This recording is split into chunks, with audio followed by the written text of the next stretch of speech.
Letters. Frankenstein, or the Modern Prometheus, by Mary Wollstonecraft Shelley. Letter 1. St. Petersburg, December 11th, at an undisclosed time in the 1700s. To Mrs. Saville, England. You will rejoice to hear that no disaster has accompanied the commencement of an enterprise which you have regarded with such evil forebodings. I arrived here yesterday, and my first task is to assure my dear sister of my welfare and increasing confidence in the success of my undertaking. I am already far north of London, and as I walk in the streets of Petersburg, I feel a cold northern breeze play upon my cheeks, which braces my nerves and fills me with delight.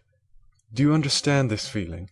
This breeze, which has travelled from the regions towards which I am advancing, gives me a foretaste of those icy climes. Inspirited by this wind of promise, my daydreams become more fervent and vivid. I try in vain to be persuaded that the pole is the seat of frost and desolation. It ever presents itself to my imagination as the region of beauty and delight. There, Margaret, the sun is forever visible, its broad disk just skirting the horizon and diffusing a perpetual splendor. There, for with your leave, my sister, I will put some trust in preceding navigators, there snow and frost are banished, and, sailing over a calm sea, we may be wafted to a land surpassing in wonders and in beauty every region hitherto discovered on the habitable globe. Its productions and features may be without example, as the phenomena of the heavenly bodies undoubtedly are in these undiscovered solitudes. What may not be expected in a country of eternal light? I may there discover the wondrous power which attracts the needle, and may regulate 1,000 celestial observations that require only this voyage to render their seeming eccentricities consistent forever. I shall satiate my ardent curiosity with the sight of a part of the world never before visited, and may tread a land never before imprinted by the foot of man. These are my enticements, and they are sufficient to conquer all fear of danger or death, and to induce me to commence this laborious voyage with the joy a child feels when he embarks in a little boat with his holiday mates on an expedition of discovery up his native river. But, supposing all these conjectures to be false, you cannot contest the inestimable benefit which I shall confer on all mankind, the last generation, by discovering a passage near the pole to these countries, to reach which at present so many months are requisite, or by ascertaining the secret of the magnet, which, if at all possible, can only be effected by an undertaking such as mine. These reflections have dispelled the agitation with which I began my letter, and I feel my heart glow with an enthusiasm which elevates me to heaven, for nothing contributes so much to tranquilize the mind as a steady purpose, a point on which the soul may fix its intellectual eye. This expedition has been the favorite dream of my early years. I have read with ardor the accounts of the various voyages which have been made in the prospect of arriving at the North Pacific Ocean, through the seas which surround the pole. You may remember that a history of all the voyages made for purposes of discovery composed the whole of our good Uncle Thomas' library. My education was neglected, yet I was passionately fond of reading. These volumes were my study day and night, and my familiarity with them increased that regret which I had felt as a child on learning that my father's dying injunction had forbidden my uncle to allow me to embark in a seafaring life. These visions faded when I perused for the first time those poets whose effusions entranced my soul and lifted it to heaven. I also became a poet, and for 1 year lived in a paradise of my own creation. I imagined that I might also obtain a niche in the temple where the names of Homer and Shakespeare are consecrated. You are well acquainted with my failure and how heavily I bore the disappointment, but just at that time I inherited the fortune of my cousin, and my thoughts were turned into the channel of their earlier bent. 6 years have passed since I resolved on my present undertaking. I can, even now, remember the hour from which I dedicated myself to this great enterprise. I commenced by inuring my body to hardship. I accompanied the whale fishers on several expeditions to the North Sea. I voluntarily endured cold, famine, thirst, and want of sleep. I often worked harder than the common sailors during the day, and devoted my nights to the study of mathematics, the theory of medicine, and those branches of physical science from which a naval adventurer might derive the greatest practical advantage. Twice I actually hired myself as an undermate in a Greenland whaler, and acquitted myself to admiration. I must own I felt a little proud when my captain offered me the second dignity in the vessel, and entreated me to remain with the greatest earnestness, so valuable did he consider my services. And now, my dear Margaret, do I not deserve to accomplish some great purpose? My life might have been passed in ease and luxury, but I preferred glory to every enticement that wealth placed in my path. Oh, that some encouraging voice would answer in the affirmative! My courage and my resolution is firm, but my hopes fluctuate, and my spirits are often depressed. I am about to proceed on a long and difficult voyage, the emergencies of which will demand all my fortitude. I am required not only to raise the spirits of others, but sometimes to sustain my own when theirs are failing. This is the most favorable period for travelling in Russia. They fly quickly over the snow in their sledges, the motion is pleasant, and in my opinion far more agreeable than that of an English stagecoach. The cold is not excessive, if you are wrapped in furs, a dress which I have already adopted, for there is a great difference between walking the deck and remaining seated motionless for hours, when no exercise prevents the blood from actually freezing in your veins. I have no ambition to lose my life on the post road between St. Petersburg and Archangel. I shall depart for the latter town in a fortnight or 3 weeks, and my intention is to hire a ship there, which can easily be done by paying the insurance for the owner, and to engage as many sailors as I think necessary among those who are accustomed to the whale fishing. I do not intend to sail until the month of June, and when shall I return? Ah, dear sister, how can I answer this question? If I succeed, many, many months, perhaps years, will pass before you and I may meet. If I fail, you will see me again soon, or never. Farewell, my dear, excellent Margaret. Heaven shower down blessings on you, and save me, that I may again and again testify my gratitude for all your love and kindness. Your affectionate brother, R. Walton. Letter 2. Archangel, 28th March, at an undisclosed time in the 1700s. To Mrs. Saville, England. How slowly the time passes here, encompassed as I am by frost and snow! Yet a second step is taken towards my enterprise. I have hired a vessel, and am occupied in collecting my sailors. Those whom I have already engaged appear to be men on whom I can depend, and are certainly possessed of dauntless courage. But I have one want which I have never yet been able to satisfy, and the absence of the object of which I now feel as a most severe evil. I have no friend, Margaret. When I am glowing with the enthusiasm of success, there will be none to participate my joy. If I am assailed by disappointment, no one will endeavour to sustain me in dejection. I shall commit my thoughts to paper, it is true, but that is a poor medium for the communication of feeling. I desire the company of a man who could sympathize with me, whose eyes would reply to mine. You may deem me romantic, my dear sister, but I bitterly feel the want of a friend. I have no one near me, gentle yet courageous, possessed of a cultivated as well as of a capacious mind, whose tastes are like my own, to approve or amend my plans. How would such a friend repair the faults of your poor brother? I am too ardent in execution, and too impatient of difficulties, but it is still greater evil to me that I am self-educated. For the first 14 years of my life I ran wild on a common, and read nothing but our Uncle Thomas' books of voyages.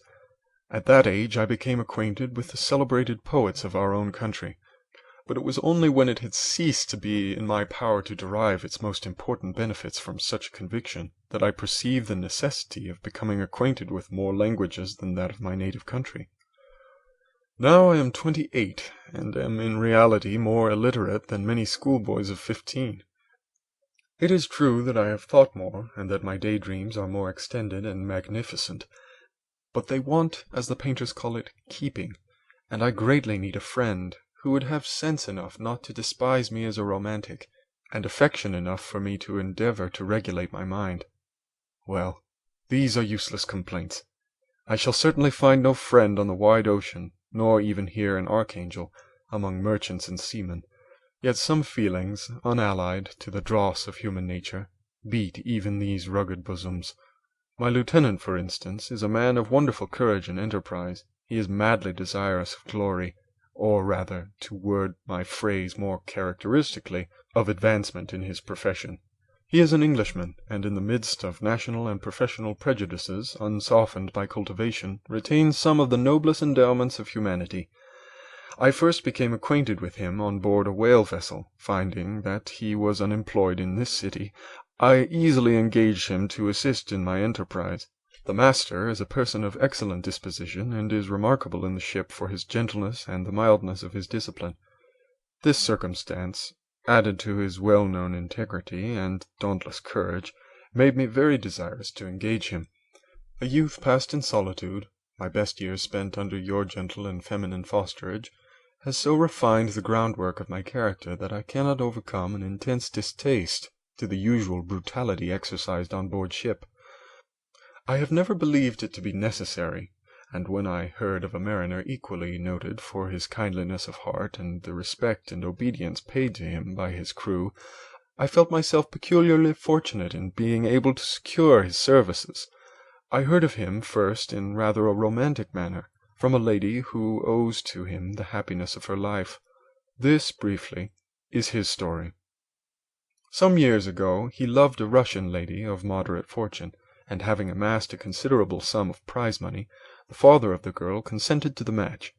He saw his mistress once before the destined ceremony, but she was bathed in tears, and throwing herself at his feet, entreated him to spare her, confessing at the same time that she loved another, but that he was poor, and that her father would never consent to the union. My generous friend reassured the suppliant, and on being informed of the name of her lover, instantly abandoned his pursuit.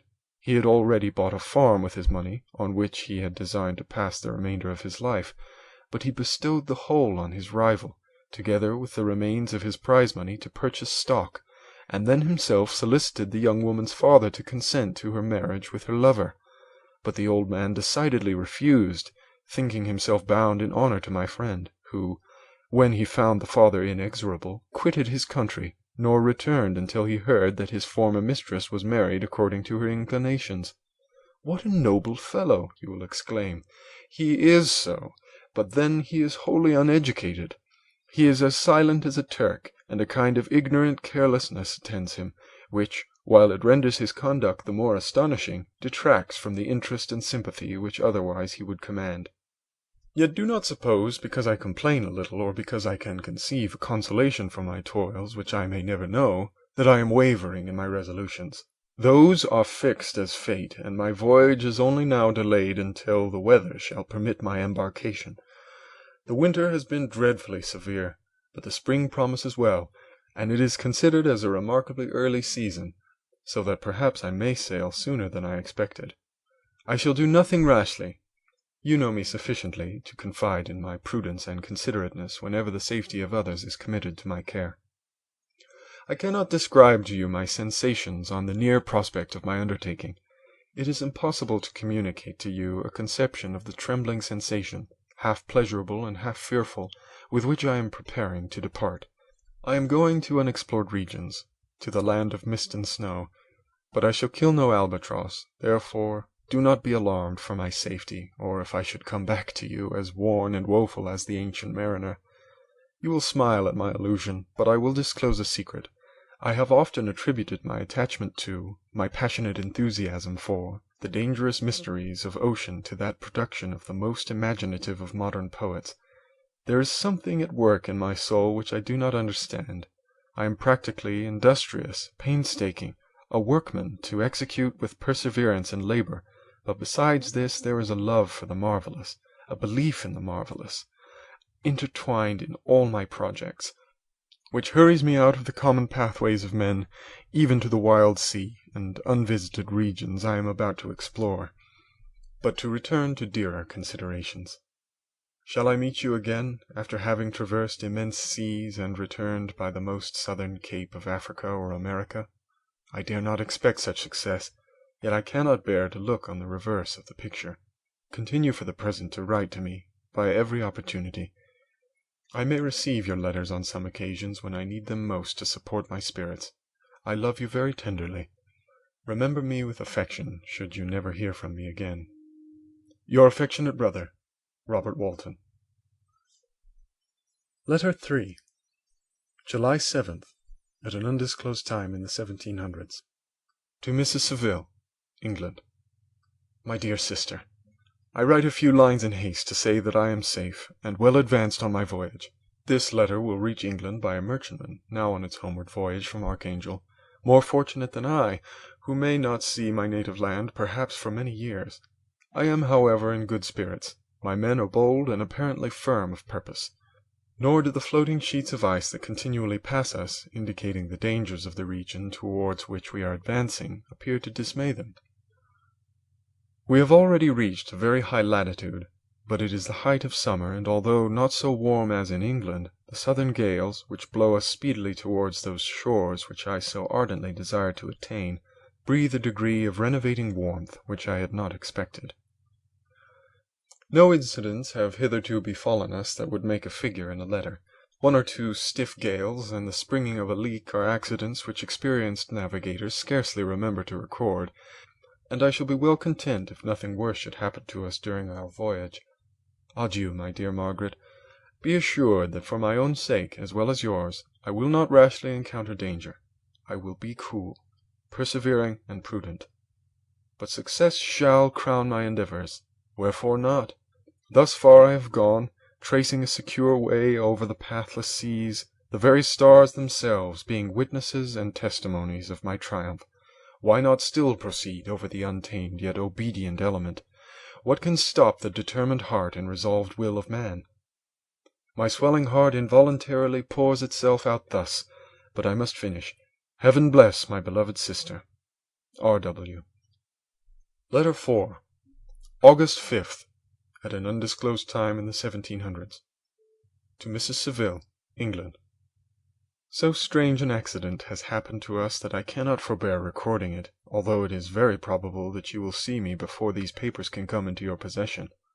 Last Monday, July 31st, we were nearly surrounded by ice, which closed in the ship on all sides, scarcely leaving her the sea-room in which she floated. Our situation was somewhat dangerous, especially as we were compassed round by a very thick fog. We accordingly laid to, hoping that some change would take place in the atmosphere and weather. About 2 o'clock the mist cleared away, and we beheld, stretched out in every direction, vast and irregular plains of ice, which seemed to have no end. Some of my comrades groaned, and my own mind began to grow watchful with anxious thoughts, when a strange sight suddenly attracted our attention and diverted our solicitude from our own situation. We perceived a low carriage, fixed on a sledge and drawn by dogs, pass on towards the north. At the distance of a half-mile, a being which had the shape of a man, but apparently of gigantic stature, sat in the sledge and guided the dogs. We watched the rapid progress of the traveller with our telescopes until he was lost among the distant inequalities of the ice. This appearance excited our unqualified wonder. We were, as we believed, many hundred miles from any land, but this apparition seemed to denote that it was not, in reality, so distant as we had supposed. Shut in, however, by the ice, it was impossible to follow his track, which we had observed with the greatest attention. About 2 hours after this occurrence, we heard the ground sea, and before night the ice broke and freed our ship. We, however, lay to until the morning, fearing to encounter in the dark those large, loose masses which float about after the breaking up of the ice. I profited of this time to rest for a few hours. In the morning, however, as soon as it was light, I went upon deck and found all the sailors busy on one side of the vessel, apparently talking to someone in the sea. It was, in fact, a sledge, like that we had seen before, which had drifted towards us in the night on a large fragment of ice. Only one dog remained alive, but there was a human being within it, whom the sailors were persuading to enter the vessel. He was not, as the other travellers seemed to be, a savage inhabitant of some undiscovered island, but a European. When I appeared on deck, the master said, "Here is our captain, and he will not allow you to perish on the open sea." On perceiving me, the stranger addressed me in English, although with a foreign accent. "Before I come aboard your vessel," said he, "will you have the kindness to inform me whither you are bound?" You may conceive my astonishment on hearing such a question addressed to me from a man on the brink of destruction, and to whom I should have supposed that my vessel would have been a resource which he would not have exchanged for the most precious wealth the earth can afford. I replied, however, that we were on a voyage of discovery towards the northern pole. Upon hearing this, he appeared satisfied, and consented to come on board. Good God, Margaret, if you had seen the man who thus capitulated for his safety, your surprise would have been boundless. His limbs were nearly frozen, and his body dreadfully emaciated by fatigue and suffering. I never saw a man in so wretched a condition. We attempted to carry him into the cabin, but as soon as he had quitted the fresh air, he fainted. We accordingly brought him back to the deck, and restored him to animation by rubbing him with brandy and forcing him to swallow a small quantity. As soon as he showed signs of life, we wrapped him up in blankets and placed him near the chimney of the kitchen stove.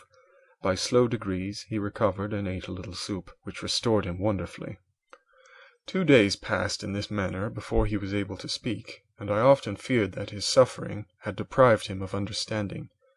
When he had in some measure recovered, I removed him from my own cabin, and attended him as much as my duty would permit.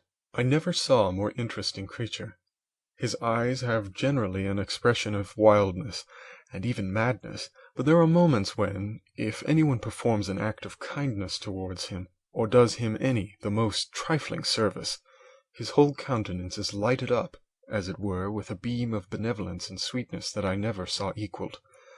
But he is generally melancholy and despairing, and sometimes he gnashes his teeth, as if impatient of the weight of woes that oppresses him.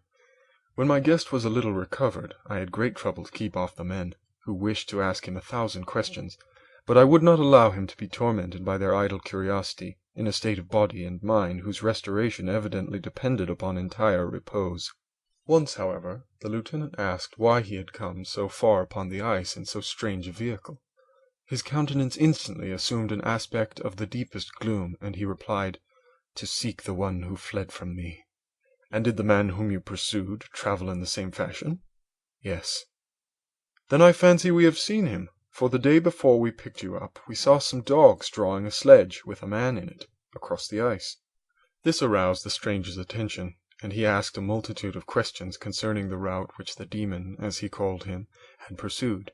Soon after, when he was alone with me, he said, "I have doubtless excited your curiosity, as well as that of these good people, but you are too considerate to make inquiries." "Certainly. It would indeed be very impertinent and inhuman in me to trouble you with any inquisitiveness of mine." "And yet you rescued me from a strange and perilous situation. You have benevolently restored me to life." Soon after this he inquired if I thought that the breaking up of the ice had destroyed the other sledge. I replied that I could not answer with any degree of certainty, for the ice had not broken until near midnight, and the traveler might have arrived at a place of safety before that time. But of this I could not judge.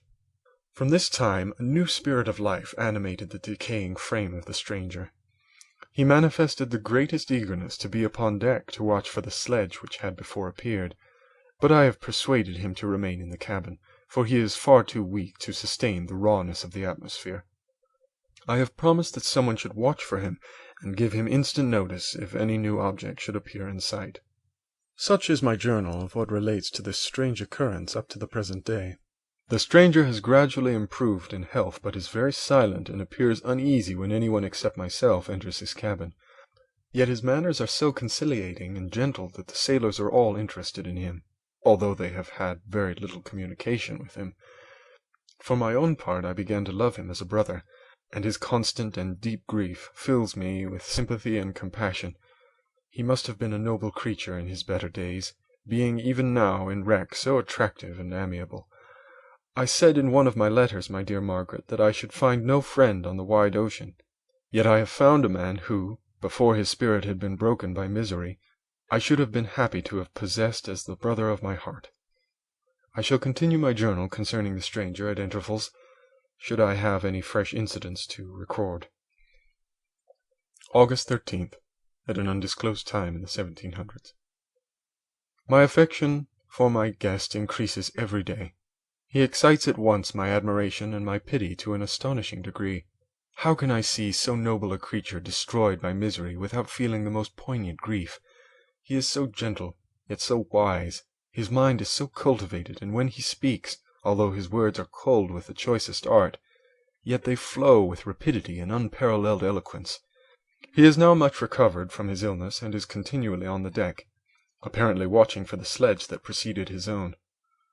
Yet although unhappy, he is not so utterly occupied by his own misery, but that he interests himself deeply in the projects of others. He has frequently conversed with me on mine, which I have communicated to him without disguise. He entered attentively into all my arguments in favor of my eventual success, and into every minute detail of the measures I had taken to secure it. I was easily led by the sympathy which he evinced to use the language of my heart, to give utterance to the burning ardor of my soul, and to say, with all the fervor that warmed me, how gladly I would sacrifice my fortune, my existence, my every hope, to furtherance of my enterprise.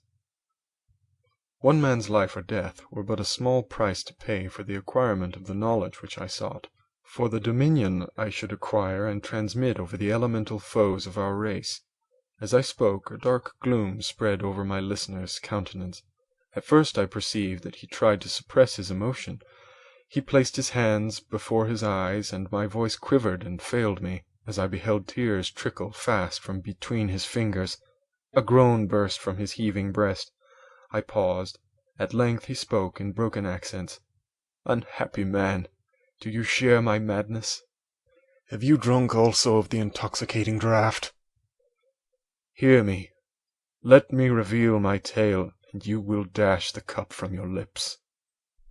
Such words, you may imagine, strongly excited my curiosity, but the paroxysm of grief that had seized the stranger overcame his weakened powers, and many hours of repose and tranquil conversation were necessary to restore his composure. Having conquered the violence of his feelings, he appeared to despise himself for being the slave of passion, and quelling the dark tyranny of despair. He led me again to converse concerning myself personally. He asked me the history of my earlier years.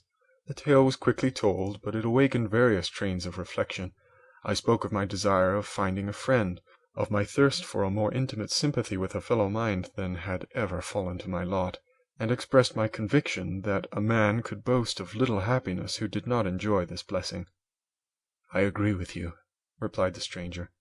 "We are unfashioned creatures, but half made up. If one wiser, better, dearer than ourselves, such a friend ought to be, do not lend his aid to perfectionate our weak and faulty natures. I once had a friend, the most noble of human creatures, and I am entitled, therefore, to judge respecting friendship. You have hope and the world before you, and have no cause for despair, but I have lost everything and cannot begin life anew." As he said this, his countenance became expressive of a calm, settled grief that touched me to the heart, but he was silent and presently retired to his cabin. Even broken in spirit as he is, no one can feel more deeply than he does the beauties of nature. The starry sky, the sea, and every sight afforded by these wonderful regions seem still to have the power of elevating his soul from earth. Such a man has double existence. He may suffer misery and be overwhelmed by disappointments, yet when he is retired into himself, he will be like a celestial spirit that has a halo around him, within whose circle no grief or folly ventures. Will you smile at the enthusiasm I express concerning this divine wanderer? You would not if you saw him. You have been tutored and refined by books and retirement from the world, and you are therefore somewhat fastidious, but this only renders you the more fit to appreciate the extraordinary merits of this wonderful man. Sometimes I have endeavored to discover what quality it is that he possesses that elevates him so immeasurably above any other person I ever knew. I believe it to be an intuitive discernment, a quick but never failing power of judgment, a penetration into the causes of things, unequaled for clearness and precision. Add to this a facility of expression, and a voice whose varied intonations are soul-subduing music. August 19th, at an undisclosed time in the 1700s. Yesterday the stranger said to me, "You may easily perceive, Captain Walton, that I have suffered great and unparalleled misfortunes. I had determined at one time that the memory of these evils should die with me, but you have won me to alter my determination. You seek for knowledge and wisdom as I once did, and I ardently hope that the gratification of your wishes may not be a serpent to sting you, as mine has been. I do not know that the relation of my disasters will be useful to you, yet when I reflect that you are pursuing the same course, exposing yourself to the same dangers which have rendered me what I am, I imagine that you may deduce an apt moral from my tale, one that may direct you if you succeed in your undertaking and console you in case of failure.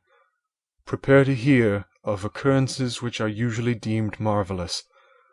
Were we among the tamer scenes of nature, I might fear to encounter your unbelief, perhaps your ridicule, but many things will appear possible in these wild and mysterious regions which would provoke the laughter of those unacquainted with the ever-varied powers of nature. Nor can I doubt but that my tale conveys in its series internal evidence of the truth of the events of which it is composed. You may easily imagine that I was much gratified by the offered communication, yet I could not endure that he should renew his grief by a recital of his misfortunes. I felt the greatest eagerness to hear the promised narrative, partly from curiosity, and partly from a strong desire to ameliorate his fate if it were in my power. I expressed these feelings in my answer. "I thank you," he replied, "for your sympathy, but it is useless. My fate is nearly fulfilled. I wait but for one event, and then I shall repose in peace.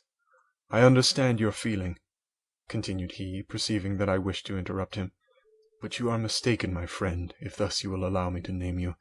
Nothing can alter my destiny. Listen to my history, and you will perceive how irrevocably it is determined." He then told me that he would commence his narrative the next day when I should be at leisure. This promise drew from me the warmest thanks. I have resolved every night, when I am not imperatively occupied by my duties, to record, as nearly as possible in his own words, what he has related during the day. If I should be engaged, I will at least make notes. This manuscript will doubtless afford you the greatest pleasure, but to me, who know him, and who hear it from his own lips, with what interest and sympathy shall I read it in some future day? Even now, as I commence my task, his full-toned voice swells in my ears, his lustrous eyes dwell on me with all their melancholy sweetness. I see his thin hand raised in animation, while the lineaments of his face are irradiated by the soul within. Strange and harrowing must be his story, frightful the storm which embraced the gallant vessel on its course and wrecked it thus. End of Letters. Chapter 1. I am by birth a Genevese, and my family is one of the most distinguished of that republic. My ancestors had been for many years councillors and syndics, and my father had filled several public situations with honour and reputation. He was respected by all who knew him for his integrity and indefatigable attention to public business. He passed his younger days perpetually occupied by the affairs of his country. A variety of circumstances had prevented his marrying early, nor was it until the decline of life that he became a husband and the father of a family. As the circumstances of his marriage illustrate his character, I cannot refrain from relating them. One of his most intimate friends was a merchant who, from a flourishing state, fell through numerous mischances into poverty. This man, whose name was Beaufort, was a proud and unbending disposition, and could not bear to live in poverty and oblivion in the same country where he had formerly been distinguished for his rank and magnificence. Having paid his debts, therefore, in the most honourable manner, he retreated with his daughter to the town of Lucerne, where he lived unknown and in wretchedness. My father loved Beaufort with the truest friendship, and was deeply grieved by his retreat in these unfortunate circumstances. He bitterly deplored the false pride which led his friend to a conduct so little worthy of the affection that united them. He lost no time in endeavouring to seek him out, with the hope of persuading him to begin the world again through his credit and assistance. Beaufort had taken effectual measures to conceal himself, and it was 10 months before my father discovered his abode. Overjoyed at this discovery, he hastened to the house, which was situated in a mean street near the roofs. But when he entered, misery and despair alone welcomed him. Beaufort had saved but a very small sum of money from the wreck of his fortunes, but it was sufficient to provide him with sustenance for some months, and in the meantime he hoped to procure some respectable employment in a merchant's house. The interval was, consequently, spent in inaction. His grief only became more deep and rankling when he had leisure for reflection, and at length it took so fast hold of his mind that at the end of 3 months he lay on a bed of sickness, incapable of any exertion. His daughter attended him with the greatest tenderness, but she saw with despair that their little fund was rapidly decreasing, and that there was no other prospect of support. But Caroline Beaufort possessed a mind of an uncommon mould, and her courage rose to support her in her adversity. She procured plain work, she plaited straw, and by various means contrived to earn a pittance scarcely sufficient to support life. Several months passed in this manner. Her father grew worse, her time was more entirely occupied in attending him, her means of subsistence decreased, and in the 10th month her father died in her arms, leaving her an orphan and a beggar. This last blow overcame her, and she knelt by Beaufort's coffin, weeping bitterly. When my father entered the chamber, he came like a protecting spirit to the poor girl, who committed herself to his care, and after the interment of his friend, he conducted her to Geneva and placed her under the protection of a relation. 2 years after this event, Caroline became his wife. There was a considerable difference between the ages of my parents, but this circumstance seemed to unite them only closer in bonds of devoted affection. There was a sense of justice in my father's upright mind which rendered it necessary that he should approve highly to love strongly.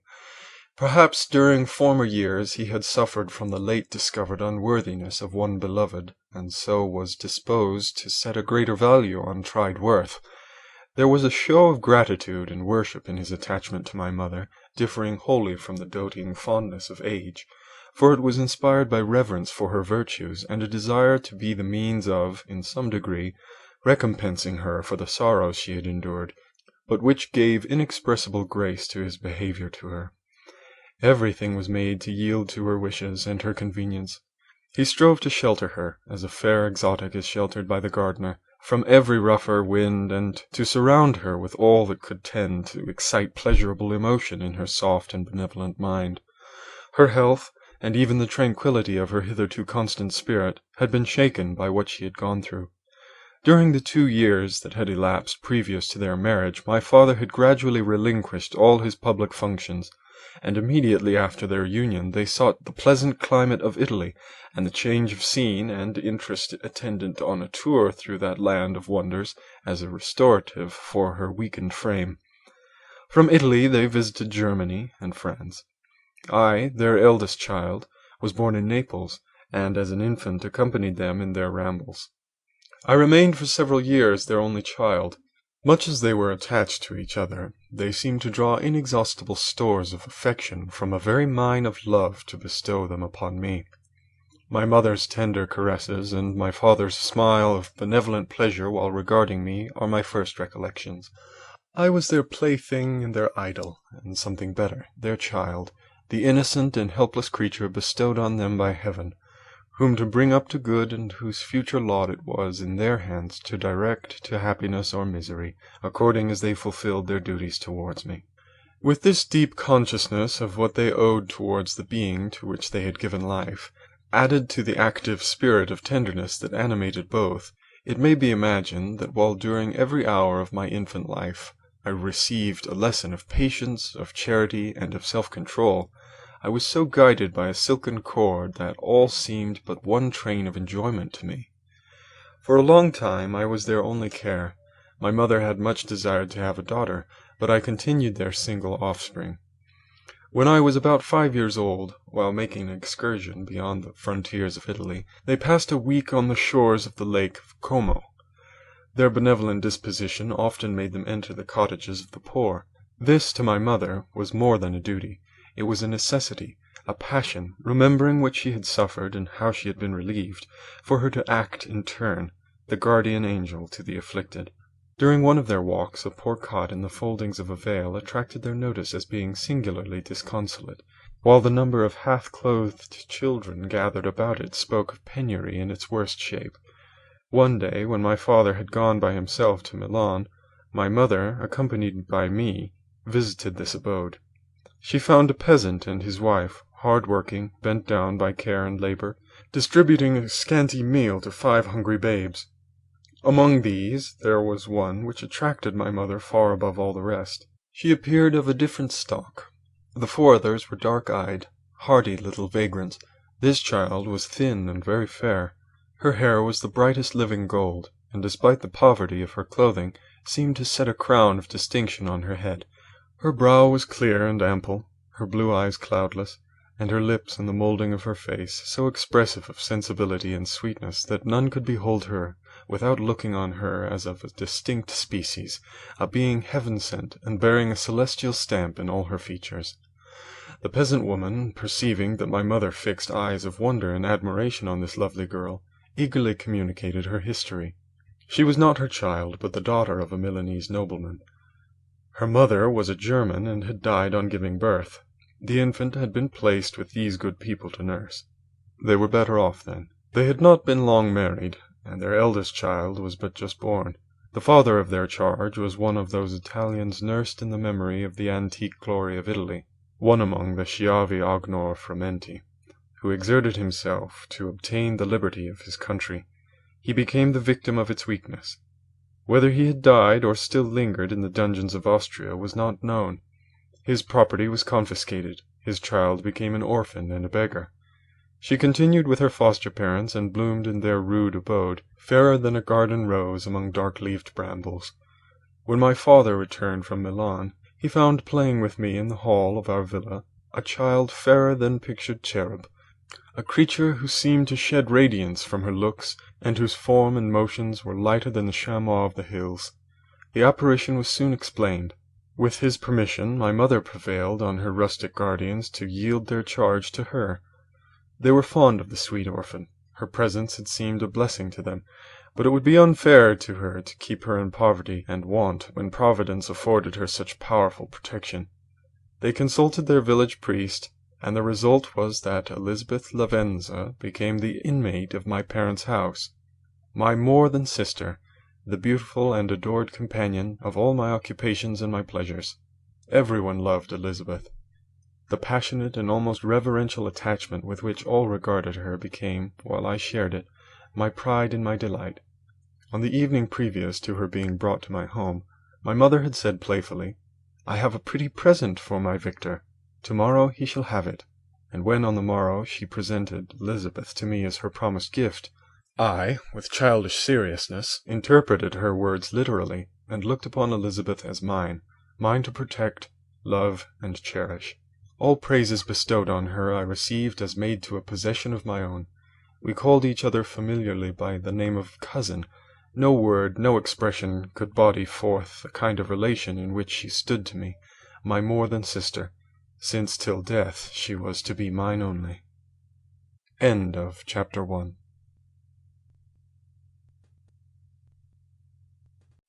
Chapter 2.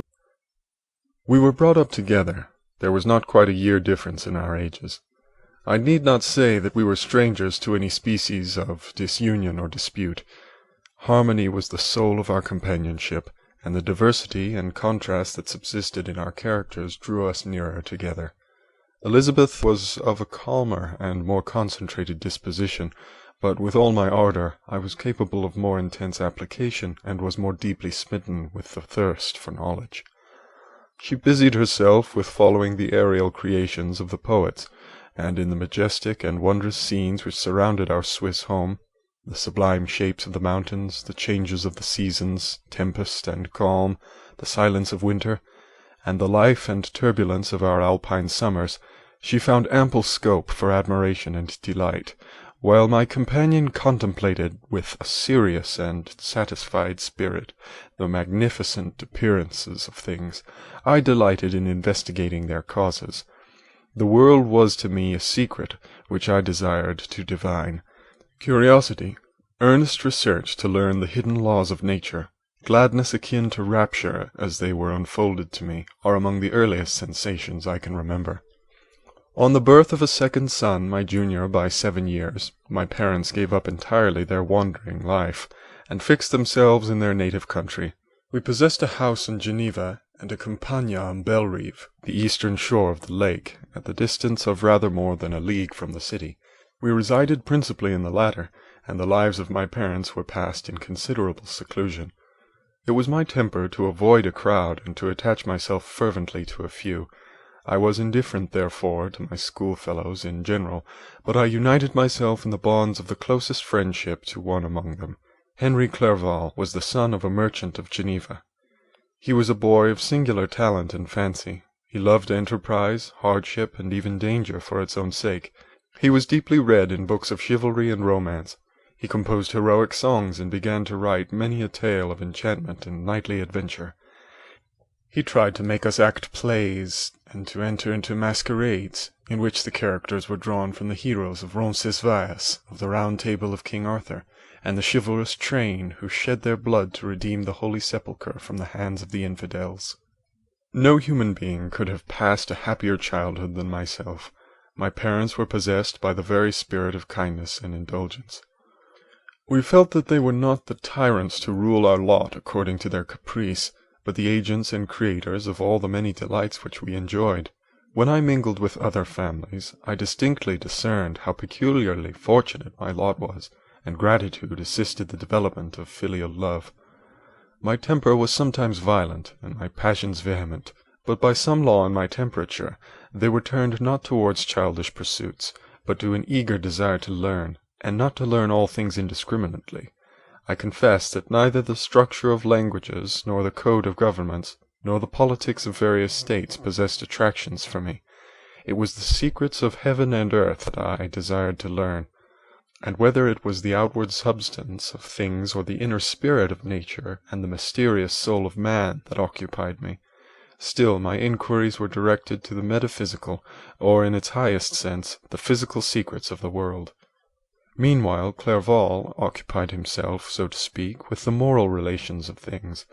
The busy stage of life, the virtues of heroes, and the actions of men were his theme, and his hope and his dream was to become one among those whose names are recorded in story as the gallant and adventurous benefactors of our species. The saintly soul of Elizabeth shone like a shrine-dedicated lamp in our peaceful home. Her sympathy was ours, her smile, her soft voice, the sweet glance of her celestial eyes, were ever there to bless and animate us. She was the living spirit of love to soften and attract. I might have become sullen in my study, wrought through the ardour of my nature, but that she was there to subdue me to a semblance of her own gentleness. And Clerval, could aught ill entrench on the noble spirit of Clerval? Yet he might not have been so perfectly humane, so thoughtful in his generosity, so full of kindness and tenderness amidst his passion for adventurous exploit, had she not unfolded to him the real loveliness of beneficence, and made the doing good the end and aim of his soaring ambition. I feel exquisite pleasure on dwelling on the recollections of childhood, before misfortune had tainted my mind and changed its bright visions of extensive usefulness into gloomy and narrow reflections upon self. Besides, in drawing the picture of my early days, I also record those events which led by insensible steps to my after-tale of misery, for when I would account to myself for the birth of that passion which afterwards ruled my destiny, I find it arise, like a mountain river, from ignoble and almost forgotten sources, but swelling as it proceeded, it became the torrent which, in its course, has swept away all my hopes and joys. Natural philosophy is the genius that has regulated my fate. I desire, therefore, in this narration, to state those facts which led to my predilection for that science. When I was 13 years of age, we all went on a party of pleasure to the baths near Thonon. The inclemency of the weather obliged us to remain a day confined to the inn.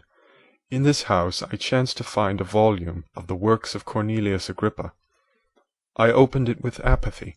The theory with which he attempts to demonstrate, and the wonderful facts which he relates, soon changed this feeling into enthusiasm. A new light seemed to dawn upon my mind, and bounding with joy I communicated my discovery to my father. My father looked carelessly at the title page of my book, and said, "Ah, Cornelius Agrippa! My dear Victor, do not waste your time upon this. It is sad trash." If instead of this remark my father had taken the pains to explain to me that the principles of Agrippa had been entirely exploded, and that a modern system of science had been introduced which possessed much greater powers than the ancient, because the powers of the latter were chimerical, while those of the former were real and practical, under such circumstances I should certainly have thrown Agrippa aside, and have contented my imagination, warmed as it was, by returning with greater ardor to my former studies. It is even possible that the train of my ideas would never have received the fatal impulse that led to my ruin, but the cursory glance my father had taken of my volume by no means assured me that he was acquainted with its contents, and I continued to read with the greatest avidity. When I returned home, my first care was to procure the whole works of this author, and afterwards of Paracelsus and Albertus Magnus. I read and studied the wild fancies of these writers with delight. They appeared to me treasures known to few besides myself. I have described myself as always having been imbued with a fervent longing to penetrate the secrets of nature. In spite of the intense labor and wonderful discoveries of modern philosophers, I always come from my studies discontented and unsatisfied. Sir Isaac Newton is said to have avowed that he felt like a child picking up shells beside the great and unexplored ocean of truth. Those of his successors in each branch of natural philosophy with whom I was acquainted appeared even to my boy's apprehensions as tyros engaged in the same pursuit. The untaught peasant beheld the elements around him and was acquainted with their practical uses. The most learned philosopher knew little more. He had partially unveiled the face of nature, but her immortal lineaments were still a wonder and a mystery. He might dissect, anatomize, and give names, but not to speak of a final cause. Causes in their secondary and tertiary grades were utterly unknown to him. I had gazed upon the fortifications and impediments that seemed to keep human beings from entering the citadel of nature, and rashly and ignorantly I had repined. But here were books, and here were men who had penetrated deeper and knew more. I took their word for all that they averred, and I became their disciple. It may appear strange that such should arise in the 18th century, but while I followed the routine of education in the schools of Geneva, I was to a great degree self-taught with regard to my favorite studies. My father was not scientific, and I was left to struggle with a child's blindness, added to a student's thirst for knowledge. Under the guidance of my new preceptors, I entered with the greatest diligence into the search of the philosopher's stone and the elixir of life, but the latter soon obtained my undivided attention. Wealth was an inferior object, but what glory would attend the discovery if I could banish disease from the human frame, and render man invulnerable to any but a violent death? Nor were these my only visions. The raising of ghosts or devils was a promise liberally accorded by my favorite authors, the fulfilment of which I most eagerly sought, and if my incantations were always unsuccessful, I attributed the failure rather to my own inexperience and mistake than to a want of skill or fidelity in my instructors. And thus for a time I was occupied by exploded systems, mingling, like an unadept, 1,000 contradictory theories and floundering desperately in a very slough of multifarious knowledge, guided by an ardent imagination and childish reasoning, till an accident again changed the current of my ideas. When I was about 15 years old, we had retired to our house near Belrive, when we witnessed a most violent and terrible thunderstorm. It advanced from behind the mountains of Jura, and the thunder burst at once with frightful loudness from various quarters of the heavens. I remained, while the storm lasted, watching its progress with curiosity and delight. As I stood at the door, on a sudden I beheld a stream of fire issue from an old and beautiful oak, which stood about 20 yards from our house, and so soon as the dazzling light vanished, the oak had disappeared, and nothing remained but a blasted stump. When we visited it the next morning, we found the tree shattered in a singular manner. It was not splintered by the shock, but entirely reduced to thin ribbons of wood. I never beheld anything so utterly destroyed. Before this I was not acquainted with the more obvious laws of electricity. On this occasion a man of great research in natural philosophy was with us, and excited by this catastrophe, he entered on the explanation of a theory which he had formed on the subject of electricity and galvanism, which was at once new and astonishing to me. All that he said threw greatly into the shade Cornelius Agrippa, Albertus Magnus, and Paracelsus, the lords of my imagination. But by some fatality the overthrow of these men disinclined me to pursue my accustomed studies. It seemed to me as if nothing would or could ever be known. All that had so long engaged my attention suddenly grew despicable. By one of those caprices of the mind which we are perhaps most subject to in early youth, I at once gave up my former occupations, set down natural history and all its progeny as a deformed and abortive creation, and entertained the greatest disdain for would-be science which could never even stop within the threshold of real knowledge. In this mood of mind I betook myself to the mathematics and the branches of study appertaining to that science as being built upon secure foundations, and so worthy of my consideration. Thus strangely are our souls constructed, and by such slight ligaments are we bound to prosperity or ruin. When I look back, it seems to me as if this almost miraculous change of inclination and will was the immediate suggestion of the guardian angel of my life, the last effort made by the spirit of preservation to avert the storm that was even then hanging in the stars and ready to envelop me. Her victory was announced by an unusual tranquillity and gladness of soul which followed the relinquishing of my ancient and latterly tormenting studies. It was thus that I was to be taught to associate evil with their prosecution, happiness with their disregard. It was a strong effort of the spirit of good, but it was ineffectual. Destiny was too potent, and her immutable laws had decreed my utter and terrible destruction. End of Chapter 2.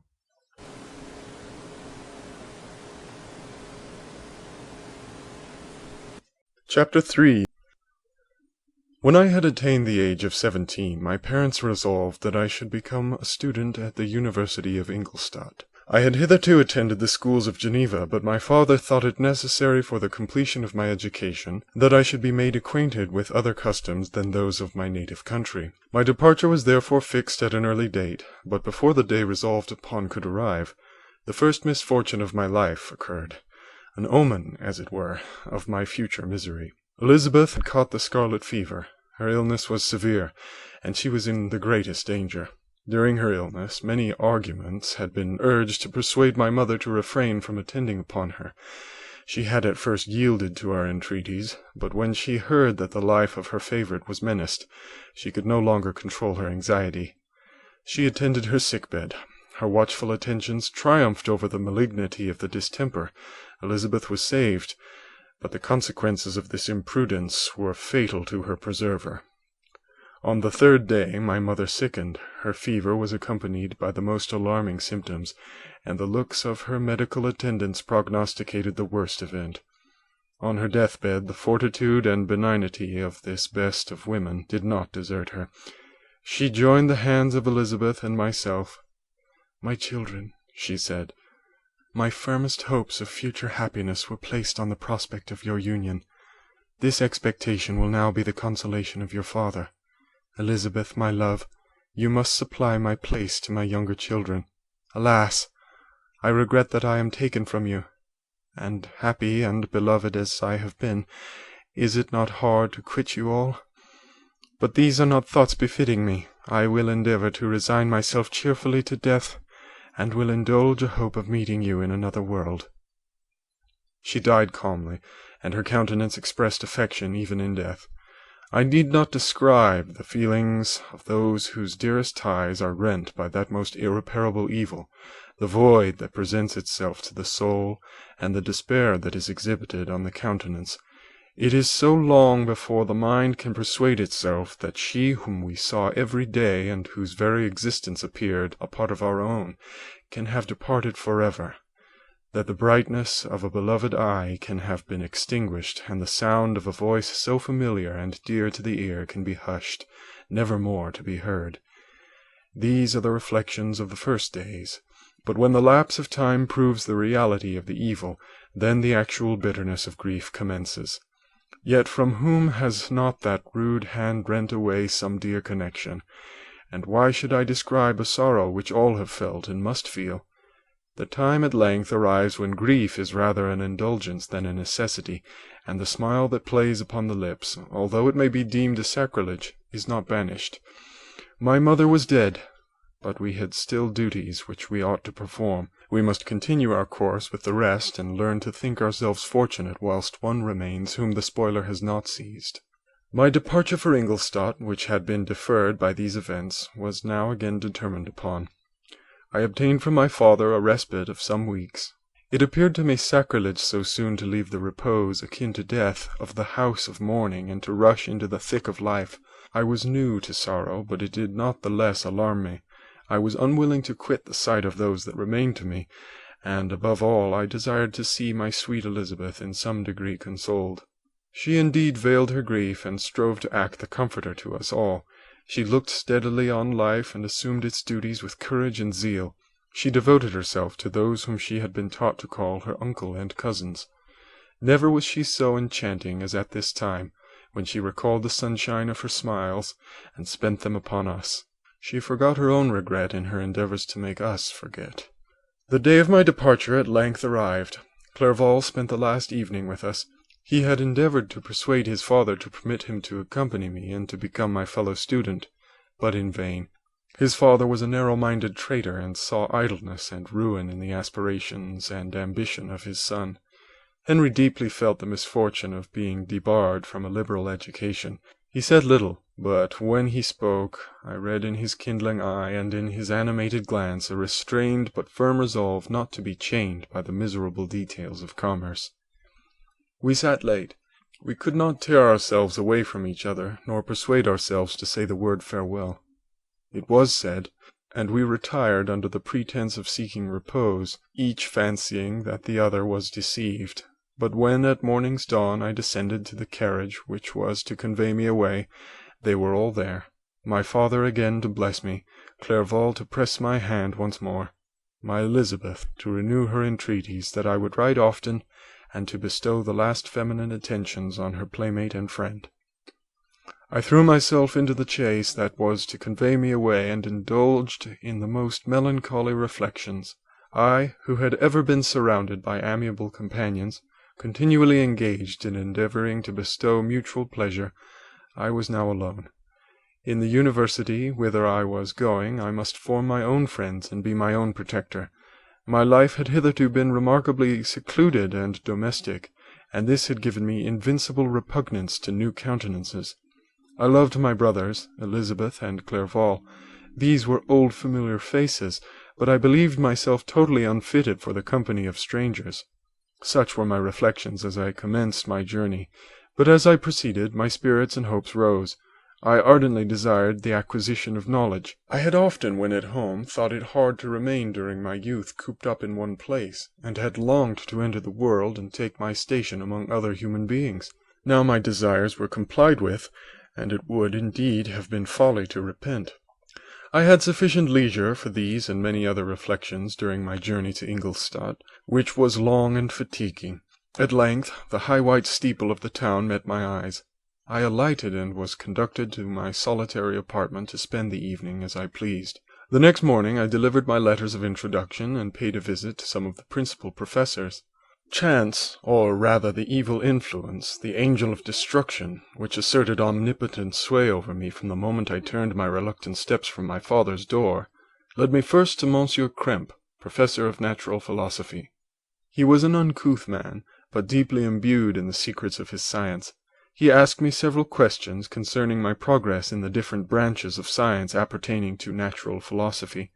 I replied carelessly and partly in contempt, mentioned the names of the alchemists as the principal authors I had studied. The professor stared. "Have you," he said, "really spent your time in studying such nonsense?" I replied in the affirmative. "Every minute," continued Monsieur Krempe with warmth, "every instant that you have wasted on those books is utterly and entirely lost. You have burdened your memory with exploded systems and useless names. Good God! In what desert land have you lived, where no one was kind enough to inform you that these fancies which you have so greedily imbibed are 1,000 years old, and as musty as they are ancient. I little expected in this enlightened and scientific age to find a disciple of Albertus Magnus and Paracelsus. My dear sir, you must begin your studies entirely anew." So saying, he stepped aside and wrote down a list of several books treating of natural philosophy, which he desired me to procure, and dismissed me after mentioning that in the beginning of the following week he intended to commence a course of lectures upon natural philosophy in its general relations, and that Monsieur Waldman, a fellow professor, would lecture upon chemistry the alternate days that he omitted. I returned home not disappointed, for I have said that I had long considered those authors useless whom the professor reprobated, but I returned not at all the more inclined to recur to those studies in any shape. Monsieur Krempe was a little squat man with a gruff voice and a repulsive countenance. The teacher therefore did not prepossess me in favour of his pursuits. In rather a too philosophical and connected a strain, perhaps, I have given an account of the conclusions I had come to concerning them in my early years. As a child I had not been content with the results promised by the modern professors of natural science.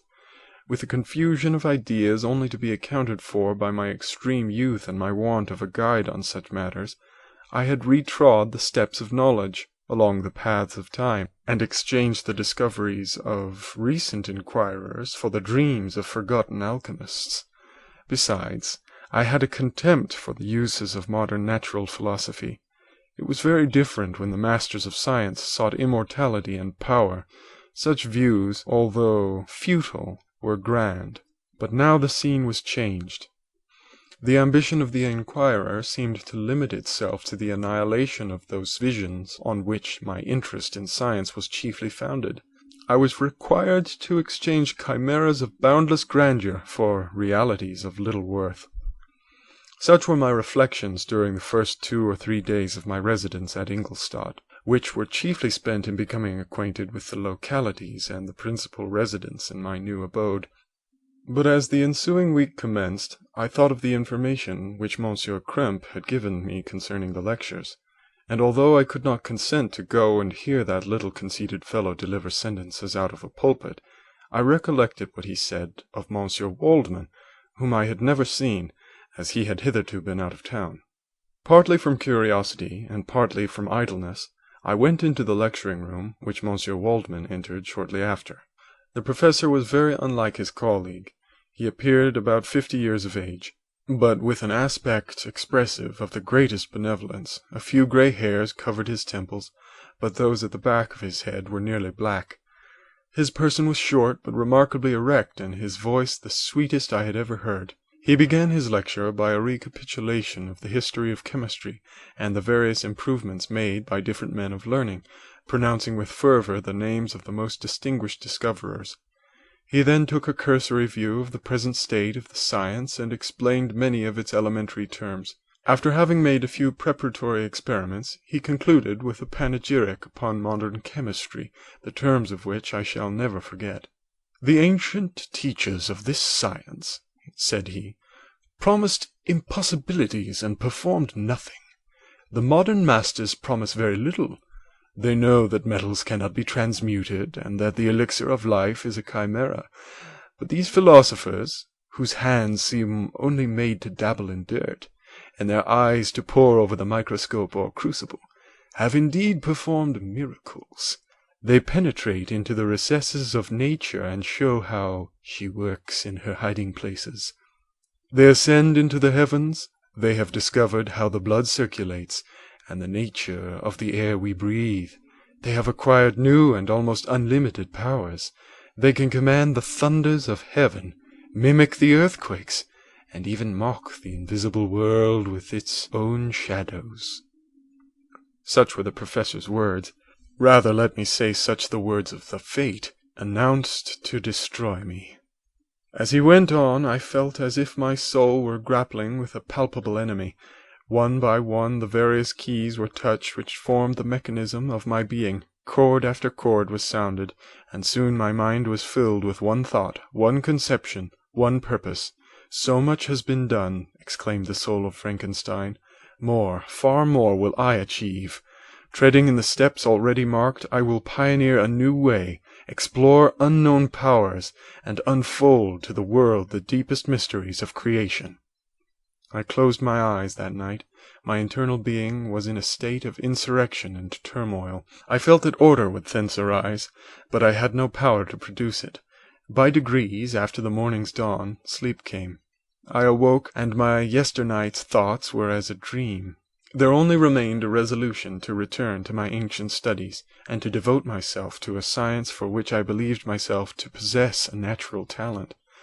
On the same day I paid Monsieur Waldman a visit. His manners in private were even more mild and attractive than in public, for there was a certain dignity in his mien during his lecture, which in his own house was replaced by the greatest affability and kindness. I gave him pretty nearly the same account of my former pursuits as I had given to his fellow professor. He heard with attention the little narration concerning my studies, and smiled at the names of Cornelius Agrippa and Paracelsus, but without the contempt that Monsieur Krempe had exhibited. He said that these were men to whose indefatigable zeal modern philosophers were indebted for most of the foundations of their knowledge. They had left to us, as an easier task, to give new names and arrange in connected classifications the facts which they in a great degree had been the instruments of bringing to light.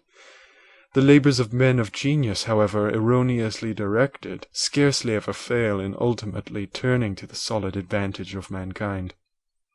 I listened to his statement, which was delivered without any presumption or affectation, and then added that his lecture had removed my prejudices against modern chemists. I expressed myself in measured terms with the modesty and deference due from a youth to his instructor, without letting escape inexperience in life would have made me ashamed any of the enthusiasm which stimulated my intended labours.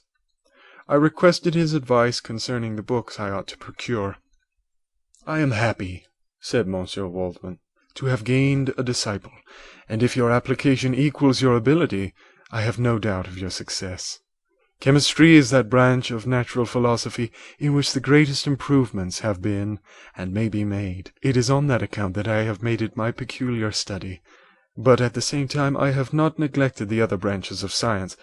A man would make but a very sorry chemist if he attended to that department of human knowledge alone. If your wish is to become really a man of science, and not merely a petty experimentalist, I should advise you to apply to every branch of natural philosophy, including mathematics." He then took me into his laboratory and explained to me the uses of his various machines, instructing me as to what I ought to procure, and promising me the use of his own when I should have advanced far enough in the science not to derange their mechanism. He also gave me the list of books which I had requested, and I took my leave. Thus ended a day memorable to me. It decided my future destiny. End of Chapter 3. Chapter 4. From this day, natural philosophy, and particularly chemistry in the most comprehensive sense of the term, became nearly my sole occupation. I read with ardour those works, so full of genius and discrimination, which modern inquirers have written on these subjects. I attended the lectures and cultivated the acquaintances of the men of science of the university, and I found even in Monsieur Krempe a great deal of sound sense and real information, combined, it is true, with a repulsive physiognomy and manners, but not on that account the less valuable. In Monsieur Waldman I found a true friend. His gentleness was never tinged by dogmatism, and his instructions were given with an air of frankness and good nature that banished every idea of pedantry. In 1,000 ways he smoothed for me the path of knowledge, and made the most abstruse inquiries clear and facile to my apprehension. My application was at first fluctuating and uncertain. It gained strength as I proceeded, and soon became so ardent and eager that the stars often disappeared in the light of morning whilst I was yet engaged in my laboratory. As I applied so closely, it may be easily conceived that my progress was rapid. My ardour was indeed the astonishment of the students, and my proficiency that of the masters.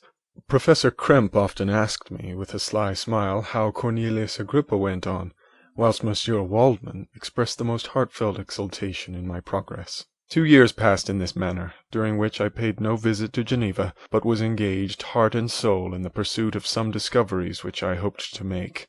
None but those who have experienced them can conceive of the enticements of science. In other studies you go as far as others have gone before you, and there is nothing more to know.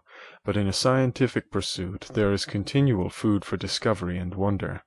A mind of moderate capacity which closely pursues one study must infallibly arrive at great proficiency in that study. And I, who continually sought the attainment of one object of pursuit, and was solely wrapped up in this, improved so rapidly that at the end of 2 years I made some discoveries in the improvement of some chemical instruments, which procured me great esteem and admiration at the university.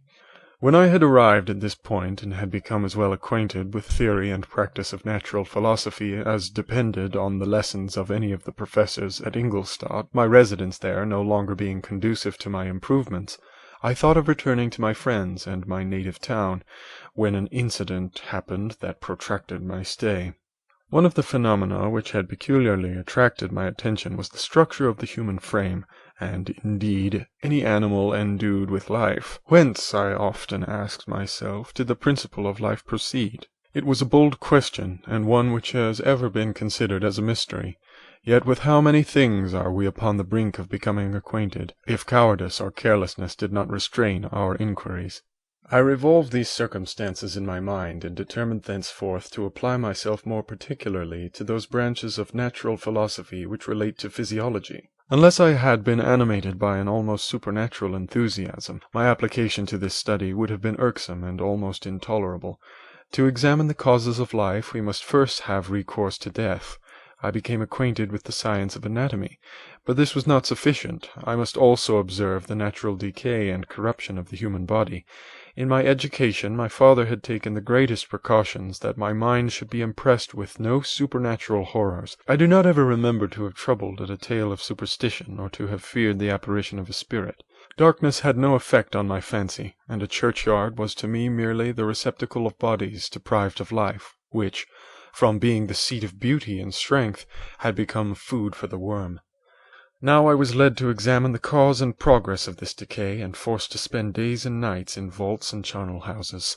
My attention was fixed upon every object the most insupportable to the delicacy of the human feelings. I saw how the fine form of man was degraded and wasted. I beheld the corruption of death succeed to the blooming cheek of life. I saw how the worm inherited the wonders of the eye and brain. I paused, examining and analyzing all the minutiae of causation, as exemplified in the change from life to death, and death to life, until from the midst of this darkness a sudden light broke in upon me, a light so brilliant and wondrous, yet so simple, that while I became dizzy with the immensity of the prospect which it illustrated, I was surprised that among so many men of genius who had directed their inquiries towards the same science, that I alone should be reserved to discover so astonishing a secret. Remember, I am not recording the vision of a madman. The sun does not more certainly shine in the heavens than that which I now affirm is true. Some miracle might have produced it, yet the stages of the discovery were distinct and probable. After days and nights of incredible labor and fatigue, I succeeded in discovering the cause of generation and life. Nay, more, I became myself capable of bestowing animation upon lifeless matter. The astonishment which I had first experienced on this discovery soon gave place to delight and rapture. After so much time spent in painful labor, to arrive at once at the summit of my desires was the most gratifying consummation of my toils. But this discovery was so great and overwhelming that all the steps by which I had been progressively led to it were obliterated, and I beheld only the result. What had been the study and desire of the wisest men since the creation of the world was now within my grasp. Not that, like a magic scene, it all opened upon me at once. The information I had obtained was of a nature rather to direct my endeavors so soon as I should point them towards the object of my search, than to exhibit that object already accomplished. I was like the Arabian, who had been buried with the dead and found a passage to life, aided only by one glimmering and seemingly ineffectual light. I see by your eagerness and the wonder and hope which your eyes express, my friend, that you expect to be informed of the secret which I am acquainted. That cannot be. Listen patiently until the end of my story, and you will easily perceive why I am reserved upon that subject.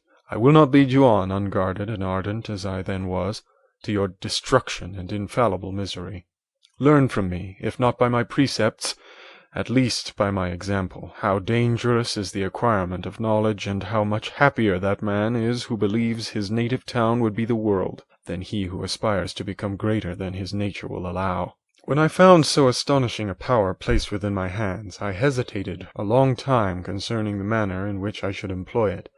Although I possessed the capacity of bestowing animation, yet to prepare a frame for the reception of it, with all its intricacies of fibres, muscles, and veins, still remained a work of inconceivable difficulty and labour. I doubted at first whether I should attempt the creation of a being like myself, or one of simpler organization, but my imagination was too much exalted by my first success to permit me to doubt of my ability to give life to an animal as complex and wonderful as man. The materials at present within my command hardly appeared adequate to so arduous an undertaking, but I doubted not that I should ultimately succeed. I prepared myself for a multitude of reverses. My operations might be incessantly baffled, and at last my work be imperfect. Yet when I considered the improvement which every day takes place in science and mechanics, I was encouraged to hope my present attempts would at least lay the foundations of future success. Nor could I consider the magnitude and complexity of my plan as any argument of its impracticability. It was with these feelings that I began the creation of a human being. As the minuteness of the parts formed a great hindrance to my speed, I resolved, contrary to my first intention, to make the being of a gigantic stature, that is to say, about 8 feet in height, and proportionably large. After having formed this determination, and having spent some months in successfully collecting and arranging my materials, I began. No one can conceive the variety of feelings which bore me onwards, like a hurricane, in the first enthusiasm of success. Life and death appeared to me ideal bounds, which I should first break through, and pour a torrent of light into our dark world. A new species would bless me as its creator and source. Many happy and excellent natures would owe their being to me. No father could claim the gratitude of his child so completely as I should deserve theirs. Pursuing these reflections, I thought that if I could bestow animation upon lifeless matter, I might in process of time, although I now found it impossible, renew life where death had apparently devoted the body to corruption. These thoughts supported my spirits, while I pursued my undertaking with unremitting ardour. My cheek had grown pale with study, and my person had become emaciated with confinement. Sometimes, on the very brink of certainty, I failed, yet still I clung to the hope which the next day or the next hour might realize. One secret which I alone possessed was the hope to which I had dedicated myself, and the moon gazed on my midnight labours, while with unrelaxed and breathless eagerness I pursued nature to her hiding places. Who shall conceive the horrors of my secret toil as I dabbled among the unhallowed damps of the grave, or tortured the living animals to animate the lifeless clay? My limbs now tremble, and my eyes swim with the remembrance. But then a resistless and almost frantic impulse urged me forward. I seemed to have lost all soul or sensation but for this one pursuit. It was indeed but a passing trance, that only made me feel with renewed acuteness so soon as, the unnatural stimulus ceasing to operate, I had returned to my old habits. I collected bones from charnel houses, and disturbed, with profane fingers, the tremendous secrets of the human frame. In a solitary chamber, or rather cell, at the top of the house, and separated from all the other apartments by a gallery and staircase, I kept my workshop of filthy creation. My eyeballs were starting from their sockets in attending to the details of my employment. The dissecting room and the slaughter-house furnished many of my materials, and often did my human nature turn with loathing from my occupation, whilst still urged on by an eagerness which perpetually increased, I brought my work near to a conclusion. The summer months passed while I was thus engaged, heart and soul, in one pursuit. It was a most beautiful season. Never did the fields bestow a more plentiful harvest, or the vines yield a more luxuriant vintage, but my eyes were insensible to the charms of nature, and the same feelings which made me neglect the scenes around me caused me also to forget those friends who were so many miles absent, and whom I had not seen for so long a time. I knew my silence disquieted them, and I well remembered the words of my father. I know that while you are pleased with yourself, you will think of us with affection, and we shall hear regularly from you. You must pardon me if I regard any interruption in your correspondence as a proof that your other duties are equally neglected. I knew well, therefore, that would be my father's feelings, but I could not tear my thoughts from my employment, loathsome in itself, but which had taken an irresistible hold of my imagination. I wished, as it were, to procrastinate all that related to my feelings of affection until the great object, which swallowed up every habit of my nature, should be completed. I then thought that my father would be unjust if he ascribed my neglect to vice or faultiness on my part, but I am now convinced that he was justified in conceiving that I should not be altogether free from blame. A human being in perfection ought always to preserve a calm and peaceful mind, and never to allow passion or a transitory desire to disturb his tranquillity. I do not think that the pursuit of knowledge is an exception to this rule. If the study to which you apply yourself has a tendency to weaken your affections and to destroy your taste for those simple pleasures in which no alloy can possibly mix, then that study is certainly unlawful, that is to say, not befitting the human mind. If this rule were always observed, if no man allowed any pursuit whatsoever to interfere with the tranquillity of his domestic affections, Greece had not been enslaved, Caesar would have spared his country, America would have been discovered more gradually, and the empires of Mexico and Peru had not been destroyed. But I forget that I am moralizing in the most interesting part of my tale, and your looks remind me to proceed. My father made no reproach in his letters, and only took notice of my silence by inquiring into my occupations more particularly than before. Winter, spring, and summer passed away during my labours, but I did not watch the blossom or the expanding leaves, sights which before always yielded me supreme delight, so deeply was I engrossed in my occupation. The leaves of that year had withered before my work drew near to a close, and now every day showed me more plainly how well I had succeeded. But my enthusiasm was checked by my anxiety, and I appeared rather like one doomed by slavery to toil in the mines, or any other unwholesome trade, than an artist occupied by his favourite employment. Every night I was oppressed by a slow fever, and I became nervous to a most painful degree. The fall of a leaf startled me, and I shunned my fellow creatures as if I had been guilty of a crime. Sometimes I grew alarmed at the wreck I perceived that I had become. The energy of my purpose alone sustained me. My labours would soon end, and I believed that exercise and amusement would then drive away incipient disease, and I promised myself both of these, when my creation should be complete. End of Chapter 4. Chapter 5. It was on a dreary night of November that I beheld the accomplishment of my toils. With an anxiety that almost amounted to agony, I collected the instruments of life around me, that I might infuse a spark of being into the lifeless thing that lay at my feet. It was already 1 in the morning, the rain pattered dismally against the panes, and my candle was nearly burnt out, when, by the glimmer of the half-extinguished light, I saw the dull yellow eye of the creature open. It breathed hard, and a convulsive motion agitated its limbs. How can I describe my emotions at this catastrophe, or how delineate the wretch whom with such infinite pains and care I had endeavoured to form? His limbs were in proportion, and I had selected his features as beautiful. Beautiful! Great God! His yellow skin scarcely covered the work of muscles and arteries beneath. His hair was of a lustrous black and flowing, his teeth of a pearly whiteness. But these luxuriances only formed a more horrid contrast with his watery eyes, that seemed almost of the same colour as the dun-white sockets in which they were set, his shrivelled complexion and straight black lips. The different accidents of life are not so changeable as the feelings of human nature. I had worked hard for nearly 2 years for the sole purpose of infusing life into an inanimate body. For this I had deprived myself of rest and health. I had desired it with an ardour that far exceeded moderation, but now that I had finished, the beauty of the dream vanished, and breathless horror and disgust filled my heart. Unable to endure the aspect of the being I had created, I rushed out of the room, and continued a long time traversing my bedchamber, unable to compose my mind to sleep. At length lassitude succeeded to the tumult I had before endured, and I threw myself on the bed in my clothes, endeavouring to seek a few moments of forgetfulness. but it was in vain. I slept indeed, but I was disturbed by the wildest dreams. I thought I saw Elizabeth, in the bloom of health, walking in the streets of Ingolstadt. Delighted and surprised, I embraced her, but as I imprinted the first kiss on her lips, they became livid with the hue of death.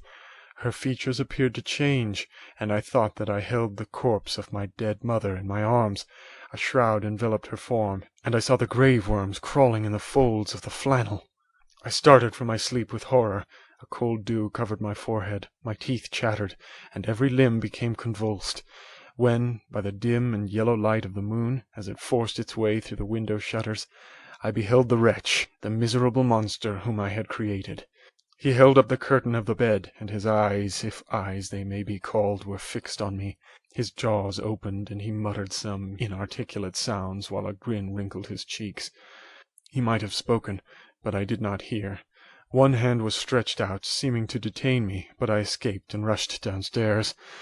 I took refuge in the courtyard belonging to the house which I inhabited, where I remained during the rest of the night, walking up and down in the greatest agitation, listening attentively, catching and fearing each sound as if it were to announce the approach of the demoniacal corpse to which I had so miserably given life.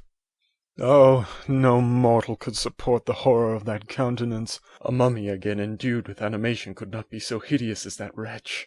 I had gazed on him while unfinished. He was ugly then, but when those muscles and joints were rendered capable of motion, it became a thing such as even Dante could not have conceived.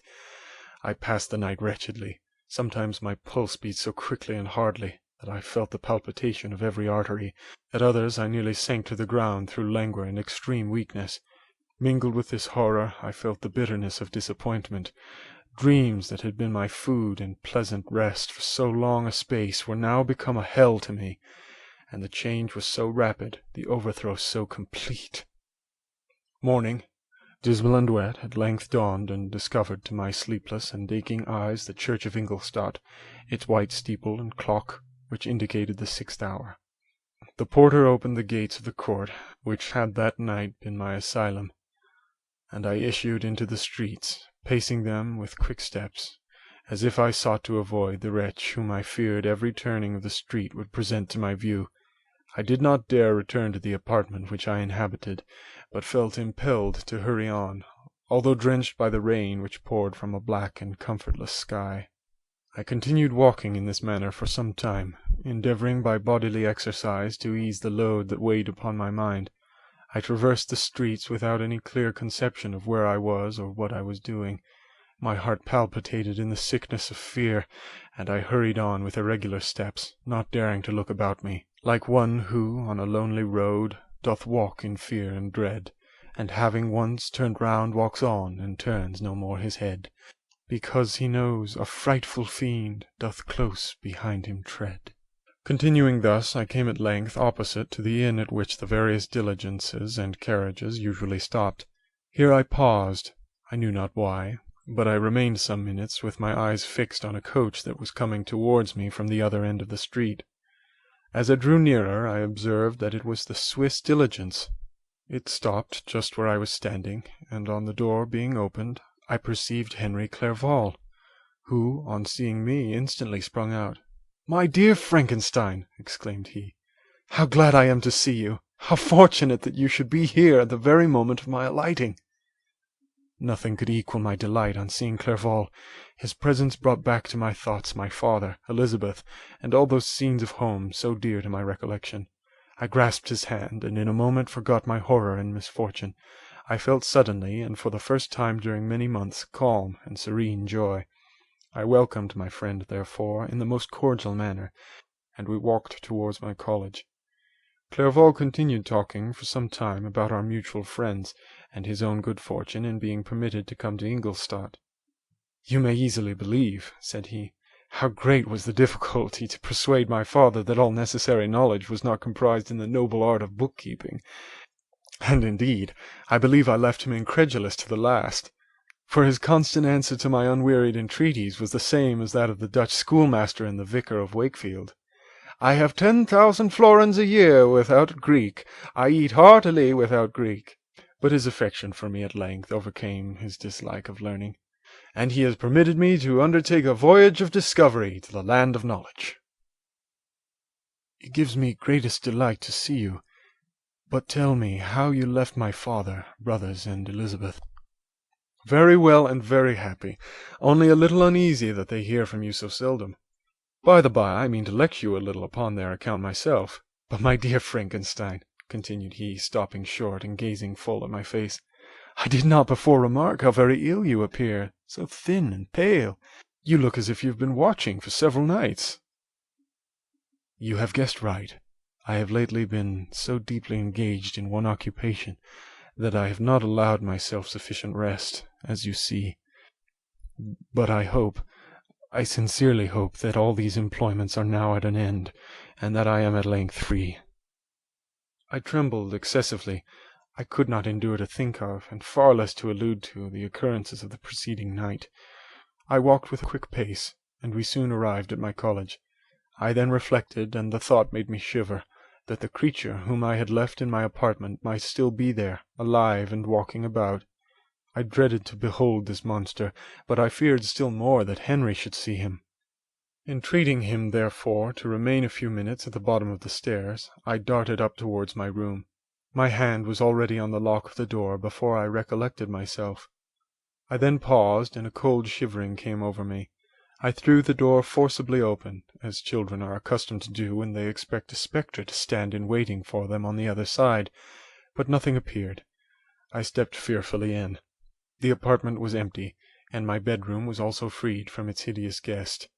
I could hardly believe that so great a good fortune could have befallen me, but when I became assured that my enemy had indeed fled, I clapped my hands for joy and ran down to Clerval.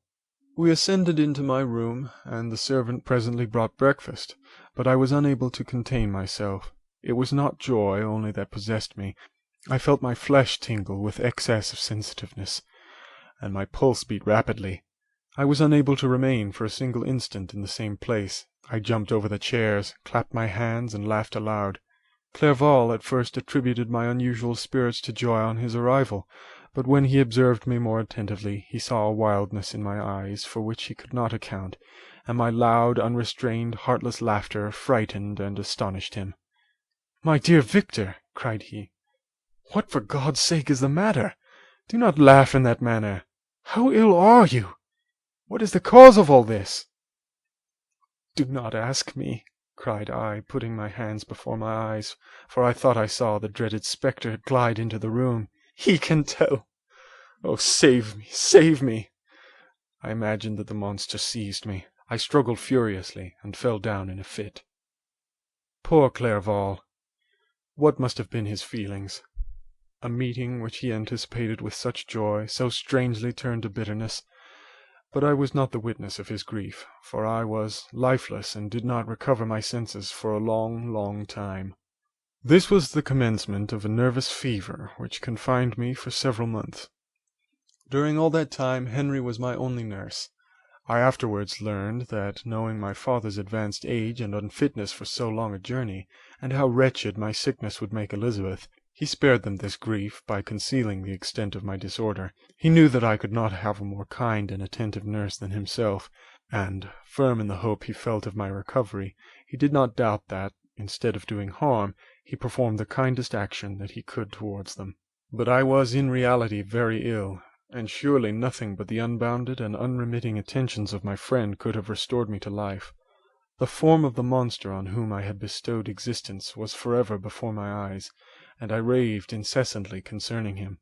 Doubtless my words surprised Henry. He at first believed them to be the wanderings of my disturbed imagination, but the pertinacity with which I continually recurred to the same subject persuaded him that my disorder indeed owed its origin to some uncommon and terrible event. By very slow degrees, and with frequent relapses that alarmed and grieved my friend, I recovered. I remember the first time I became capable of observing outward objects with any kind of pleasure. I perceived that the fallen leaves had disappeared, and that the young buds were shooting forth from the trees that shaded my window. It was a divine spring, and the season contributed greatly to my convalescence. I felt also sentiments of joy and affection revive in my bosom. My gloom disappeared, and in a short time I became as cheerful as before I was attacked by the fatal passion. "Dearest Clerval," exclaimed I, "how kind, how very good you are to me! This whole winter, instead of being spent in study, as you promised yourself, has been consumed in my sick room. How shall I ever repay you? I feel the greatest remorse for the disappointment of which I have been the occasion, but you will forgive me." "You will repay me entirely if you do not discompose yourself. But get well as fast as you can, and since you appear in such good spirits, I may speak to you on one subject, may I not?" I trembled. One subject, what could it be? Could he allude to an object on whom I dared not even think? "Compose yourself," said Clerval, who observed my change of colour. "I will not mention it if it agitates you, but your father and cousin would be very happy if they received a letter from you in your own handwriting. They hardly know how ill you have been, and are uneasy at your long silence." "Is that all, my dear Henry? How could you suppose that my first thought would not fly towards those dear, dear friends whom I love, and who are so deserving of my love? If this is your present temper, my friend, you will perhaps be glad to see a letter that has been lying here some days for you. It is from your cousin, I believe."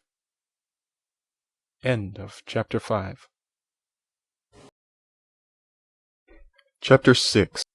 Clerval then put the following letter into my hands. It was from my own Elizabeth. "My dearest cousin, you have been ill, very ill, and even the constant letters of dear kind Henry are not sufficient to reassure me on your account. You are forbidden to write, to hold a pen, yet one word from you, dear Victor, is necessary to calm our apprehensions. For a long time I have thought that each post would bring this line, and my persuasions have restrained my uncle from undertaking a journey to Ingolstadt. I have prevented his encountering the inconveniences and perhaps dangers of so long a journey. Yet how often have I regretted not being able to perform it myself! I figure to myself that the task of attending on your sick-bed has devolved on some mercenary old nurse, who could never guess your wishes, nor minister to them with the care and affection of your poor cousin. Yet that is over now. Clerval writes that indeed you are getting better. I eagerly hope that you will confirm this intelligence soon in your own handwriting. Get well, and return to us. You will find a happy, cheerful home, and friends who love you dearly. Your father's health is vigorous, and he asks but to see you, but to be assured that you are well, and not a care will ever cloud his benevolent countenance. How pleased you would be to remark the improvement of our Ernest! He is now 16, and full of activity and spirit. He is desirous to be a true Swiss and to enter into foreign service. But we cannot part with him, at least until his elder brother returns to us. My uncle is not pleased with the idea of a military career in a distant country, but Ernest never had your powers of application. He looks upon study as an odious fetter. His time is spent in the open air, climbing the hills or rowing on the lake. I fear that he will become an idler unless we yield the point and permit him to enter on the profession which he has selected. Little alteration, except the growth of our dear children, has taken place since you left us.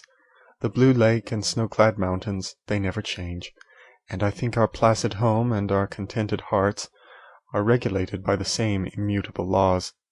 My trifling occupations take up my time and amuse me, and I am rewarded for any exertions by seeing none but happy, kind faces around me.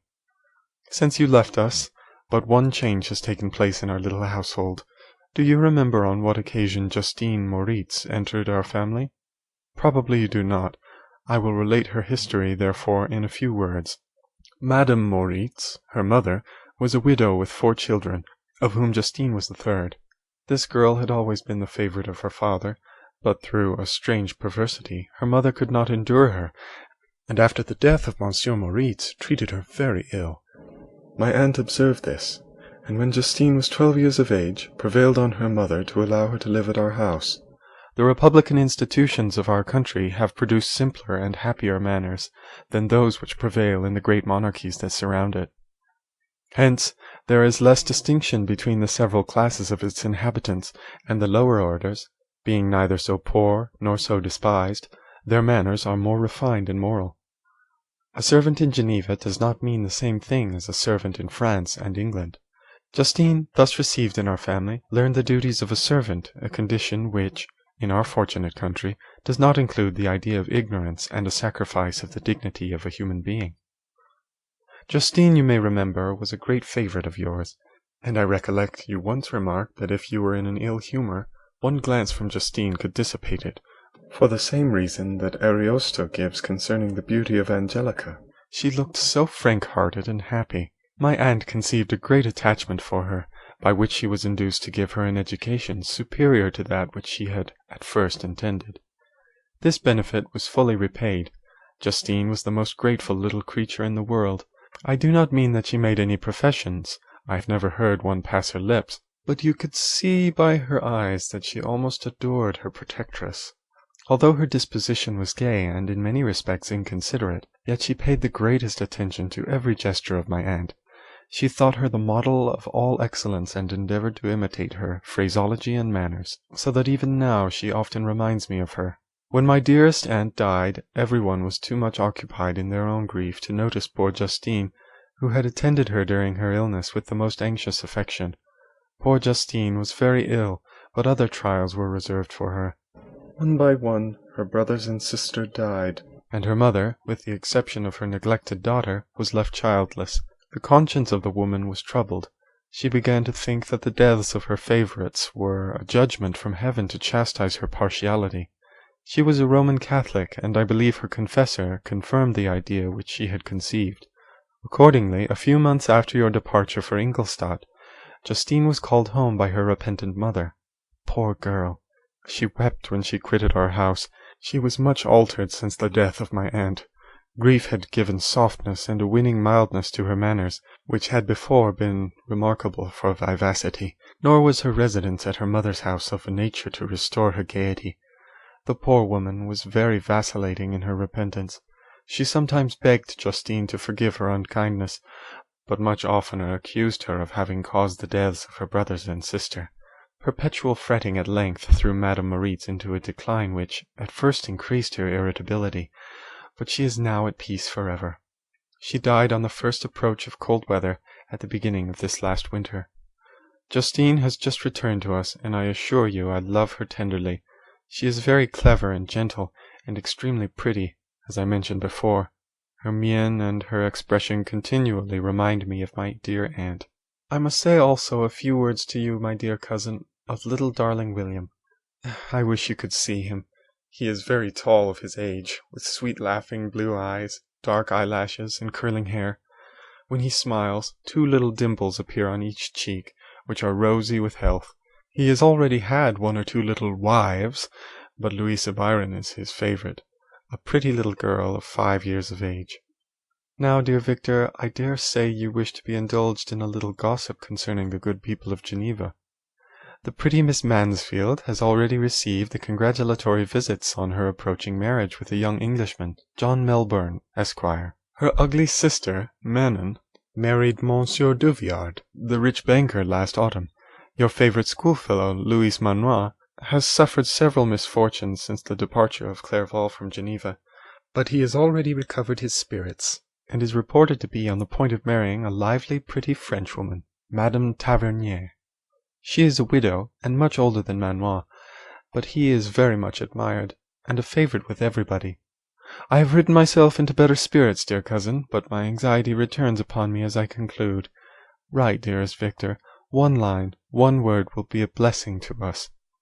10,000 thanks to Henry for his kindness, his affection, and his many letters. We are sincerely grateful. Adieu, my dear cousin. Take care of yourself, and I entreat you, write. Elizabeth Lavenza, Geneva, March 18th, at an undisclosed time in the 1700s. Dear, dear Elizabeth, I exclaimed when I had read her letter. I will write instantly and relieve them from the anxiety they must feel. I wrote, and this exertion greatly fatigued me, but my convalescence had commenced, and proceeded regularly. In another fortnight I was able to leave my chamber. One of my first duties on my recovery was to introduce Clerval to the several professors of the university. In doing this, I underwent a kind of rough usage, ill befitting the wounds that my mind had sustained. Ever since that fatal night, the end of my labours, and the beginning of my misfortunes, I had conceived a violent antipathy even to the name of natural philosophy. When I was otherwise quite restored to health, the sight of a chemical instrument would renew all the agony of my nervous symptoms. Henry saw this, and had removed all my apparatus from my view. He had also changed my apartment, for he perceived that I had acquired a dislike for the room which had previously been my laboratory.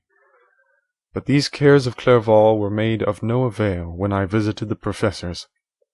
Monsieur Waldman inflicted torture when he praised, with kindness and warmth, the astonishing progress I had made in the sciences. He soon perceived that I disliked the subject, but not guessing the real cause, he attributed my feelings to modesty, and changed the subject from my improvement to the science itself, with a desire, as I evidently saw, of drawing me out. What could I do? He meant to please, and he tormented me. I felt as if he had placed carefully, one by one, in my view those instruments which were to be afterwards used in putting me to a slow and cruel death. I writhed under his words, yet dared not exhibit the pain I felt. Clerval, whose eyes and feelings were always quick in discerning the sensations of others, declined the subject, alleging in excuse his total ignorance, and the conversation took a more general turn. I thanked my friend from my heart, but I did not speak. I saw plainly that he was surprised, but he never attempted to draw my secret from me, and although I loved him with a mixture of affection and reverence that knew no bounds, yet I could never persuade myself to confide in him that event which was so often present to my recollection, but which I feared the detail to another would only impress more deeply. Monsieur Krempe was not equally docile, and in my condition at that time, of almost insupportable sensitiveness, his harsh, blunt encomiums gave me even more pain than the benevolent approbation of Monsieur Waldman. "Damn the fellow!" cried he. "Why, Monsieur Clerval, I assure you he has outstripped us all. Ay, stare if you please, but it is nevertheless true.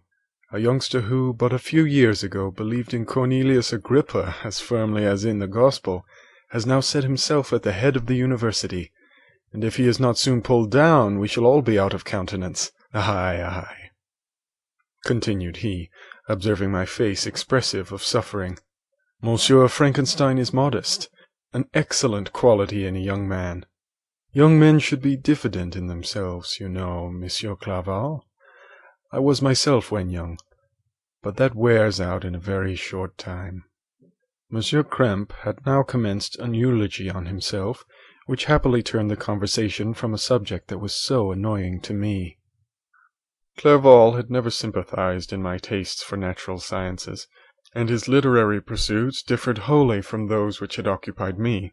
He came to the university with the design of making himself complete master of the Oriental languages, and thus he should open a field for the plan of life he had marked out for himself. Resolved to pursue no inglorious career, he turned his eyes toward the East, as affording scope for his spirit of enterprise. The Persian, Arabic, and Sanskrit languages engaged his attention, and I was easily induced to enter on the same studies. Idleness had never been irksome to me, and now that I wished to fly from reflection, and hated my former studies, I felt great relief in being the fellow pupil with my friend, and found not only instruction but consolation in the works of the Orientalists. I did not, like him, attempt a critical knowledge of their dialects, for I did not contemplate making any other use of them than temporary amusement. I read merely to understand their meaning, and they well repaid my labours. Their melancholy is soothing, and their joy elevating, to a degree I never experienced in studying the authors of any other country. When you read their writings, life appears to consist in a warm sun and a garden of roses, in the smiles and frowns of a fair enemy, and the fire that consumes your own heart, how different from the manly and heroic poetry of Greece and Rome. Summer passed away in these occupations, and my return to Geneva was fixed for the latter end of autumn. But being delayed by several accidents, winter and snow arrived. The roads were deemed impassable, and my journey was retarded until the ensuing spring. I felt this delay very bitterly, for I longed to see my native town and my beloved friends. My return had only been delayed so long from an unwillingness to leave Clerval in a strange place, before he had become acquainted with any of its inhabitants. The winter, however, was spent cheerfully, and although the spring was uncommonly late, when it came its beauty compensated for its dilatoriness. The month of May had already commenced, and I expected the letter daily which was to fix the date of my departure, when Henry proposed a pedestrian tour in the environs of Ingolstadt, that I might bid a personal farewell to the country I had so long inhabited. I acceded with pleasure to this proposition. I was fond of exercise, and Clerval had always been my favourite companion in the ramble of this nature that I had taken among the scenes of my native country. We passed a fortnight in these perambulations, and my health and spirits had long been restored, and they gained additional strength from the salubrious air I breathed, the natural incidents of our progress, and the conversation of my friend. Study had before secluded me from the intercourse of my fellow creatures, and rendered me unsocial, but Clerval called forth the better feelings of my heart. He again taught me to love the aspect of nature, and the cheerful faces of children. Excellent friend, how sincerely you did love me, and endeavour to elevate my mind until it was on a level with your own. A selfish pursuit has cramped and narrowed me, until your gentleness and affection warmed and opened my senses. I became the same happy creature who, a few years ago, loved and beloved by all, had no sorrow or care. When happy, inanimate nature had the power of bestowing on me the most delightful sensations. A serene sky and verdant fields filled me with ecstasy. The present season was indeed divine. The flowers of spring bloomed in the hedges, while those of summer were already in bud. I was undisturbed by thoughts which during the preceding year had pressed upon me, notwithstanding my endeavours to throw them off with an invincible burden. Henry rejoiced in my gaiety, and sincerely sympathized in my feelings. He exerted himself to amuse me, while he expressed the sensations that filled his soul. The resources of his mind on this occasion were truly astonishing. His conversation was full of imagination, and very often, in imitation of the Persian and Arabic writers, he invented tales of wonderful fancy and passion. At other times he repeated my favourite poems, or drew me out into arguments, which he supported with great ingenuity. We returned to our college on a Sunday afternoon. The peasants were dancing, and every one we met appeared gay and happy. My own spirits were high, and I bounded along with feelings of unbridled joy and hilarity. End of Chapter 6. Chapter 7. On my return I found the following letter from my father. My dear Victor, you have probably waited impatiently for a letter to fix the date of your return to us, and I was at first tempted to write only a few lines, merely mentioning the day on which I should expect you, but that would be a cruel kindness, and I dare not do it. What would be your surprise, my son, when you expected a happy and glad welcome, to behold, on the contrary, tears and wretchedness? And how, Victor, can I relate our misfortune? Absence cannot have rendered you callous to our joys and griefs, and how shall I inflict pain on my long-absent son? I wish to prepare you for the woeful news, but I know it is impossible. Even now your eye skims over the page to seek the words which are to convey to you the horrible tidings. William is dead. That sweet child whose smiles delighted and warmed my heart, who was so gentle yet so gay. Victor, he is murdered. I will not attempt to console you, but will simply relate the circumstances of the transaction. Last Thursday, May 7th, I, my niece, and your 2 brothers went to walk in Plainpalais. The evening was warm and serene, and we prolonged our walk farther than usual. It was already dusk before we thought of returning, and then we discovered that William and Ernest, who had gone on before, were not to be found. We accordingly rested on a seat until they should return. Presently Ernest came and inquired if we had seen his brother. He said that he had been playing with him, that William had run away to hide himself, and that he vainly sought for him, and afterwards waited for a long time, but that he did not return. This account rather alarmed us, and we continued to search for him until night fell, when Elizabeth conjectured that he might have returned to the house. He was not there. We returned again with torches, for I could not rest, when I thought that my sweet boy had lost himself and was exposed to all the damps and dews of night. Elizabeth also suffered extreme anguish. About 5 in the morning I discovered my lovely boy, whom the night before I had seen blooming and active in health, stretched on the grass, livid and motionless. The print of the murderous finger was on his neck. He was conveyed home, and the anguish that was visible in my countenance betrayed the secret to Elizabeth. She was very earnest to see the corpse. At first I attempted to prevent her, but she persisted, and entering the room where it lay, hastily examined the neck of the victim, and clasping her hands, exclaimed, "Oh God, I have murdered my darling child!" She fainted, and was restored with extreme difficulty.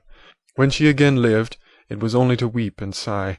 She told me that same evening William had teased her to let him wear a very valuable miniature that she possessed of your mother. This picture is gone, and was doubtless the temptation which urged the murderer to the deed. We have no trace of him at present, although our exertions to discover him are unremitted, but they will not restore my beloved William. Come, dearest Victor, you alone can console Elizabeth. She weeps continually, and accuses herself unjustly as the cause of his death. Her words pierce my heart. We are all unhappy, but will not that be an additional motive for you, my son, to return and be our comforter? Your dear mother, alas, Victor, I now say, thank God she did not live to witness the cruel, miserable death of her youngest darling. Come, Victor, not brooding thoughts of vengeance against the assassin, but with feelings of peace and gentleness that will heal instead of festering the wounds of our minds. Enter the house of mourning, my friend, but with kindness and affection for those who love you, and not with hatred for your enemies. Your affectionate and afflicted father, Alphonse Frankenstein. Geneva, May 12th, at an undisclosed time in the 1700s. Clerval, who had watched my countenance as I read this letter, was surprised to observe the despair that succeeded the joy I at first expressed on receiving news from my friends. I threw the letter on the table, and covered my face with my hands. "My dear Frankenstein," exclaimed Henry when he perceived me weep with bitterness, "are you always to be unhappy? My dear friend, what has happened?" I motioned him to take up the letter, while I walked up and down the room in the extremest agitation. Tears also gushed from the eyes of Clerval as he read the account of my misfortune. "I can offer you no consolation, my friend," said he. "Your disaster is irreparable. What do you intend to do?" "To go instantly to Geneva. Come with me, Henry, to order the horses." During our walk, Clerval endeavoured to say a few words of consolation. He could only express his heartfelt sympathy. "Poor William," said he, "dear lovely child! He now sleeps with his angel mother. Who that had seen him bright and joyous in his young beauty, but must weep over his untimely loss? To die so miserably, to feel the murderer's grasp, how much more a murder that could destroy radiant innocence! Poor little fellow! Only one consolation have we. His friends mourn and weep, but he is at rest. The pang is over. His sufferings are at an end forever. A sod covers his gentle form, and he knows no pain. He can no longer be a subject for pity. We must reserve that for his miserable survivors." Clerval spoke thus, and we hurried through the streets. The words impressed themselves on my mind, and I remembered them afterwards in solitude. But now, as soon as the horses arrived, I hurried into the cabriolet, and bade farewell to my friend. My journey was very melancholy. At first I wished to hurry on, for I longed to console and sympathize with my loved and sorrowing friends. But when I drew near my native town, I slackened my progress. I could hardly sustain the multitude of feelings that crowded into my mind. I passed through scenes familiar to my youth, but which I had not seen for nearly 6 years. How altered everything might be during that time! One sudden and desolating change had taken place, but 1,000 little circumstances might have by degrees worked other alterations, which, although they were done more tranquilly, might not be the less decisive. Fear overcame me. I dared no advance, dreading 1,000 nameless evils that made me tremble, although I was unable to define them. I remained 2 days at Lausanne in this painful state of mind. I contemplated the lake. The waters were placid, all around was calm, and the snowy mountains, palaces of nature, were not changed. By degrees the calm and heavenly scene restored me, and I continued my journey towards Geneva. The road ran by the side of the lake, which became narrower as I approached my native town. I discovered more distinctly the black sides of Jura, and the bright summit of Mont Blanc. I wept like a child. Dear mountains, my own beautiful lake, how do you welcome your wanderer? Your summits are clear, the sky and lake are blue and placid. Is this to prognosticate peace, or to mock at my unhappiness? I fear, my friend, that I shall render myself tedious by dwelling on these preliminary circumstances, but they were days of comparative happiness, and I think of them with pleasure. My country, my beloved country! Who but a native can tell the delight I took in again, beholding the streams, thy mountains, and more than all, thy lovely lake. Yet as I drew nearer home, grief and fear again overcame me.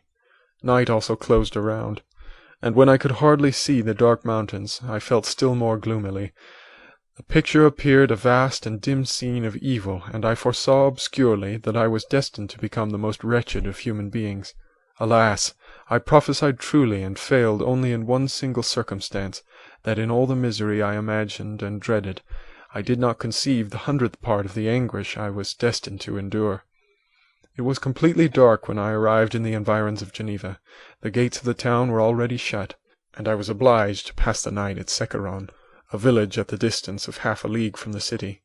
The sky was serene, and as I was unable to rest, I resolved to visit the spot where my poor William had been murdered. As I could not pass through the town, I was obliged to cross the lake in a boat to arrive at Plainpalais. During this short voyage, I saw the lightning playing on the summit of Mont Blanc, in the most beautiful figures. The storm appeared to approach rapidly, and on landing I ascended a low hill that I might observe its progress. It advanced, the heavens were clouded, and I soon felt rain coming slowly in large drops, but its violence quickly increased. I quitted my seat and walked on, although the darkness and storm increased every minute, and the thunder burst with terrific crash over my head. It was echoed from Salive, the Juras, and the Alps of Savoy. Vivid flashes of lightning dazzled my eyes, illuminating the lake, making it appear like a vast sheet of fire. Then for an instant everything seemed of a pitchy darkness, until the eye recovered itself from the preceding flash. The storm, as is often the case in Switzerland, appeared at once in various parts of the heavens. The most violent storm hung exactly north of the town over the part of the lake which lies between the promontory of Bellerive and the village of Coppet. Another storm enlightened Jura with faint flashes, and another darkened and sometimes disclosed the Mole, a peak mountain to the east of the lake. While I watched the tempest, so beautiful and yet terrific, I wandered on with a hasty step. This noble war in the sky elevated my spirits. I clasped my hands and exclaimed aloud, "William, dear angel, this is thy funeral, this is thy dirge." As I said these words, I perceived in the gloom a figure which stole from behind a clump of trees near me. I stood fixed, gazing intently. I could not be mistaken. A flash of lightning illuminated the object, and discovered its shape plainly to me. Its gigantic stature, and the deformity of its aspect, more hideous than belongs to humanity, instantly informed me that it was the wretch, the filthy demon to whom I had given life. What did he there? Could he be, I shuddered at the conception, the murderer of my brother? No sooner did the idea cross my imagination than I became convinced of its truth. My teeth chattered, and I was forced to lean against a tree for support. The figure passed me quickly, and I lost it in the gloom. Nothing in human shape could have destroyed the fair child. He was the murderer. I could not doubt it. The mere presence of the idea was an irresistible proof of the fact. I thought of pursuing the devil, but it would have been in vain, for another flash discovered him to me hanging among the rocks of the nearly perpendicular ascent to Mont Salève, a hill that bounds Plainpalais on the south. He soon reached the summit and disappeared. I remained motionless. The thunder ceased, but the rain still continued, and the scene was enveloped in an impenetrable darkness. I revolved in my mind the events which I had until now sought to forget, the whole train of my progress toward the creation, the appearance of the works of my own hands at my bedside, its departure. 2 years had now nearly elapsed since the night on which he first received life, and was this his first crime? Alas! I had turned loose into the world a depraved wretch, whose delight was in carnage and misery. Had he not murdered my brother? No one can conceive the anguish I suffered during the remainder of the night, which I spent cold and wet in the open air. But I did not feel the inconvenience of the weather. My imagination was busy in scenes of evil and despair.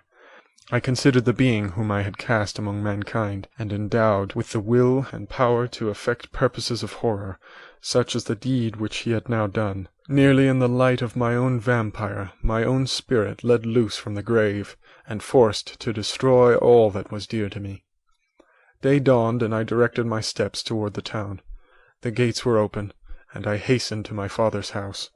My first thought was to discover what I knew of the murderer, and cause instant pursuit to be made, but I paused when I reflected on the story that I had to tell.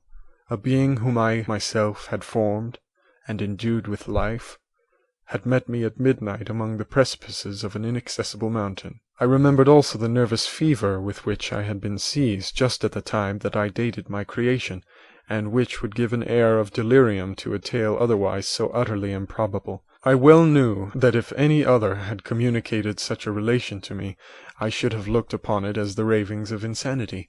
Besides, the strange nature of the animal would elude all pursuit, even if I were so far credited as to persuade my relatives to commence it.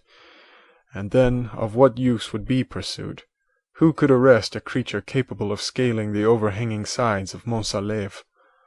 These reflections determined me, and I resolved to remain silent. It was about 5 in the morning when I entered my father's house. I told the servants not to disturb the family, and went into the library to attend their usual hour of rising. 6 years had elapsed, passed in a dream but for one indelible trace, and I stood in the same place where I had last embraced my father before my departure for Ingolstadt. Beloved and venerable parent, he still remained to me. I gazed on the picture of my mother which stood over the mantelpiece. It was an historical subject, painted at my father's desire, and represented Caroline Beaufort in an agony of despair, kneeling by the coffin of her dead father. Her garb was rustic and her cheek pale, but there was an air of dignity and beauty that hardly permitted the sentiment of pity. Below this picture was a miniature of William, and my tears flowed when I looked upon it. While I was thus engaged, Ernest entered. He had heard me arrive, and hastened to welcome me. "Welcome, my dearest Victor," said he. "Ah, I wish you had come 3 months ago, and then you would have found us all joyous and delighted. You come to us now to share a misery which nothing can alleviate, yet your presence will, I hope, revive our father, who seems sinking under his misfortune, and your persuasions will induce poor Elizabeth to cease her vain and tormenting self-accusations. Poor William, he was our darling and our pride." Tears, unrestrained, fell from my brother's eyes. A sense of mortal agony crept over my frame. Before, I had only imagined the wretchedness of my desolated home. The reality came on me as a new and a not less terrible disaster. I tried to calm Ernest. I inquired more minutely concerning my father, and here I named my cousin. "She most of all," said Ernest, "requires consolation. She accused herself of having caused the death of my brother, and that made her very wretched. But since the murderer has been discovered—" "The murderer discovered? Good God, how can that be? Who could attempt to pursue him? It is impossible. One might as well try to overtake the winds, or confine a mountain stream with a straw. I saw him too. He was free last night." "I do not know what you mean," replied my brother, in accents of wonder. "But to us the discovery we have made completes our misery. No one would believe it at first, and even now Elizabeth will not be convinced, notwithstanding all the evidence. Indeed, who would credit that Justine Moritz, who was so amiable and fond of all the family, could suddenly become so capable of so frightful, so appalling a crime?" "Justine Moritz? Poor, poor girl, is she the accused? But it is wrongfully. Everyone knows that. No one believes it, surely, Ernest?" "No one did at first, but several circumstances came out that have almost forced conviction upon us, and her own behaviour has been so confused as to add to the evidence of facts a weight that, I fear, leaves no hope for doubt. But she will be tried to-day, and you will then hear all." He then related that, the morning on which the murder of poor William had been discovered, Justine had been taken ill, and confined to her bed for several days. During this interval, one of the servants, happening to examine the apparel she had worn on the night of the murder, had discovered in her pocket the picture of my mother, which had been judged to be the temptation of the murder. The servant instantly showed it to one of the others, who, without saying a word to any of the family, went to a magistrate, and, upon their deposition, Justine was apprehended. On being charged with the fact, the poor girl confirmed the suspicion in a great measure by her extreme confusion of manner. This was a strange tale, but it did not shake my faith, and I replied earnestly, "You are all mistaken. I know the murderer. Justine, poor good Justine, is innocent." At that instant my father entered. I saw unhappiness deeply impressed on his countenance, but he endeavoured to welcome me cheerfully, and, after we had exchanged our mournful greeting, would have introduced some other topic than that of our disaster, had not Ernest exclaimed, "Good God, papa! Victor says that he knows who was the murderer of poor William." "We do also, unfortunately," replied my father, "for indeed I had rather have been for ever ignorant than have discovered so much depravity and ingratitude in one I valued so highly." "My dear father, you are mistaken. Justine is innocent. If she is, God forbid that she should suffer as guilty. She is to be tried today, and I sincerely hope, that she will be acquitted." This speech calmed me. I was firmly convinced in my own mind that Justine, and indeed every human being, was guiltless of this murder. I had no fear, therefore, that any circumstantial evidence could be brought forward strong enough to convict her. My tale was not one to announce publicly. Its astounding horror would be looked upon as madness by the vulgar. Did any one indeed exist except I, the Creator, who would believe, unless his senses convinced him in the existence of the living monument of presumption and rash ignorance which I had let loose upon the world? We were soon joined by Elizabeth. Time had altered her since I last beheld her.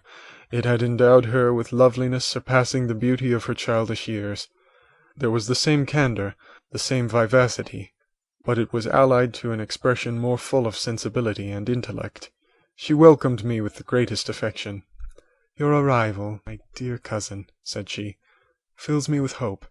You perhaps will find some means to justify my poor guiltless Justine. Alas! Who is safe if she be convicted of crime? I rely on her innocence as certainly as I do upon my own. Our misfortune is doubly hard to us. We have not only lost that lovely, darling boy, but this poor girl, whom I sincerely love, is to be torn away by even a worse fate. If she is condemned, I never shall know joy more. But she will not, I am sure she will not. And then I shall be happy again, even after the sad death of my little William." "She is innocent, my Elizabeth," said I, "and that shall be proved. Fear nothing, but let your spirits be cheered by the assurance of her acquittal." "How kind and generous you are!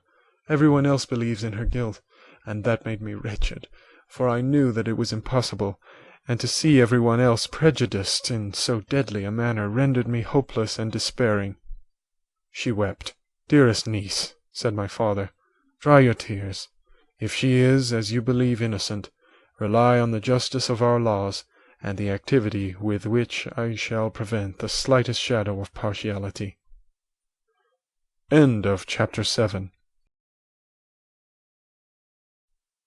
Chapter 8. We passed a few sad hours until 11 o'clock, when the trial was to commence. My father and the rest of the family being obliged to attend as witnesses, I accompanied them to the court. During the whole of this wretched mockery of justice I suffered living torture. It was to be decided whether the result of my curiosity and lawless devices would cause the death of two of my fellow beings, one a smiling babe full of innocence and joy, the other far more dreadfully murdered, with every aggravation of infamy that could make the murder memorable in horror. Justine also was a girl of merit, and possessed qualities which promised to render her life happy. Now all was to be obliterated in an ignominious grave, and I the cause. 1,000 times rather would I have confessed myself guilty of the crime ascribed to Justine, but I was absent when it was committed, and such a declaration would have been considered as the ravings of a madman, and would not have exculpated her who suffered through me. The appearance of Justine was calm. She was dressed in mourning, and her countenance, always engaging, was rendered by the solemnity of her feelings exquisitely beautiful, yet she appeared confident in innocence and did not tremble. Although gazed on and execrated by thousands, for all the kindness which her beauty might otherwise have excited was obliterated in the minds of the spectators by the imagination of the enormity she was supposed to have committed. She was tranquil, yet her tranquillity was evidently constrained, and as her confusion had before been adduced as proof of her guilt, she worked up her mind into an appearance of courage, When she entered the court, she threw her eyes round it and quickly discovered where we were seated. A tear seemed to dim her eye when she saw us, but she quickly recovered herself, and a look of sorrowful affection seemed to attest her utter guiltlessness. The trial began, and after the advocate against her had stated the charge, several witnesses were called. Several strange facts combined against her, which might have staggered anyone who had not such proof of her innocence as I had. She had been out the whole of the night on which the murder had been committed, and towards morning had been perceived by a market woman not far from the spot where the body of the murdered child had been afterwards found. The woman asked her what she did there, but she looked very strangely and only returned a confused and unintelligible answer. She returned to the house about 8 o'clock, and when one inquired where she had passed the night, she replied that she had been looking for the child, and demanded earnestly if anything had been heard concerning him. When shown the body, she fell into violent hysterics and kept her bed for several days. The picture was then produced, which the servant had found in her pocket, and when Elizabeth, in a faltering voice, proved that it was the same which, an hour before the child had been missed, she had placed round his neck, a murmur of horror and indignation filled the court. Justine was called on for her defence. As the trial had proceeded, her countenance had altered. Surprise, horror, and misery were strongly expressed. Sometimes she struggled with her tears, but when she was desired to plead, she collected her powers and spoke in an audible, although variable voice. "God knows," she said, "how entirely I am innocent, but I do not pretend that my protestations should acquit me. I rest my innocence on a plain and simple explanation of the facts which have been adduced against me, and I hope the character I have always borne will incline my judges to a favourable interpretation where any circumstance appears doubtful or suspicious." She then related that, by the permission of Elizabeth, she had passed the evening of the night on which the murder had been committed at the house of an aunt at Chêne, a village situated about a league from Geneva. On her return, at about 9 o'clock, she met a man who asked her if she had seen anything of the child who was lost. She was alarmed by this account, and passed several hours in looking for him, when the gates of Geneva were shut, and she was forced to remain several hours of the night in a barn belonging to a cottage, being unwilling to call up the inhabitants, to whom she was well known. Most of the night she spent here, watching. Towards morning, she believed that she slept for a few minutes. Some steps disturbed her, and she awoke. It was dawn, and she quitted her asylum, that she might again endeavour to find my brother. If she had gone near the spot where his body lay, it was without her knowledge. That she had been bewildered when questioned by the market woman was not surprising, since she had passed a sleepless night, and the fate of poor William was yet uncertain. Concerning the picture, she could give no account. "I know," continued the unhappy victim, "how heavily and fatally this one circumstance weighs against me, but I have no power of explaining it, and when I have expressed my utter ignorance, I am only left to conjecture concerning the probabilities by which it might have been placed in my pocket. But here also I am checked. I believe that I have no enemy on earth, and none surely would have been so wicked as to destroy me wantonly. Did the murderer place it there? I know of no opportunity afforded him for doing so, or if I had, why should he have stolen the jewel, to part with it again so soon? I commit my cause to the justice of my judges, yet I see no room for hope. I beg permission to have a few witnesses examined concerning my character, and if their testimony shall not overweigh my supposed guilt, I must be condemned, although I would pledge my salvation on my innocence." Several witnesses were called, who had known her for many years, and they spoke well of her, but fear and hatred of the crime of which they supposed her guilty rendered them timorous and unwilling to come forward. Elizabeth saw even the last resource, her excellent dispositions and irreproachable conduct, about to fail the accused, when, although violently agitated, she desired permission to address the court. "I am," said she, "the cousin of the unhappy child who was murdered, or rather his sister, for I was educated by and have lived with his parents ever since and even long before his birth. It may therefore be judged indecent in me to come forward on this occasion, but when I see a fellow creature about to perish through the cowardice of her pretended friends, I wish to be allowed to speak, that I may say what I know of her character. I am well acquainted with the accused. I have lived in the same house with her, at one time for 5 and at another for nearly 2 years. During all that period she appeared to me the most amiable and benevolent of human creatures. She nursed Madame Frankenstein, my aunt, in her last illness, with the greatest affection and care, and afterwards attended her own mother during a tedious illness, in a manner that excited the admiration of all who knew her. After which she again lived in my uncle's house, where she was beloved by all the family. She was warmly attached to the child who is now dead, and acted towards him like a most affectionate mother. For my own part, I do not hesitate to say that, notwithstanding all the evidence produced against her, I believe and rely on her perfect innocence. She had no temptation for such an action. As to the bauble on which the chief proof rests, if she had earnestly desired it, I should have willingly given it to her. So much do I esteem and value her." A murmur of approbation followed Elizabeth's simple and powerful appeal, but it was excited by her generous interference, and not in favour of poor Justine, on whom the public indignation was turned with renewed violence, charging her with the blackest ingratitude. She herself wept as Elizabeth spoke, but she did not answer. My own agitation and anguish was extreme during the whole trial. I believed in her innocence. I knew it. Could the demon who had, I did not for a minute doubt, murdered my brother also in his hellish sport have betrayed the innocent to death and ignominy? I could not sustain the horror of my situation, and when I perceived that the popular voice and the countenances of the judges had already condemned my unhappy victim, I rushed out of the court in agony. The tortures of the accused did not equal mine. She was sustained by innocence, but the fangs of remorse tore my bosom and would not forego their hold. I passed the night of unmingled wretchedness. In the morning I went to the court. My lips and throat were parched. I dared not ask the fatal question, but I was known, and the officer guessed the cause of my visit. The ballots had been thrown, they were all black, and Justine was condemned. I cannot pretend to describe what I then felt. I had before experienced sensations of horror, and have endeavoured to bestow upon them adequate expressions, but words cannot convey an idea of the heart-sickening despair that I then endured.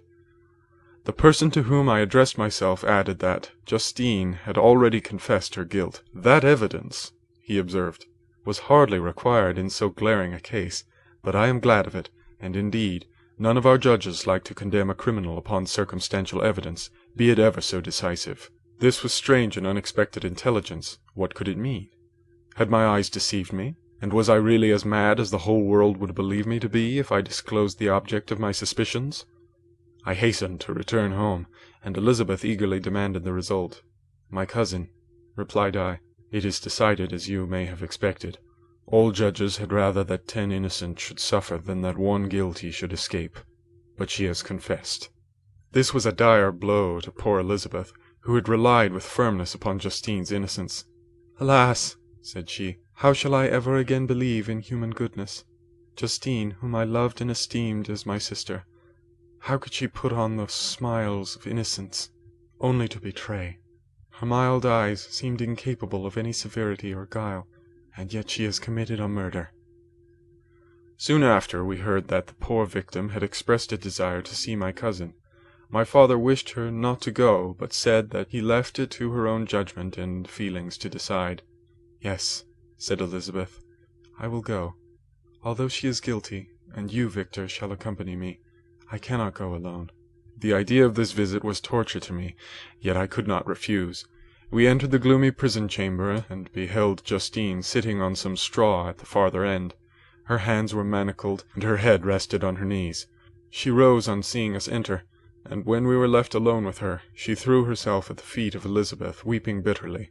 My cousin wept also. "Oh, Justine," said she, "why did you rob me of my last consolation? I relied on your innocence, and although I was then very wretched, I was not so miserable as I am now. And do you also believe that I am so very, very wicked? Do you also join with my enemies to crush me, to condemn me as a murderer?" Her voice was suffocated with sobs. "Rise, my poor girl," said Elizabeth. "Why do you kneel, if you are innocent? I am not one of your enemies. I believed you guiltless, notwithstanding every evidence, until I heard that you had yourself declared your guilt.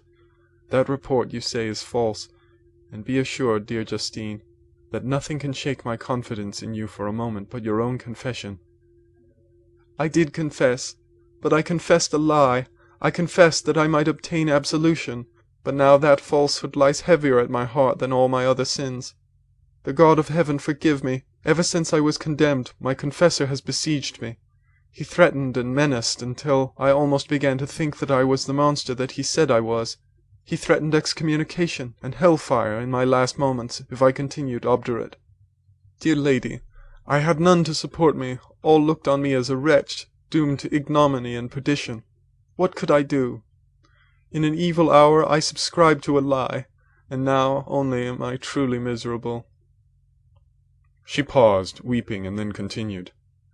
I thought with horror, my sweet lady, that you should believe your Justine, whom your blessed aunt had so highly honoured, and whom you loved, was a creature capable of a crime which none but the devil himself could have perpetrated. Dear William, dearest blessed child, I soon shall see you again in heaven, where we shall all be happy, and that consoles me, going as I am to suffer ignominy and death. Oh, Justine, forgive me for having for one moment distrusted you. Why did you confess? But do not mourn, dear girl, do not fear. I will proclaim, I will prove your innocence. I will melt the stony hearts of your enemies by my tears and prayers. You shall not die. You, my playfellow, my companion, my sister, perish on the scaffold? No, no, I never could survive so horrible a misfortune. Justine shook her head mournfully. I do not fear to die, she said. That pain is past.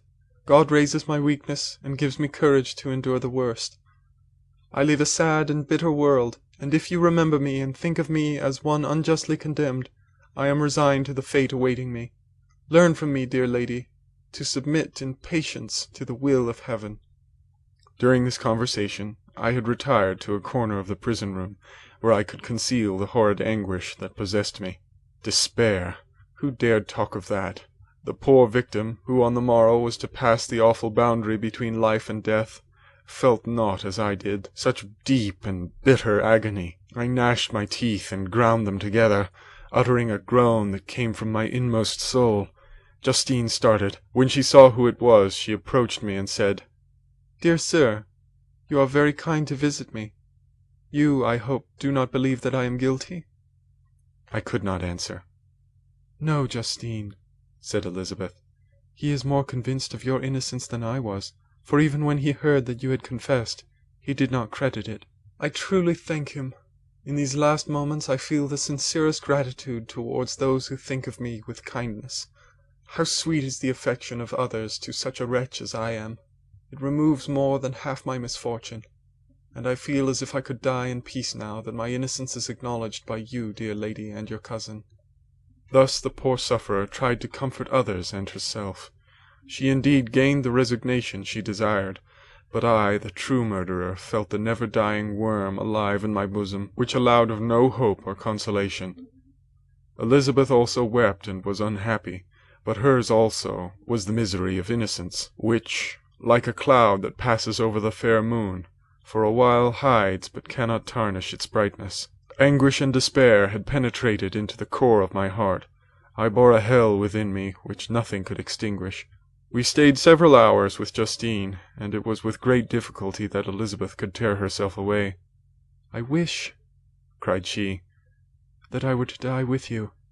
I cannot live in this world of misery. Justine assumed an air of cheerfulness, while she with difficulty repressed her bitter tears. She embraced Elizabeth, and said in a voice of half-suppressed emotion, Farewell, sweet lady. Dearest Elizabeth, my beloved and only friend, may heaven in its bounty bless and preserve you. May this be the last misfortune that you will ever suffer. Live and be happy, and make others so. And on the morrow Justine died. Elizabeth's heart-rending eloquence failed to move the judges from their settled conviction in the criminality of the saintly sufferer. My passionate and indignant appeals were lost upon them, and when I received their cold answers and heard the harsh, unfeeling reasoning of these men, my purposed avowal died away on my lips. Thus I might proclaim myself a madman, but not revoke the sentence passed upon my wretched victim. She perished on the scaffold as a murderess. From the tortures of my own heart I turned to contemplate the deep and voiceless grief of my Elizabeth. This also was my doing, and my father's woe and the desolation of that late so smiling home was all the work of my thrice accursed hands. Ye weep, unhappy ones, But these are not your last tears. Again shall you raise the funeral wail, and the sound of your lamentations shall again and again be heard. Frankenstein, your son, your kinsman, your early, much-loved friend, he who would spend each vital drop of blood for your sakes, who has no thought nor sense of joy except as it is mirrored also in your dear countenances, who would fill the air with blessings and spend his life in serving you, he bids you weep, to shed countless tears, happy beyond his hopes, if thus inexorable fate be satisfied, and if the destruction paused before the peace of the grave have succeeded in your sad torments. Thus spoke my prophetic soul, as, torn by remorse, horror, and despair, I beheld those I loved spend vain sorrow upon the graves of William and Justine, the first hapless victims to my unhallowed arts. End of Chapter 8. Chapter 9. Nothing is more painful to the human mind than, after the feelings have been worked up by a quick succession of events, the dead calmness of inaction and certainty which follows and deprives the soul both of hope and fear. Justine died. She rested, and I was alive. The blood flowed freely in my veins, but a weight of despair and remorse pressed on my heart which nothing could remove. Sleep fled from my eyes. I wandered like an evil spirit, for I had committed deeds of mischief beyond description, horrible, and more, much more, I persuaded myself, was yet behind. Yet my heart overflowed with kindness and the love of virtue. I had begun life with benevolent intentions, and thirsted for the moment when I should put them in practice and make myself useful to my fellow beings. Now all was blasted. Instead of that serenity of conscience which allowed me to look back upon the past with self-satisfaction, and from thence to gather promise of new hopes, I was seized by remorse and the sense of guilt, which hurried me away to a hell of intense tortures such as no language can describe.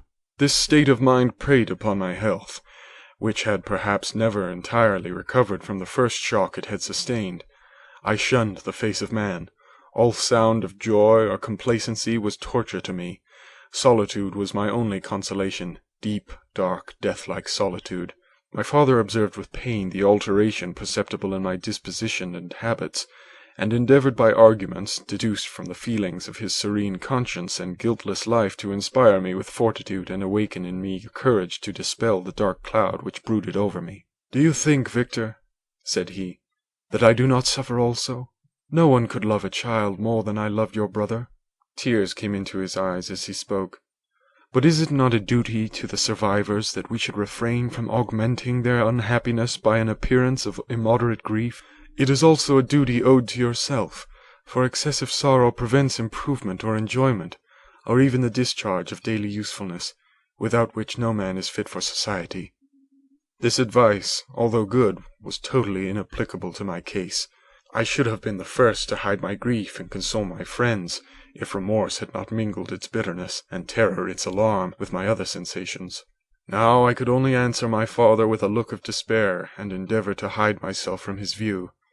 About this time we retired to our house at Belrive. The change was particularly agreeable to me. The shutting of the gates regularly at 10 o'clock, and the impossibility of remaining on the lake after that hour, had rendered our residence within the walls of Geneva very irksome to me. I was now free. Often, after the rest of the family had retired for the night, I took the boat and passed many hours upon the water. Sometimes, with my sails set, I was carried by the wind, and sometimes, after rowing into the middle of the lake, I left the boat to pursue its own course, and gave way to my own miserable reflections. I was often tempted, when all was at peace around me, and I the only unquiet thing that wandered restless in a scene so beautiful and heavenly, if I, except some bat, or the frogs, whose harsh and interrupted croaking was heard only when I approached the shore, often, I say, I was tempted to plunge into the silent lake, that the waters might close over me and my calamities forever. But I was restrained, when I thought of the heroic and suffering Elizabeth, whom I tenderly loved, and whose existence was bound up in mine. I thought also of my father and surviving brother. Should I, by my base desertion, leave them exposed and unprotected to the malice of the fiend whom I had let loose among them? At these moments I wept bitterly, and wished that peace would revisit my mind, only that I might afford them consolation and happiness. But that could not be. Remorse extinguished every hope. I had been the author of unalterable evils, and I lived in daily fear lest the monster whom I had created should perpetrate some new wickedness. I had an obscure feeling that all was not over, and that he would still commit some signal crime, which by its enormity should almost efface the recollection of the past. There was always scope for fear so long as anything I loved remained behind. My abhorrence of this fiend cannot be conceived. When I thought of him I gnashed my teeth, my eyes became inflamed, and I ardently wished to extinguish that life which I had so thoughtlessly bestowed. When I reflected on his crimes and malice, my hatred and revenge burst all bounds of moderation. I would have made a pilgrimage to the highest peak of the Andes, could I when there have precipitated him to their base. I wished to see him again, that I might wreak the utmost extent of abhorrence on his head and avenge the deaths of William and Justine. Our house was the house of mourning. My father's health was deeply shaken by the horror of the recent events. Elizabeth was sad and desponding. She no longer took delight in her ordinary occupations. All pleasure seemed to her sacrilege toward the dead. Eternal woe and tears, she then thought, was the just tribute she should pay to innocence so blasted and destroyed. She was no longer that happy creature who in earlier youth wandered with me on the banks of the lake and talked with ecstasy of our future prospects. The first of those sorrows which are sent to wean us from the earth had visited her, and its dimming influence quenched her dearest smiles. "When I reflect, my dear cousin," said she, "on the miserable death of Justine Moritz, I no longer see the world and its works as they before appeared to me. Before I looked upon the accounts of vice and injustice that I read in books or heard from others as tales of ancient days or imaginary evils. At least they were remote and more familiar to reason than to the imagination. But now misery has come home, and men appear to me as monsters thirsting for each other's blood. Yet I am certainly unjust.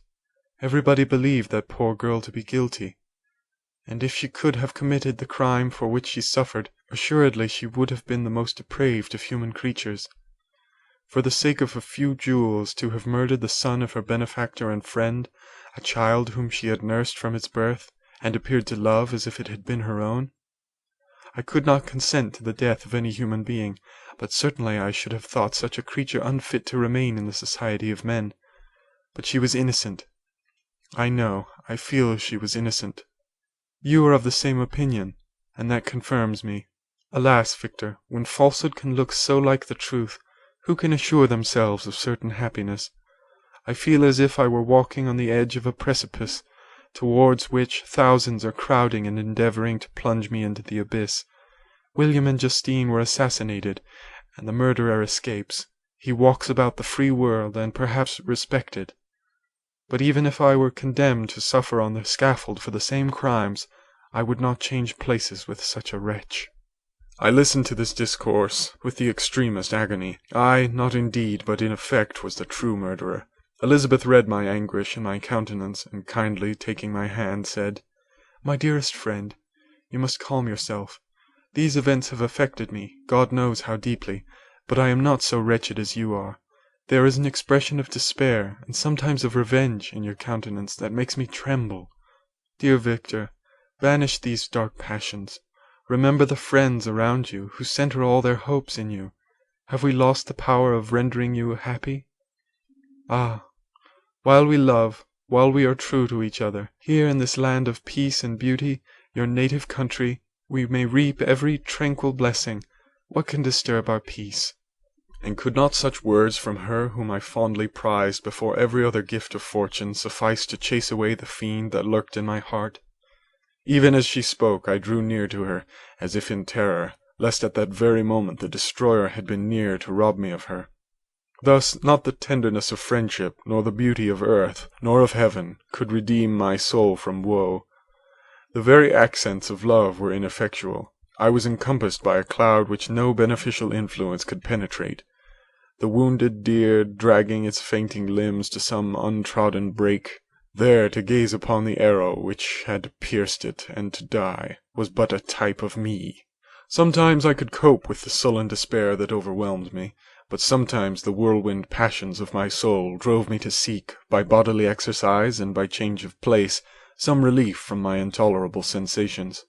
It was during an access of this kind that I suddenly left my home, and bending my steps towards the near alpine valleys, sought in the magnificence, the eternity of such scenes, to forget myself in my ephemeral, because human, sorrows. My wanderings were directed towards the valley of Chamonix. I had visited it frequently during my boyhood.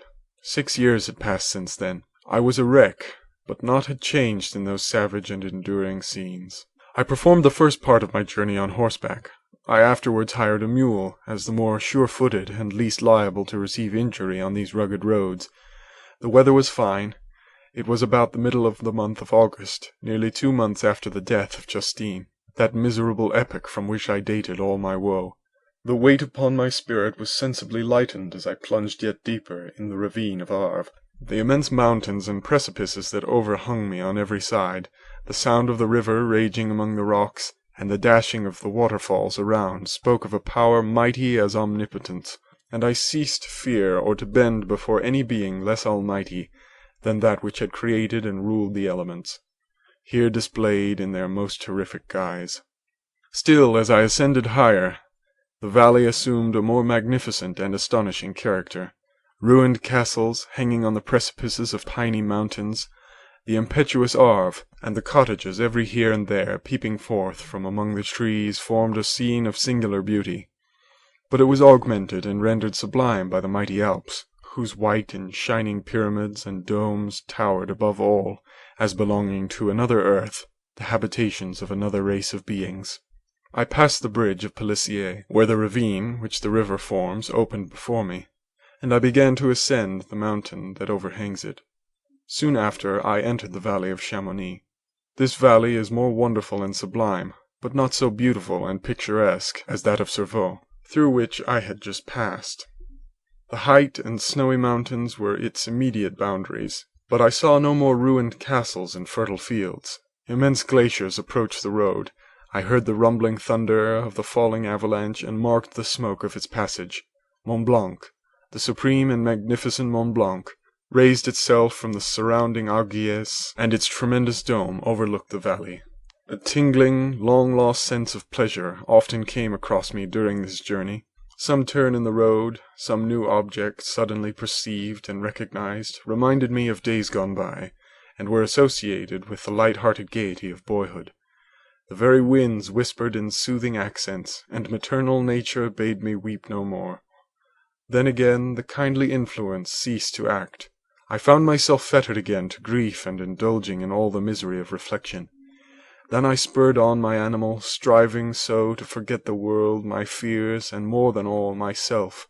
Or, in a more desperate fashion, I alighted and threw myself on the grass, weighed down by horror and despair. At length I arrived at the village of Chamonix. Exhaustion succeeded to the extreme fatigue both of body and of mind which I had endured. For a short space of time I remained at the window, watching the pallid lightnings that played above Mont Blanc, and listening to the rushing of the Arve, which pursued its noisy way beneath.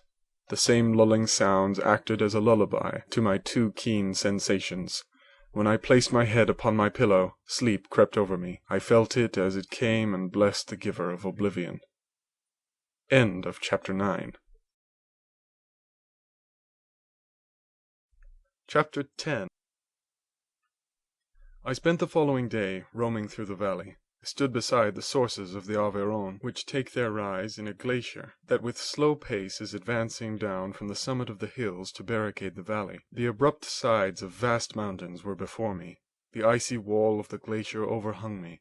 A few shattered pines were scattered around, and the solemn silence of this glorious presence, chamber of imperial nature, was broken only by the brawling waves, or the fall of some vast fragment, the thunder sound of the avalanche, or the cracking, reverberated along the mountains, of the accumulated ice, which, through the silent working of immutable laws, was ever and anon rent and torn, as if it had been but a plaything in their hands.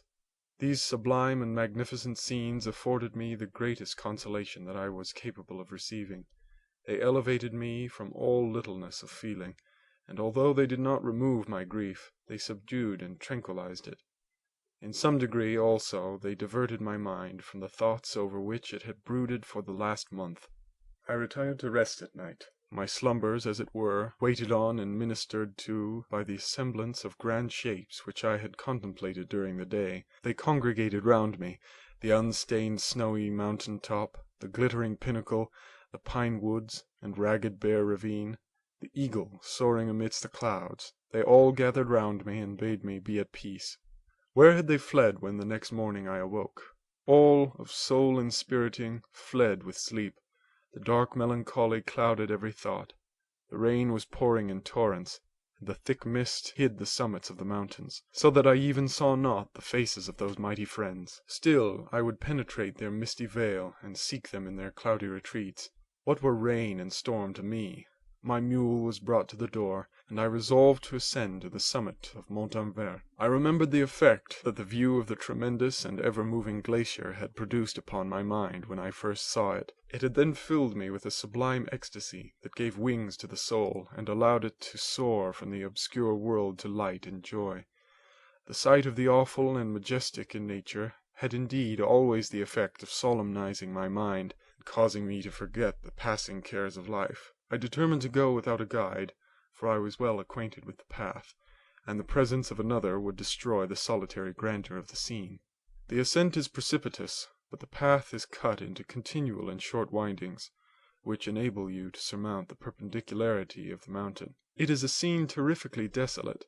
In 1,000 spots the traces of the winter avalanche may be perceived, where trees lie broken and strewn on the ground, some entirely destroyed, others bent, leaning upon the jutting rocks of the mountain or transversely upon other trees. The path, as you ascend higher, is intersected by ravines of snow, down which stones continually roll from above. One of them is particularly dangerous, as the slightest sound, such as even speaking in a loud voice, produces a concussion of air sufficient to draw destruction upon the head of the speaker. The pines are not tall or luxuriant, but they are sombre, and add an air of severity to the scene. I looked on the valley beneath. Vast mists were rising from the rivers which ran through it, and curling in thick wreaths around the opposite mountains, whose summits were hid in the uniform clouds, while rain poured from the dark sky and added to the melancholy impression I received from the objects around me. Alas! Why does man boast of sensibilities superior to those apparent in the brute? It only renders them more necessary beings. If our impulses were confined to hunger, thirst, and desire, we might be nearly free, but now we are moved by every wind that blows, and a chance word or scene that word may convey to us. We rest, a dream has power to poison sleep. We rise, one wandering, thought pollutes the day. We feel, conceive, or reason, laugh or weep, embrace fond woe, or cast our cares away. It is the same, for be it joy or sorrow, the path of its departure still is free. Man's yesterday may ne'er be like his morrow, naught may endure but mutability. It was nearly noon when I arrived at the top of the ascent. For some time I sat upon the rock that overlooks the sea of ice. A mist covered both that and the surrounding mountains. Presently a breeze dissipated the cloud, and I descended upon the glacier. The surface is very uneven, rising like the waves of a troubled sea, descending low and interspersed by rifts that sink deep. The field of ice is almost a league in width, but I spent nearly 2 hours in crossing it. The opposite mountain is a bare perpendicular rock. From the side where I now stood, Montanvert was exactly opposite, at the distance of a league, and above it rose Mont Blanc, in awful majesty. I remained in a recess of the rock, gazing on this wonderful and stupendous scene. The sea, or rather the vast river of ice, wound among its dependent mountains, whose aerial summits hung over its recesses. Their icy and glittering peaks shone in the sunlight over the clouds. My heart, which was before sorrowful, now swelled with something like joy. I exclaimed, "Wandering spirits, if indeed ye wander and do not rest in your narrow beds, allow me this faint happiness, or take me as your companion away from the joys of life." As I said this, I suddenly beheld the figure of a man, at some distance, advancing towards me with superhuman speed. He bounded over the crevices in the ice, among which I had walked with caution. His stature, also, as he approached, seemed to exceed that of a man. I was troubled. A mist came over my eyes, and I felt a faintness seize me. but I was quickly restored by the cold gale of the mountains. I perceived, as the shape came nearer, sight tremendous and abhorred, that it was the wretch whom I had created. I trembled with rage and horror, resolving to wait his approach, and then close with him in mortal combat. He approached, his countenance bespoke bitter anguish, combined with disdain and malignity, while its unearthly ugliness rendered it almost too horrible for human eyes.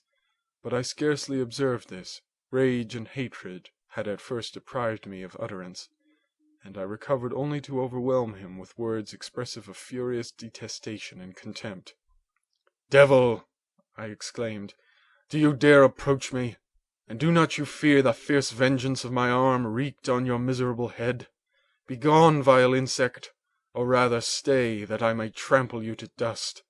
And oh, that I could, with the extinction of your miserable existence, restore those victims whom you have so diabolically murdered!" "I expected this reception," said the demon. "All men hate the wretched. How then must I be hated, who am miserable beyond all living things? Yet you, my creator, detest and spurn me, thy creature, to whom thou art bound by ties only dissoluble by the annihilation of one of us. You purpose to kill me. How dare you sport thus with life? Do your duty towards me, and I will do mine towards you and the rest of mankind. If you will comply with my conditions, I will leave them and you at peace. But if you refuse, I will glut the maw of death, until it be satiated with the blood of your remaining friends." "Abhorred monster! Fiend that thou art! The tortures of hell are too mild a vengeance for thy crimes. Wretched devil, you reproach me with your creation. Come on, then, that I may extinguish the spark which I so negligently bestowed." My rage was without bounds. I sprang on him, impelled by all the feelings which can arm one being against the existence of another.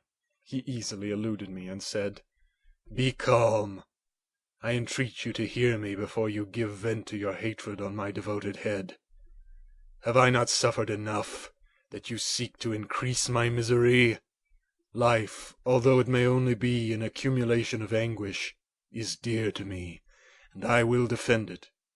Remember, thou hast made me more powerful than thyself. My height is superior to thine, my joints more supple. But I will not be tempted to set myself in opposition to thee. I am thy creature, and I will be even mild and docile to my natural lord and king, if thou wilt also perform thy part, the which thou owest me. O Frankenstein, be not equitable to every other, and trample upon me alone, to whom thy justice and even thy clemency and affection is most due. Remember that I am thy creature. I ought to be thy Adam, but I am rather the fallen angel, whom thou drivest from joy for no misdeed. Everywhere I see bliss, from which I alone am irrevocably excluded. I was benevolent and good. Misery made me a fiend. Make me happy, and I shall again be virtuous." "Begone! I will not hear you. There can be no community between you and me. We are enemies. Begone, or let us try our strength in a fight in which one must fall." "How can I move thee? Will no entreaties cause thee to turn a favourable eye upon thy creature, who implores thy goodness and compassion? Believe me, Frankenstein, I was benevolent. My soul glowed with love and humanity. But am I not alone, miserably alone? You, my creator, abhor me. What hope can I gather from your fellow creatures, who owe me nothing? They spurn and hate me. The desert mountains and dreary glaciers are my refuge. I have wandered here many days. The caves of ice, which I only do not fear, are a dwelling to me, and the only one which man does not grudge. These bleak skies I hail, for they are kinder to me than your fellow beings. If the multitude of mankind knew of my existence, they would do as you do, and arm themselves for my destruction. Shall I not then hate them who abhor me? I will keep no terms with my enemies. I am miserable, and they shall share my wretchedness. Yet it is in your power to recompense me, and deliver them from an evil which it only remains for you to make so great, that not only you and your family, but thousands of others, shall be swallowed up in the whirlwinds of its rage. Let your compassion be moved, and do not disdain me. Listen to my tale. When you have heard that, abandon or commiserate me, as you shall judge that I deserve. But hear me. The guilty are allowed by human laws, bloody as they are, to speak in their own defense before they are condemned. Listen to me, Frankenstein. You accuse me of murder, and yet you would with a satisfied conscience destroy your own creature. O praise the eternal justice of man, yet I ask you not to spare me. Listen to me, and then, if you can, and if you will, destroy the work of your hands. Why do you call to my remembrance, I rejoined, circumstances of which I shudder to reflect, that I have been the miserable origin and author? Cursed be the day, abhorred devil, in which you first saw light. Cursed, although I curse myself, be the hands that formed you. You have made me wretched beyond expression. You have left me no power to consider whether I am just to you or not. Begone! Relieve me from the sight of your detested form. Thus I relieve thee, my creator, he said, and placed his hated hands before my eyes, which I flung from me with violence. Thus I take from thee a sight which you abhor. Still thou canst listen to me, and grant me thy compassion. By the virtues that I once possessed, I demand this from you. Hear my tale. It is long and strange, and the temperature of this place is not fitting to your fine sensations. Come to the hut upon the mountain. The sun is yet high in the heavens. Before it descends to hide itself behind your snowy precipices and illuminate another world, you will have heard my story and can decide. On you it rests, whether I quit forever the neighborhood of man, and lead a harmless life, or become the scourge of your fellow creatures and the author of your own speedy ruin. As he said this, he led the way across the ice. I followed. My heart was full, and I did not answer him, but as I proceeded, I weighed the various arguments that he had used and determined at least to listen to his tale. I was partly urged by curiosity, and compassion confirmed my resolution. I had hitherto supposed him to be the murderer of my brother, and I eagerly sought a confirmation or denial of this opinion. For the first time, also, I felt what the duties of a creator towards his creature were, and that I ought to render him happy before I complained of his wickedness. These motives urged me to comply with his demand. We crossed the ice, therefore, and ascended the opposite rock. The air was cold, and the rain again began to descend. We entered the hut, the fiend with an air of exultation, I with a heavy heart and depressed spirits. But I consented to listen, and seating myself by the fire which my odious companion had lighted, he thus began his tale. End of Chapter 10. Chapter 11. It is with considerable difficulty that I remember the original era of my being. All the events of that period appear confused and indistinct. A strange multiplicity of sensations seized me, and I saw, felt, heard, and smelt at the same time, and it was, indeed, a long time before I learned to distinguish between the operations of my various senses. By degrees I remember a stronger light pressed upon my nerves, so that I was obliged to shut my eyes. Darkness then came over me and troubled me, but hardly had I felt this when, by opening my eyes, as I now suppose, the light poured in upon me again. I walked and, I believe, descended, but I presently found a great alteration in my sensations. Before, dark and opaque bodies had surrounded me, impervious to my touch or sight, but I now found that I could wander on at liberty, with no obstacles which I could not either surmount or avoid. The light became more and more oppressive to me, and the heat wearying me as I walked. I sought a place where I could receive shade. This was the forest near Ingolstadt, and here I lay by the side of a brook, resting from my fatigue, until I felt tormented by hunger and thirst. This roused me from my nearly dormant state, and I ate some berries which I found hanging on the trees or lying on the ground. I slaked my thirst at the brook, and then lying down, was overcome by sleep. It was dark when I awoke. I felt cold also, and half frightened, as it were, instinctively, finding myself so desolate. Before I had quitted your apartment, on a sensation of cold, I had covered myself with some clothes, but these were insufficient to secure me from the dews of night. I was a poor, helpless, miserable wretch. I knew and could distinguish nothing. But feeling pain invade me on all sides, I sat down and wept. Soon a gentle light stole over the heavens and gave me a sensation of pleasure. I started up and beheld a radiant form rise from among the trees. The moon. I gazed with a kind of wonder. It moved slowly, but it enlightened my path, and I again went out in search of berries. I was still cold when under one of the trees I found a huge cloak, with which I covered myself, and sat down upon the ground. No distinct ideas occupied my mind. All was confused. I felt light, and hunger, and thirst, and darkness. Innumerable sounds rang in my ears, and on all sides various scents saluted me. The only object that I could distinguish was the bright moon, and I fixed my eyes on that with pleasure. Several changes of day and night passed, and the orb of night had greatly lessened when I began to distinguish my sensations from each other. I gradually saw plainly the clear stream that supplied me with drink and the trees that shaded me with their foliage. I was delighted when I first discovered that a pleasant sound, which often saluted my ears, proceeded from the throats of the little winged animals who had often intercepted the light from my eyes. I began also to observe with greater accuracy the forms that surrounded me, and to perceive the boundaries of the radiant roof of light which canopied me.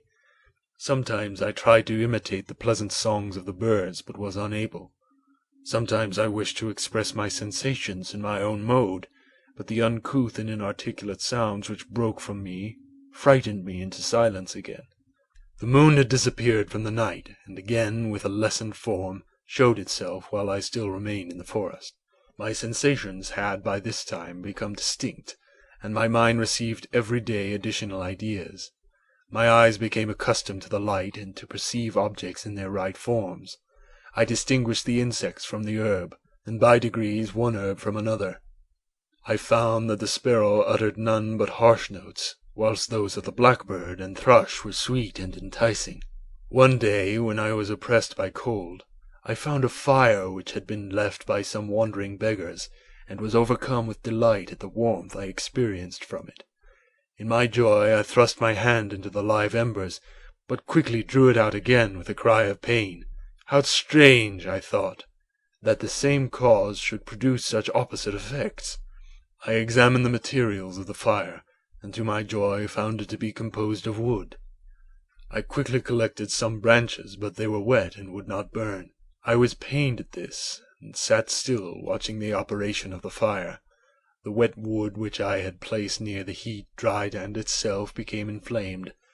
I reflected on this, and by touching the various branches, I discovered the cause and busied myself in collecting a great quantity of wood, that I might dry it and have a plentiful supply of fire. When night came on and brought sleep with it, I was in the greatest fear lest my fire should be extinguished. I covered it carefully with dry wood and leaves, and placed wet branches upon it, and then, spreading my cloak, I lay on the ground and sank into sleep. It was morning when I awoke, and my first care was to visit the fire. I uncovered it, and a gentle breeze quickly fanned it into a flame. I observed this also, and contrived a fan of branches, which roused the embers when they were nearly extinguished. When night came again, I found with pleasure that the fire gave light as well as heat, and that the discovery of this element was useful to me in my food, for I found some of the offals that the travellers had left had been roasted, and tasted much more savory than the berries I gathered from the trees. I tried, therefore, to dress my food in the same manner, placing it on the live embers. I found that the berries were spoiled by this operation, and the nuts and roots much improved. Food, however, became scarce, and I often spent the whole day searching in vain for a few acorns to assuage the pains of hunger. When I found this, I resolved to quit the place that I had hitherto inhabited, to seek for one where the few wants I experienced would be more easily satisfied. In this emigration I exceedingly lamented the loss of the fire which I had obtained through accident and knew not how to reproduce it. I gave several hours to the serious consideration of this difficulty, but I was obliged to relinquish all attempt to supply it, and wrapping myself up in my cloak, I struck across the wood toward the setting sun. I passed 3 days in these rambles, and at length discovered the open country. A great fall of snow had taken place the night before, and the fields were of one uniform white. The appearance was disconsolate, and I found my feet chilled by the cold, damp substance that covered the ground. It was about 7 in the morning, and I longed to obtain food and shelter. At length I perceived a small hut on a rising ground, which had doubtless been built for the convenience of some shepherd. This was a new sight to me, and I examined the structure with great curiosity. Finding the door open, I entered. An old man sat in it near a fire, over which he was preparing his breakfast. He turned on hearing a noise, and perceiving me, shrieked loudly, and quitting the hut, ran across the fields with a speed of which his debilitated form hardly appeared capable. His appearance different from any I had ever before seen, and his flight somewhat surprised me. But I was enchanted by the appearance of the hut. Here the snow and rain could not penetrate.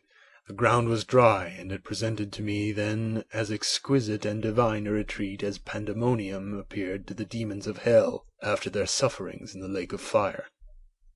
I greedily devoured the remnants of the shepherd's breakfast, which consisted of bread, cheese, milk, and wine. The latter, however, I did not like.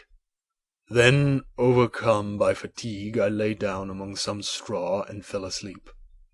It was noon when I awoke, and allured by the warmth of the sun, which shone brightly in the white ground, I determined to recommence my travels, and, depositing the remains of the peasant's breakfast in a wallet I found, I proceeded across the fields for several hours, until at sunset I arrived at a village.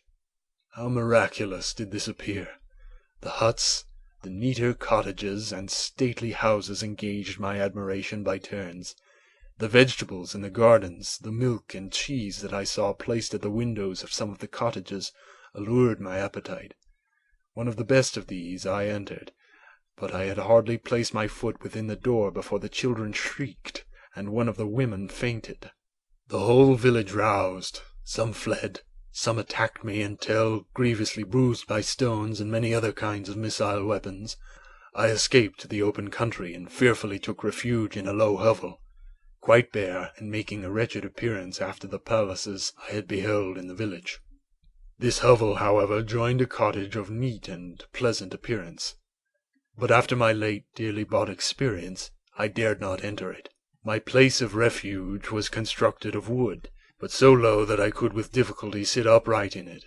No wood, however, was placed on the earth, which formed the floor, but it was dry, and although the wind entered it by innumerable chinks, I found it an agreeable asylum for the snow and rain. Here, then, I retreated, and lay down happy to have found a shelter, however miserable from the inclemency of the season, and still more from the barbarity of man. As soon as morning dawned, I crept from my kennel, that I might view the adjacent cottage and discover if I could remain in the habitation I had found. It was situated against the back of the cottage, and surrounded on the sides, which were exposed by a pigsty and clear pool of water. One part was open, and by that I had crept in, but now I covered every crevice by which I might be perceived with stones and wood, yet in such a manner that I might move them on occasion to pass out. All the light I enjoyed came through the sty, and that was sufficient for me. Having thus arranged my dwelling, and carpeted it with clean straw, I retired, for I saw the figure of a man at a distance, and I remembered too well my treatment the night before to trust myself in his power. I had first, however, provided my sustenance for that day by a loaf of coarse bread, which I purloined, and a cup with which I could drink more conveniently than from my hand of the pure water which flowed by my retreat. The floor was a little raised, so that it was kept perfectly dry, and by its vicinity to the chimney of the cottage it was tolerably warm. Being thus provided, I resolved to reside in this hovel until something should occur which might alter my determination. It was indeed a paradise compared to the bleak forest, my former residence, the rain-dropping branches and dank earth. I ate my breakfast with pleasure, and was about to remove a plank to procure myself a little water, when I heard a step, and looking through a small chink, I beheld a young creature, with a pail on her head, passing before my hovel. The girl was young and of gentle demeanour, unlike what I have since found cottagers and farmhouse servants to be. Yet she was meanly dressed, a coarse blue petticoat and linen jacket being her only garb.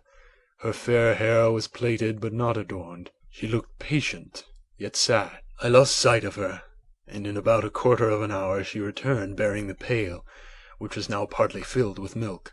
As she walked along, seeming incommoded by her burden, a young man met her, whose countenance expressed a deeper despondence. Uttering a few sounds with an air of melancholy, he took the pail from her head and bore it to the cottage himself. She followed, and they disappeared. Presently I saw the young man again, with some tools in his hand, cross the field behind the cottage, and the girl was also busied, sometimes in the house and sometimes in the yard. On examining my dwelling, I found that one of the windows of the cottage had formerly occupied a part of it, but the panes had been filled up with wood. In one of these was a small and almost imperceptible chink, through which the eye could just penetrate. Through this crevice a small room was visible, whitewashed and clean, but very bare of furniture. In one corner, near a small fire, sat an old man, leaning his head on his hands in a disconsolate attitude. The young girl was occupied in arranging the cottage, but presently she took something out of a drawer, which employed her hands, and she sat down beside the old man, who, taking up an instrument, began to play and produce sounds sweeter than the voice of the thrush or the nightingale. It was a lovely sight even to me, poor wretch who had never beheld aught beautiful before. The silver hair and benevolent countenance of the aged cottager won my reverence, while the gentle manners of the girl enticed my love. He played a sweet mournful air, which I perceived drew tears from the eyes of his amiable companion, of which the old man took no notice, until she sobbed audibly. He then pronounced a few sounds, and the fair creature, leaving her work, knelt at his feet. He raised her and smiled with such kindness and affection that I felt sensations of a peculiar and overpowering nature. They were a mixture of pain and pleasure, such as I had never before experienced, either from hunger or cold, warmth or food, and I withdrew from the window, unable to bear these emotions. Soon after this the young man returned, bearing on his shoulders a load of wood. The girl met him at the door, helped to relieve him of his burden, and taking some of the fuel into the cottage, placed it on the fire. Then she and the youth went apart into a nook of the cottage, and he showed her a large loaf and piece of cheese. She seemed pleased, and went into the garden for some roots and plants, which she placed in water, and then upon the fire.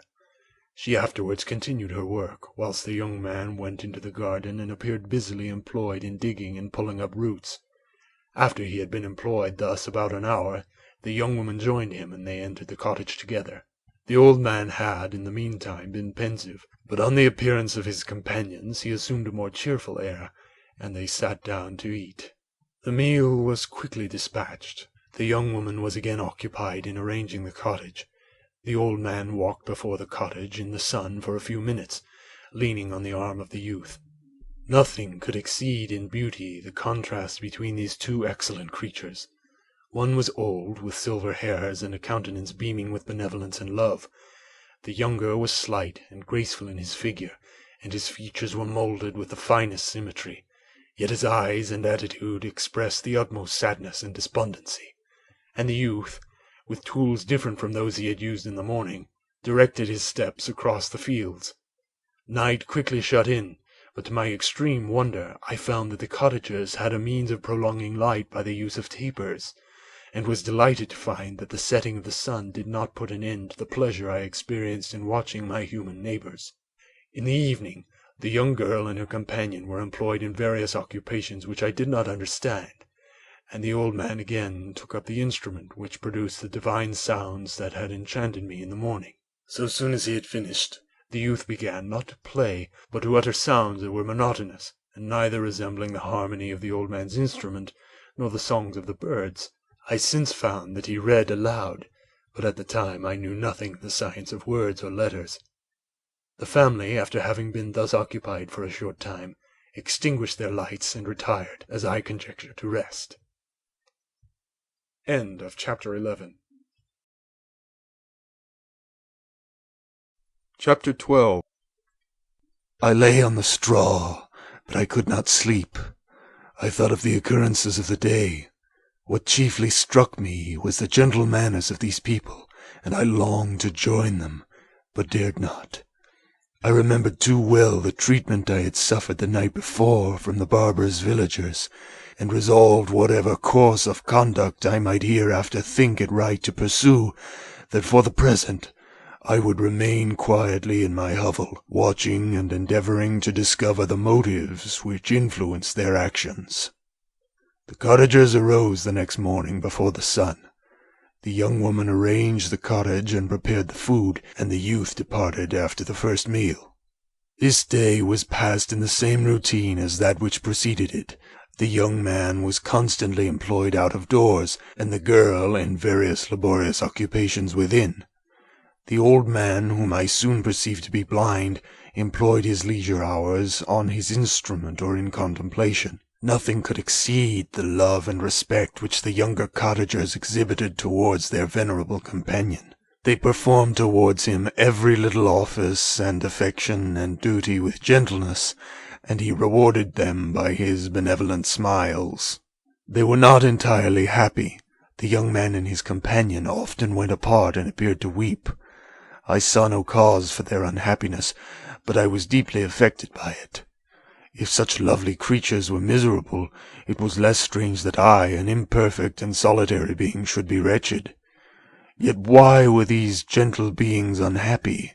They possessed a delightful house, for such it was in my eyes, and every luxury. They had a fire to warm them when chill and delicious viands were hungry. They were dressed in excellent clothes, and still more they enjoyed one another's company and speech, interchanging each day looks of affection and kindness. What did their tears imply? Did they really express pain? I was at first unable to solve these questions, but perpetual attention and time explained to me many appearances which were at first enigmatic. A considerable period elapsed before I discovered one of the causes of the uneasiness of this amiable family. It was poverty, and they suffered that evil in a very distressing degree. Their nourishment consisted entirely of the vegetables of their garden and the milk of one cow, which gave very little during the winter when its masters could scarcely procure food to support it. They often, I believe, suffered the pangs of hunger very poignantly, especially the two younger cottagers, for several times they placed food before the old man when they reserved none for themselves. This trait of kindness moved me sensibly. I had been accustomed, during the night, to steal a part of their store for my own consumption, but when I found that in doing this I inflicted pain on the cottagers, I abstained and satisfied myself with berries, nuts, and roots which I gathered from a neighbouring wood. I discovered also another means through which I was enabled to assist their labours. I found that the youth spent a great part of each day in collecting wood for the family fire, and during the night I often took his tools, the use of which I quickly discovered, and brought home firing sufficient for the consumption of several days. I remember the first time that I did this. The young woman, when she opened the door in the morning, appeared greatly astonished on seeing a great pile of wood on the outside. She uttered some words in a loud voice, and the youth joined her, who also expressed surprise. I observed with pleasure that he did not go to the forest that day, but spent it in repairing the cottage and cultivating the garden. By degrees I made a discovery of still greater moment. I found that these people possessed a method of communicating their experience and feelings to one another by articulate sounds. I perceived that the words they spoke sometimes produced pleasure or pain, smiles or sadness, in the minds and countenances of the hearers. This was indeed a godlike science, and I ardently desired to become acquainted with it. But I was baffled in every attempt I made for this purpose. Their pronunciation was quick, and the words they uttered not having any apparent connection with visible objects.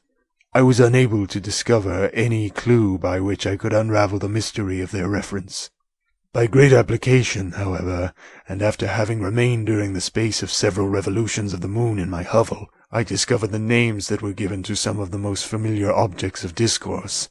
I learned and applied the words fire, milk, bread, and wood. I learned also the names of the cottagers themselves. The youth and his companion had each of them several names, but the old man had only one, which was father. The girl was called sister or Agatha, and the youth Felix, brother or son. I cannot describe the delight I felt when I learned the ideas appropriated to each of these sounds and was able to pronounce them. I distinguished several other words without being able as yet to understand or apply them, such as good, dearest, unhappy. I spent the winter in this manner. The gentle manners and beauty of the cottagers greatly endeared them to me. When they were unhappy, I felt depressed. When they rejoiced, I sympathized in their joys. I saw few human beings besides them, and if any other happened to enter the cottage, their harsh manners and rude gait only enhanced to me the superior accomplishments of my friends. The old man, I could perceive, often endeavored to encourage his children, as sometimes I found that he called them, to cast off their melancholy. He would talk in a cheerful accent, with an expression of goodness that bestowed pleasure even upon me. Agatha listened with respect, her eyes sometimes filled with tears, which she endeavored to wipe away unperceived, but I generally found that her countenance and tone were more cheerful after having listened to the exhortations of her father. It was not thus with Felix. He was always the saddest of the group, and even to my unpractised senses he appeared to have suffered more deeply than his friends. But if his countenance was more sorrowful, his voice was more cheerful than that of his sister, especially when he addressed the old man. I could mention innumerable instances which, although slight, marked the dispositions of these amiable cottagers in the midst of poverty and want.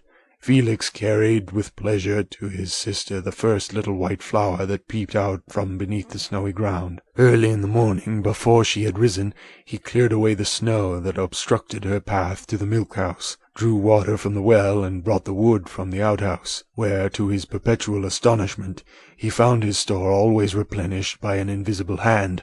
In the day, I believe, he worked sometimes for a neighbouring farmer, because he often went forth and did not return until dinner, yet brought no wood with him.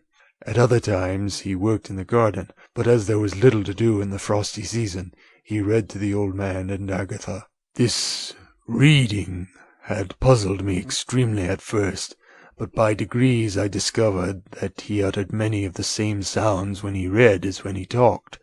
I conjectured, therefore, that he found on the paper signs for speech which he understood, and I ardently longed to comprehend these also. But how is that possible when I did not even understand the sounds for which they stood as signs? I improved, however, sensibly in this science, but not sufficiently to follow up any kind of conversation, although I applied my whole mind to the endeavour, for I easily perceived that, although I eagerly longed to discover myself to the cottagers, I ought not to make the attempt until I had first become master of their language, which knowledge might enable me to make them overlook the deformity of my figure. For with this also the contrast perpetually presented to my eyes had made me acquainted. I admired the perfect forms of my cottagers, their grace, beauty, and delicate complexions, but how was I terrified when I viewed myself in a transparent pool. At first I started back, unable to believe that it was indeed I who reflected in the mirror, and when I became fully convinced that I was in reality the monster that I am, I was filled with the bitterest sensations of despondence and mortification. Alas! I did not yet entirely know the fatal effects of this miserable deformity. As the sun became warmer and the light of day longer, the snow vanished, and I beheld the bare trees and black earth. From this time Felix was more employed, and the heart-moving indications of impending famine disappeared. Their food, as I afterwards found, was coarse, but it was wholesome, and they procured a sufficiency of it. Several new kinds of plants sprang up in the garden, which they dressed, and these signs of comfort increased daily as the season advanced. The old man, leaning on his son, walked each day at noon, when it did not rain, as I found it was called when the heavens poured forth its waters. This frequently took place, but a high wind quickly dried the earth, and the season became far more pleasant than it had been. My mode of life in my hovel was uniform. During the morning I attended the motions of the cottagers, and when they were dispersed in various occupations, I slept. The remainder of the day was spent in observing my friends. When they retired to rest, if there was any moon or the night was starlit, I went into the woods and collected my own food and fuel for the cottage. When I returned, as often as it was necessary, I cleared their path from the snow and performed these offices that I had seen done by Felix. I afterwards found that these labors, performed by an invisible hand, greatly astonished them, and once or twice I heard them on these occasions utter the words, "Good spirit," "wonderful," but I did not then understand the signification of these terms. My thoughts now became more active, and I longed to discover the motives and feelings of these lovely creatures. I was inquisitive to know why Felix appeared so miserable and Agatha so sad. I thought, foolish wretch, that it might be in my power to restore happiness to these deserving people. When I slept, or was absent, the forms of the venerable blind father, the gentle Agatha, and the excellent Felix flitted before me. I looked upon them as superior beings, who would be the arbiters of my future destiny. I formed in my imagination 1,000 pictures of presenting myself to them, and their reception of me. I imagined that they would be disgusted, until by my gentle demeanour and conciliating words I should first win their favour and afterwards their love. These thoughts exhilarated me and led me to apply with fresh ardour to the acquiring the art of language. My organs were indeed harsh, but supple, and although my voice was very unlike the soft music of their tones, yet I pronounced such words as I understood with tolerable ease. It was as the ass and the lapdog, yet surely the gentle ass, whose intentions were affectionate, although his manners were rude, deserved better treatment than blows and execration. The pleasanter showers and genial warmth of spring greatly altered the aspect of the earth. Men who before this change seemed to have been hid in caves dispersed themselves, and were employed in various arts of cultivation. The birds sang in more cheerful notes, and the leaves began to bud forth in the trees. Happy, happy earth, fit habitation for gods, which so short a time before was bleak, damp, and unwholesome. My spirits were elevated by the enchanting appearance of nature. The past was blotted from my memory, the present was tranquil, and the future gilded by bright rays of hope and anticipations of joy. End of Chapter 12. Chapter 13. I now hasten to the more moving part of my story. I shall relate the events that impressed me with feelings which, from what I had been, have made me what I am. Spring advanced rapidly. The weather became fine and the skies cloudless. It surprised me that what before was desert and gloomy should now bloom with the most beautiful flowers and verdure. My senses were gratified and refreshed by 1,000 scents of delight and 1,000 sights of beauty. It was on one of these days, when my cottagers periodically rested from labour, the old man played on his guitar, and the children listened to him, that I observed the countenance of Felix was melancholy beyond expression. He sighed frequently, and once his father paused in his music, and I conjectured by his manner that he inquired the cause of his son's sorrow. Felix replied in a cheerful accent, and the old man was recommencing his music, when someone tapped at the door. It was a lady on horseback, accompanied by a countryman as a guide. The lady was dressed in a dark suit and covered with a thick black veil. Agatha asked a question, to which the stranger only replied by pronouncing, in a sweet accent, the name of Felix. Her voice was musical, but unlike that of either of my friends. On hearing this word, Felix came up hastily to the lady, who, when she saw him, threw up her veil, and I beheld a countenance of angelic beauty and expression. Her hair of a shining raven black, and curiously braided. Her eyes were dark, but gentle, although animated. her features of a regular proportion, and her complexion wondrously fair, each cheek tinged with a lovely pink. Felix seemed ravished with delight when he saw her. Every trait of sorrow vanished from his face, and it instantly expressed a degree of ecstatic joy, of which I could hardly have believed it capable. His eyes sparkled as his cheek flushed with pleasure, and at that moment I thought him as beautiful as the stranger. She appeared affected by different feelings. Wiping a few tears from her lovely eyes, she held out her hand to Felix, who kissed it rapturously and called her, as well as I could distinguish, his sweet Arabian. She did not appear to understand him, but smiled. He assisted her to dismount, and dismissing her guide, conducted her into the cottage. Some conversation took place between him and his father, and the young stranger knelt at the old man's feet, and would have kissed his hand, but he raised her and embraced her affectionately.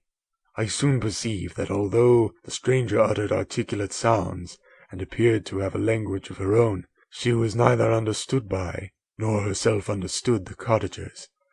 They made many signs which I did not comprehend, but I saw that her presence diffused gladness through the cottage, dispelling their sorrow as the sun dissipates the morning mists. Felix seemed peculiarly happy, and with the smiles of delight welcomed his Arabian. Agatha, the ever-gentle Agatha, kissed the hands of the lovely stranger, and pointing to her brother, made signs which appeared to me to mean that he had been sorrowful until she came. Some hours passed thus, while they by their countenances expressed joy, the cause of which I did not comprehend. Presently I found, by the frequent recurrence of some sound which the stranger repeated after them, that she was endeavouring to learn their language, and the idea instantly occurred to me that I should make use of the same instruction to the same end. The stranger learned about 20 words at the first lesson. Most of them, indeed, were those which I had before understood, but I profited by the others. As night came on, Agatha and the Arabian retired early. When they separated, Felix kissed the hand of the stranger and said, "Good night, sweet Safie." He sat up much longer, conversing with his father, and by the frequent repetition of her name I conjectured that their lovely guest was the subject of their conversation. I ardently desired to understand them, and bent every faculty towards that purpose, but found it utterly impossible. The next morning Felix went out to his work, and after the usual occupations of Agatha were finished, the Arabian sat at the feet of the old man, and, taking his guitar, played some airs so entrancingly beautiful that they at once drew tears of sorrow and delight from my eyes. She sang, and her voice flowed in a rich cadence, swelling or dying away like a nightingale of the woods. When she had finished, she gave the guitar to Agatha, who had first declined it. She played a simple air, and her voice accompanied it in sweet accents, but unlike the wondrous strain of the stranger. The old man appeared enraptured, and said some words, which Agatha endeavoured to explain to Safie, and by which he appeared to wish to express that she bestowed on him the greatest delight by her music. The days now passed as peaceably as before, with the sole alteration that joy had taken place of sadness in the countenances of my friends. Safie was always gay and happy. She and I improved rapidly in the knowledge of language, so that in 2 months I began to comprehend most of the words uttered by my protectors. In the meanwhile also the black ground was covered with herbage, and the green banks interspersed with innumerable flowers, sweet to the scent and the eyes, stars of pale radiance among the moonlight woods. The sun became warmer, the nights clear and balmy, and my nocturnal rambles were an extreme pleasure to me, although they were considerably shortened by the late setting and early rising of the sun, for I never ventured abroad during daylight, fearful of meeting with the same treatment I had formerly endured in the first village which I entered. My days were spent in close attention, that I might more speedily master the language, and I may boast that I improved more rapidly than the Arabian, who understood very little and conversed in broken accents, whilst I comprehended and could imitate almost every word that was spoken. While I improved in speech, I also learned the science of letters, as it was taught to the stranger, and this opened before me a wide field for wonder and delight. The book from which Felix instructed Safie was Volney's Ruins of Empires, I should not have understood the purport of this book had not Felix in reading it given very minute explanations. He had chosen this work, he said, because the declamatory style was framed in the imitation of the Eastern authors. Through this work I obtained a cursory knowledge of history and a view of the several empires at present existing in the world. It gave me an insight into the manners, governments, and religions of the different nations of the earth. I heard of the slothful Asiatics, of the stupendous genius and mental activity of the Grecians, of the wars and wonderful virtue of the early Romans, of their subsequent degenerating, of the decline of that mighty empire, of chivalry, Christianity, and kings. I heard of the discovery of the American hemisphere, and wept with Sophy over the hapless fate of its original inhabitants. These wonderful narrations inspired with me strange feelings. Was it man, indeed, at once so powerful, so virtuous and magnificent, yet so vicious and base? He appeared at one time a mere scion of the evil principle, and at another as all that can be conceived of noble and godlike.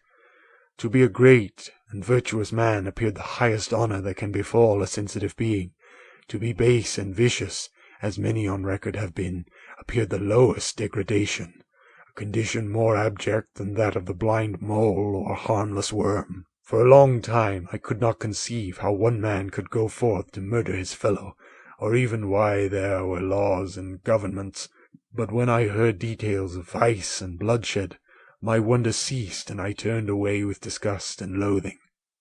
Every conversation of the cottagers now opened new wonders to me. While I listened to the instructions which Felix bestowed upon the Arabian, the strange system of human society was explained to me.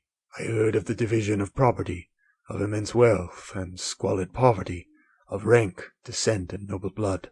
The words induced me to turn towards myself. I learned that the possessions most esteemed by your fellow creatures were high and unsullied descent united with riches. A man might be respected with only one of these advantages, but without either he was considered, except in very rare instances, as a vagabond and a slave, doomed to waste his powers for the profits of the chosen few. And what was I? Of my creation and creator I was absolutely ignorant, but I knew that I possessed no money, no friends, no kind of property. I was, besides, endued with a figure hideously deformed and loathsome. I was not even of the same nature as man. I was more agile than they, and could subsist upon a coarser diet. I bore the extremities of heat and cold with less injury to my frame. My stature far exceeded theirs. When I looked around, I saw and heard of none like me. Was I then a monster, a blot upon the earth, from which all men fled and whom all men disowned? I cannot describe to you the agony that these reflections inflicted upon me. I tried to dispel them, but sorrow only increased with knowledge. Oh, that I had forever remained in my native wood, nor known nor felt beyond the sensations of hunger, thirst, and heat! Of what a strange nature is knowledge! It clings to the mind when it has once seized on it like a lichen on a rock. I wished sometimes to shake off all thought and feeling, but I learned that there was but one means to overcome the sensation of pain, and that was death, a state which I feared yet did not understand. I admired virtue and good feelings, and loved the gentle manners and amiable qualities of my cottagers, but I was shut out from intercourse with them, except through means which I obtained by stealth, when I was unseen and unknown, and which rather increased than satisfied the desire I had of becoming one among my fellows. The gentle words of Agatha and the animated smiles of the charming Arabian were not for me. The mild exhortations of the old man and the lively conversations of the loved Felix were not for me. Miserable, unhappy wretch! Other lessons were impressed upon me even more deeply. I heard of the difference of sexes, and the birth and growth of children, how the father doted on the smiles of the infant and the lively sallies of the older child, how all the life and cares of the mother were wrapped up in the precious charge, how the mind of youth expanded and gained knowledge of brother, sister, and all the various relationships which bind one human being to another in mutual bonds. But where were my friends and relations? No father had watched my infant days, no mother had blessed me with smiles and caresses, or if they had, all my past life was now a blot, a blind vacancy in which I distinguished nothing. From my earliest remembrance, I had been as I then was in height and proportion. I had never yet seen a being resembling me, or who claimed any intercourse with me. What was I? Question again occurred, to be answered only with groans.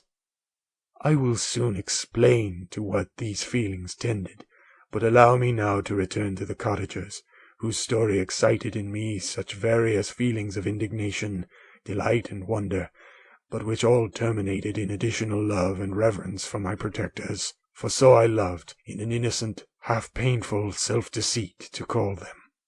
End of Chapter 13. Chapter 14. Some time elapsed before I learned the history of my friends. It was one which could not fail to impress itself deeply on my mind, unfolding as it did a number of circumstances, each interesting and wonderful to one so utterly inexperienced as I was. The name of the old man was de Lacy. He was descended from a good family in France, where he had lived for many years in affluence, respected by his superiors and beloved by his equals. His son was bred in the service of his country, and Agatha had ranked with ladies of the highest distinction. A few months before my arrival they had lived in a large and luxurious city called Paris, surrounded by friends, and possessed of every enjoyment which virtue, refinement of intellect, or taste, accompanied by a moderate fortune, could afford. The father of Sophie had been the cause of their ruin. He was a Turkish merchant, and had inhabited Paris for many years, when, for some reason which I could not learn, he became obnoxious to the government. He was seized and cast into prison the very day that Sophie arrived from Constantinople to join him. He was tried and condemned to death. The injustice of his sentence was very flagrant.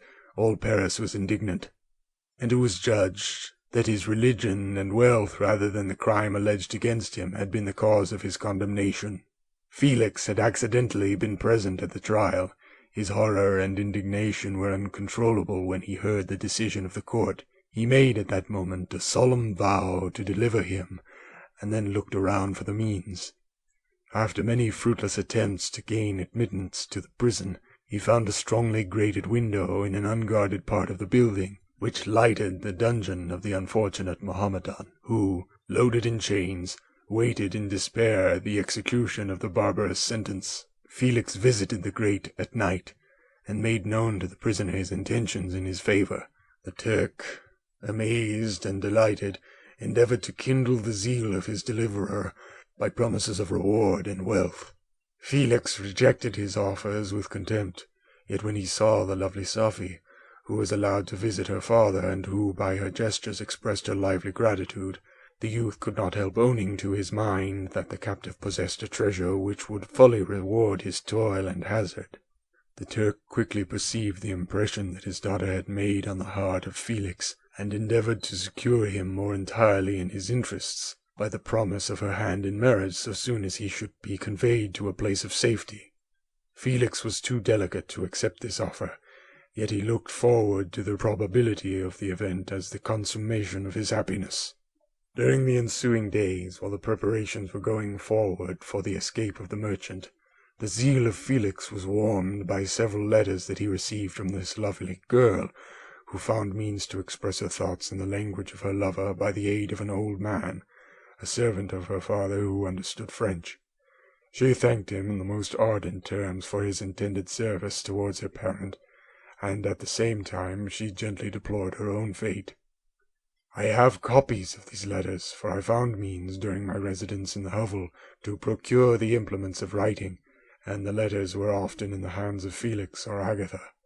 Before I depart I will give them to you. They will prove the truth of my tale. But at present, as the sun is already far declined, I shall only have time to repeat the substance of them to you.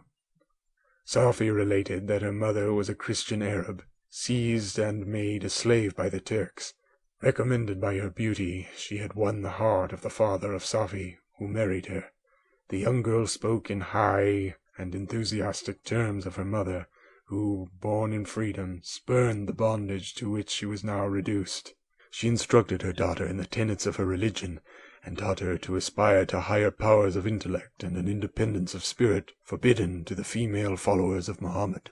This lady died, but her lessons were indelibly impressed on the mind of Safie, who sickened at the prospect of again returning to Asia and being immured within the walls of the harem, allowed only to occupy herself with infantile amusements, ill-suited to the temper of her soul, now accustomed to grand ideas and a noble emulation for virtue. The prospect of marrying a Christian and remaining in a country where women were allowed to take a rank in society was enchanting to her. The day for the execution of the Turk was fixed, but on the night previous to it he quitted his prison, and before morning was distant many leagues from Paris. Felix had procured passports in the name of his father, sister, and himself.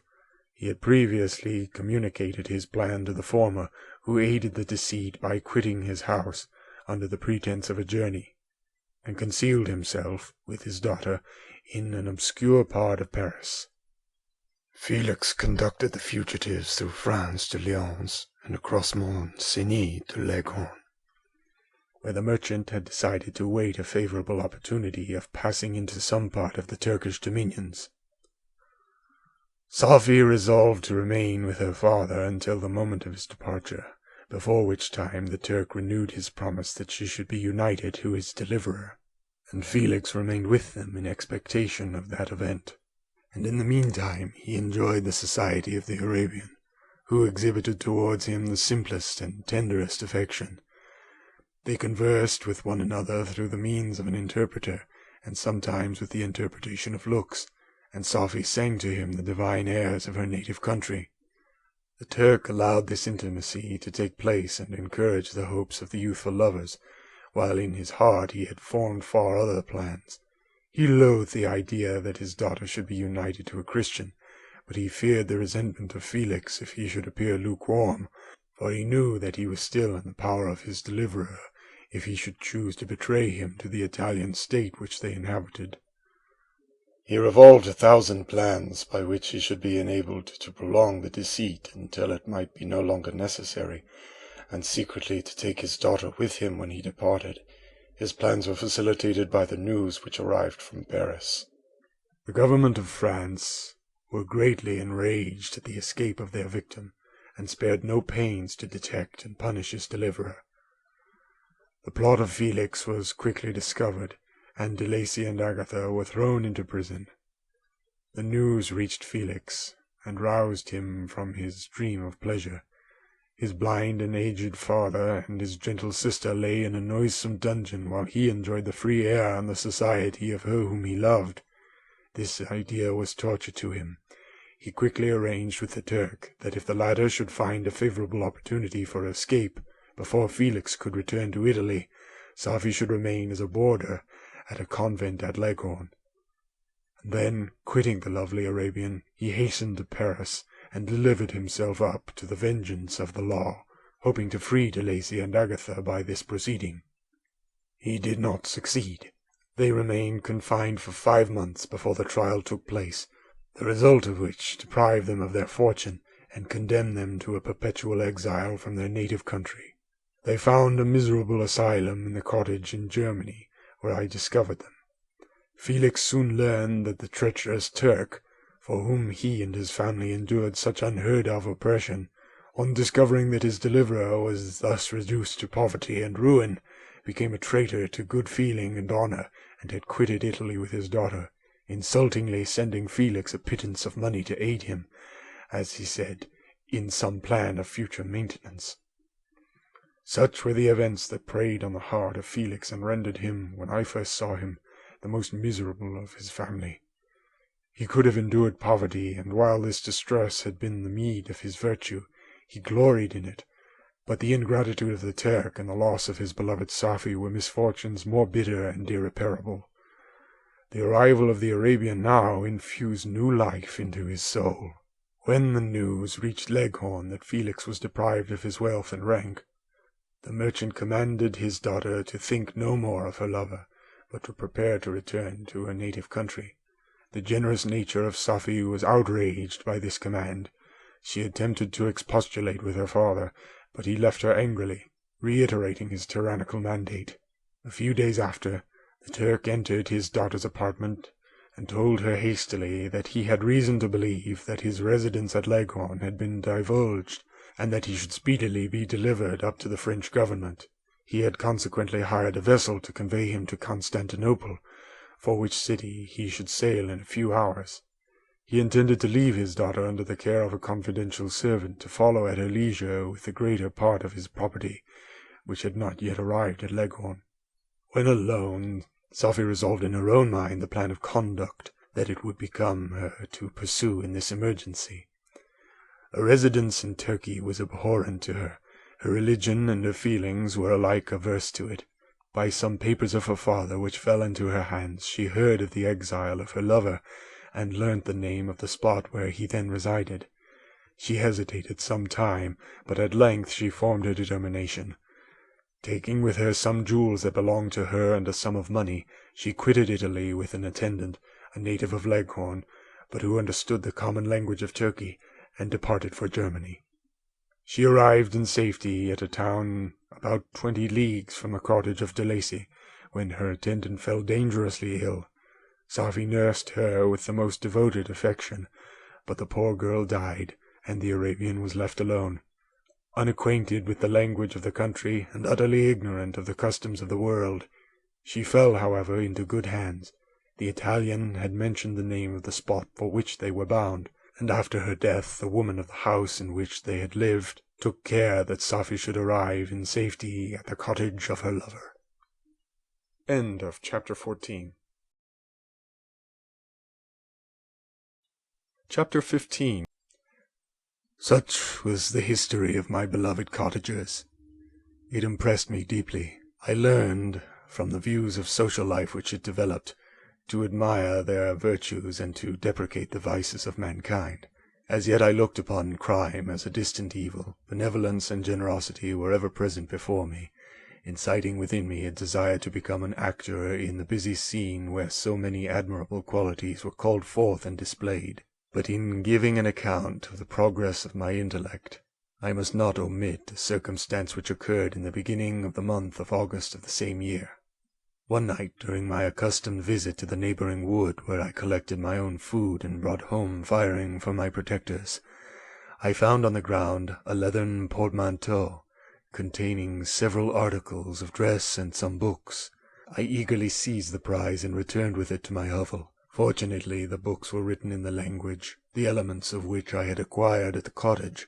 They consisted of Paradise Lost, a volume of Plutarch's Lives, and The Sorrows of Werther.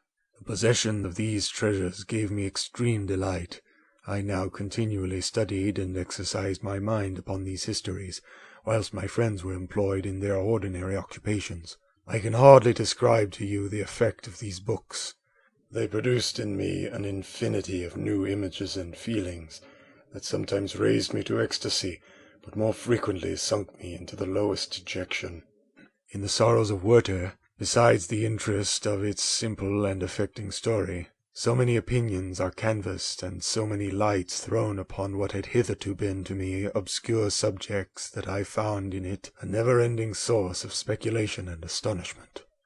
The gentle and domestic manners it described, combined with lofty sentiments and feelings, which had for their object something out of self, accorded well with my experience among my protectors, and with the wants which were forever alive in my own bosom.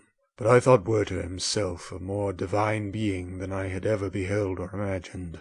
His character contained no pretension, but it sank deep. The disquisitions upon death and suicide were calculated to fill me with wonder.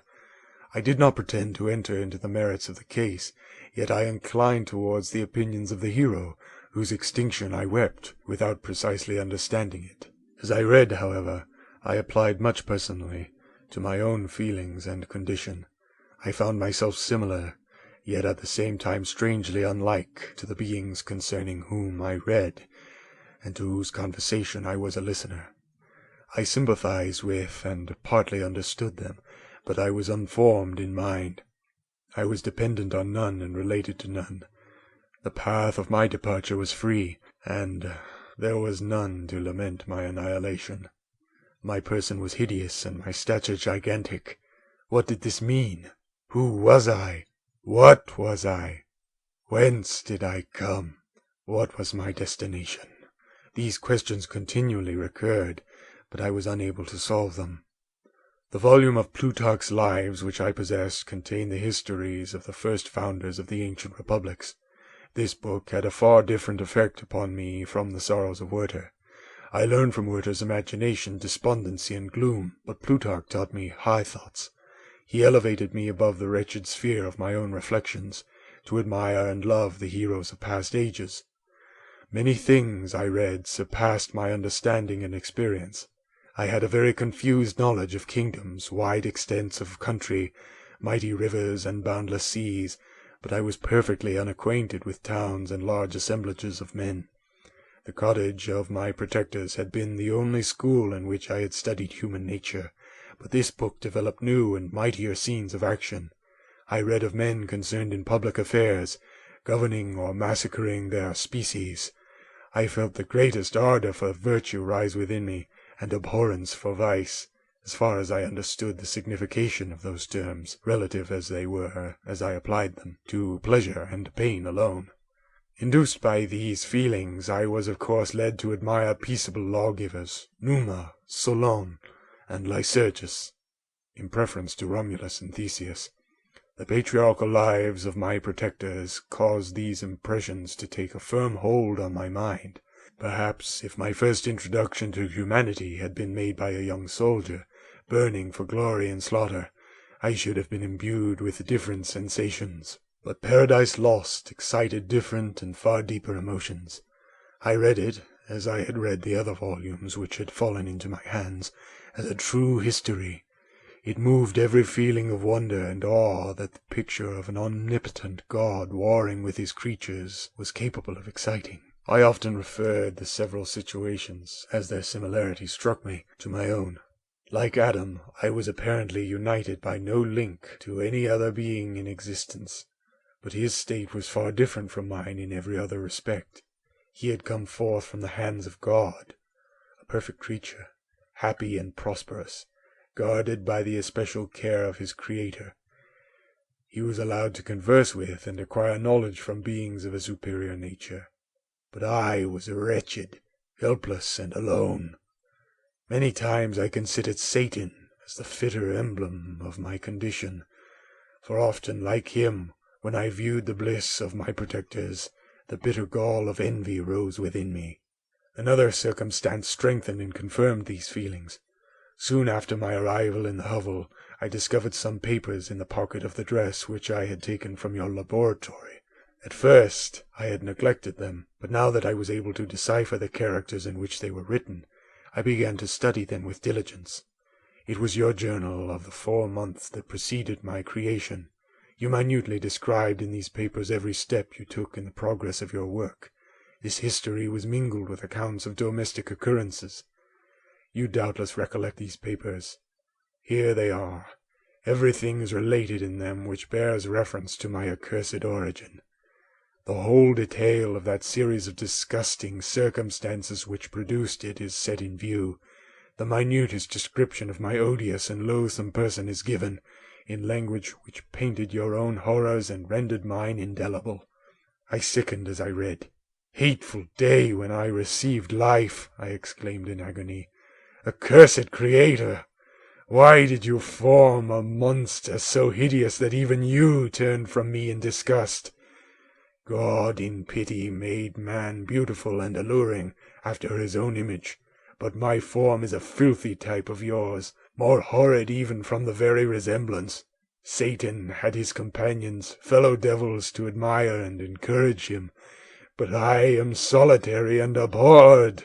These were the reflections of my hours of despondency and solitude.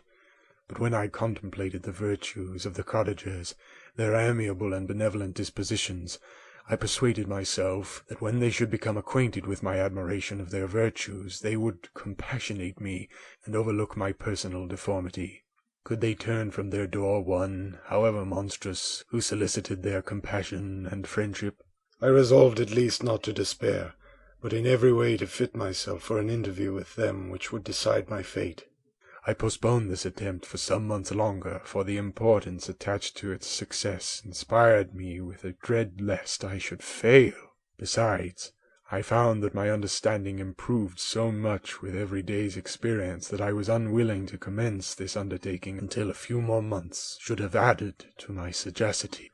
Several changes in the meantime took place in the cottage.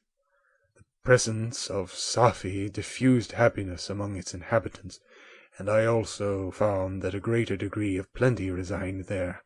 Felix and Agatha spent more time in amusement and conversation, and were assisted in their labours by servants. They did not appear rich, but they were contented and happy. Their feelings were serene and peaceful, while mine became every day more tumultuous. Increase of knowledge only discovered to me more clearly what a wretched outcast I was. I cherished hope, it is true, but it vanished when I beheld my person reflected in water, or my shadow in the moonshine, even as that frail image, and that inconstant shade. I endeavoured to crush these fears, and to fortify myself for the trial which in a few months I resolved to undergo, and sometimes I allowed my thoughts, unchecked by reason, to ramble in the fields of paradise, and dared to fancy amiable and lovely creatures sympathizing with my feelings and cheering my gloom. Their angelic countenances breathed smiles of consolation. But it was all a dream. No Eve soothed my sorrows, nor shared my thoughts. I was alone. I remembered Adam's supplication to his Creator, but where was mine? He had abandoned me, and in the bitterness of my heart I cursed him. Autumn thus passed. I saw with surprise and grief the leaves decay and fall, and nature again assume the barren and bleak appearance it had worn when I first beheld the woods and lovely moon. Yet I did not heed the bleakness of the weather. I was better fitted by my conformation for the endurance of cold than heat. But my chief delights were the sight of the flowers, the birds, and all the gay apparel of summer. When those deserted me, I turned with more attention towards the cottagers. Their happiness was not decreased by the absence of summer. They loved and sympathized with one another, and their joys, depending on each other, were not interrupted by the casualties that took place around them. The more I saw them, the greater became my desire to claim their protection and kindness. My heart yearned to be known and loved by these amiable creatures. To see their sweet looks directed towards me with affection was the utmost limit of my ambition. I dared not think that they would turn them from me with disdain and horror. The poor that stopped at the door were never driven away. I asked, it is true, for greater treasures than a little food or rest. I required kindness and sympathy, but I did not believe myself utterly unworthy of it.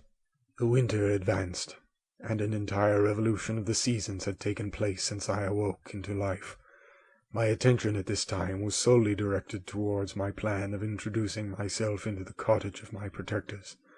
I revolved many projects, but that on which I finally fixed was to enter the dwelling when the blind old man should be alone. I had sagacity enough to discover that the unnatural hideousness of my person was the chief object of horror with those who had formerly beheld me. My voice, although harsh, had nothing terrible in it. I thought, therefore, that if in the absence of his children I could gain the good will and mediation of the old de Lacy, I might by his means be tolerated by my younger protectors. One day, when the sun shone on the red leaves that strewed the ground and diffused cheerfulness, although it denied warmth, Safie, Agatha, and Felix departed on a long country walk, and the old man, at his own desire, was left alone in the cottage.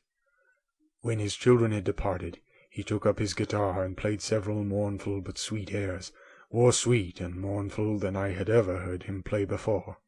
At first his countenance was illuminated with pleasure, but as he continued, thoughtfulness and sadness succeeded. At length, laying aside the instrument, he sat absorbed in reflection. My heart beat quick. This was the hour and moment of trial which would decide my hopes or realize my fears. The servants were gone to a neighboring fair. All was silent in and around the cottage. It was an excellent opportunity. Yet when I proceeded to execute my plan, my limbs failed me, and I sank to the ground. Again I rose, and exerting all the firmness of which I was master, removed the planks which I had placed before my hovel to conceal my retreat. The fresh air revived me, and with renewed determination I approached the door of the cottage. I knocked. "Who is there?" said the old man. "Come in." I entered. "Pardon this intrusion," said I. "I am a traveller in want of a little rest. You would greatly oblige me if you would allow me to remain a few minutes before the fire." "Enter," said de Lacy, "and I will try in what manner I can to relieve your wants. But unfortunately my children are from home, and as I am blind, I am afraid I shall find it difficult to procure food for you." "Do not trouble yourself, my kind host. I have food. It is warmth and rest only that I need." I sat down, and a silence ensued. I knew that every minute was precious to me, yet I remained irresolute in what manner to commence the interview, when the old man addressed me. "By your language, stranger, I suppose you are my countryman. Are you French?" "No, but I was educated by a French family, and understand that language only. I am now going to claim the protection of some friends, whom I sincerely love, and of whose favour I have some hopes." "Are they Germans?" "No, they are French. But let us change the subject. I am an unfortunate and deserted creature. I look around, and have no relation or friend upon the earth. These amiable people to whom I go have never seen me, and know little of me.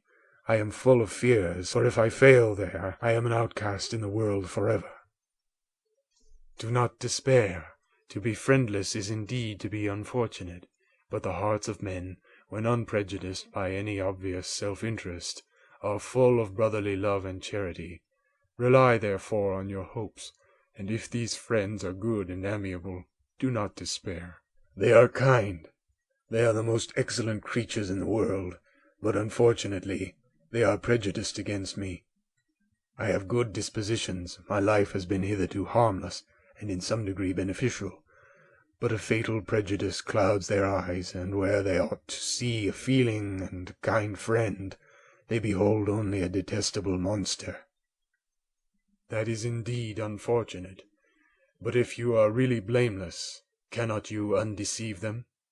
"I am about to undertake that task, and it is on that account that I feel so many overwhelming terrors. I tenderly love these friends. I have, unknown to them, been for many months in the habits of daily kindness towards them, but they believe that I wish to injure them, and it is that prejudice which I wish to overcome." "Where do these friends reside?" "Near this spot." The old man paused, and then continued. "If you will unreservedly confide to me the particulars of your tale, I perhaps may be of use in undeceiving them. I am blind and cannot judge of your countenance, but there is something in your words which persuades me that you are sincere. I am poor and an exile, but it will afford me true pleasure to be in any way serviceable to a human creature." "Excellent man, I thank you and accept your generous offer. You raise me from the dust by this kindness, and I trust that, by your aid, I shall not be driven from the society and sympathy of your fellow creatures." "Heaven forbid, even if you were really criminal, for that can only drive you to desperation, and not instigate you to virtue. I also am unfortunate. I and my family have been condemned, although innocent. Judge, therefore, if I do not feel for your misfortunes." "How can I thank you, my best and only benefactor? From your lips first have I heard the voice of kindness directed towards me. I shall be forever grateful, and your present humanity assures me of success with those friends whom I am on the point of meeting." "May I know the names and residence of those friends?" I paused. This, I thought, was the moment of decision, which was to rob me of or bestow happiness on me forever. I struggled vainly for firmness sufficient to answer him, but the effort destroyed all my remaining strength. I sank on the chair and sobbed aloud. At that moment I heard the steps of my younger protectors. I had not a moment to lose, but seizing the hand of the old man, I cried, "Now is the time. Save and protect me. You and your family are the friends whom I seek. Do not you desert me in the hour of trial." "Great God!" exclaimed the old man. "Who are you?" At that instant the cottage door was opened, and Felix, Safie, and Agatha entered. Who can describe their horror and consternation on beholding me? Agatha fainted, and Safie, unable to attend her friend, rushed out of the cottage. Felix darted forward, and with supernatural force tore me from his father, to whose knees I clung, in a transport of fury. He dashed me to the ground, and struck me violently with a stick. I could have torn him limb from limb, as the lion rends the antelope, but my heart sank with me as with bitter sickness, and I refrained. I saw him on the point of repeating his blow, when, overcome by pain and anguish, I quitted the cottage, and in the general tumult escaped unperceived to my hovel. End of chapter 15.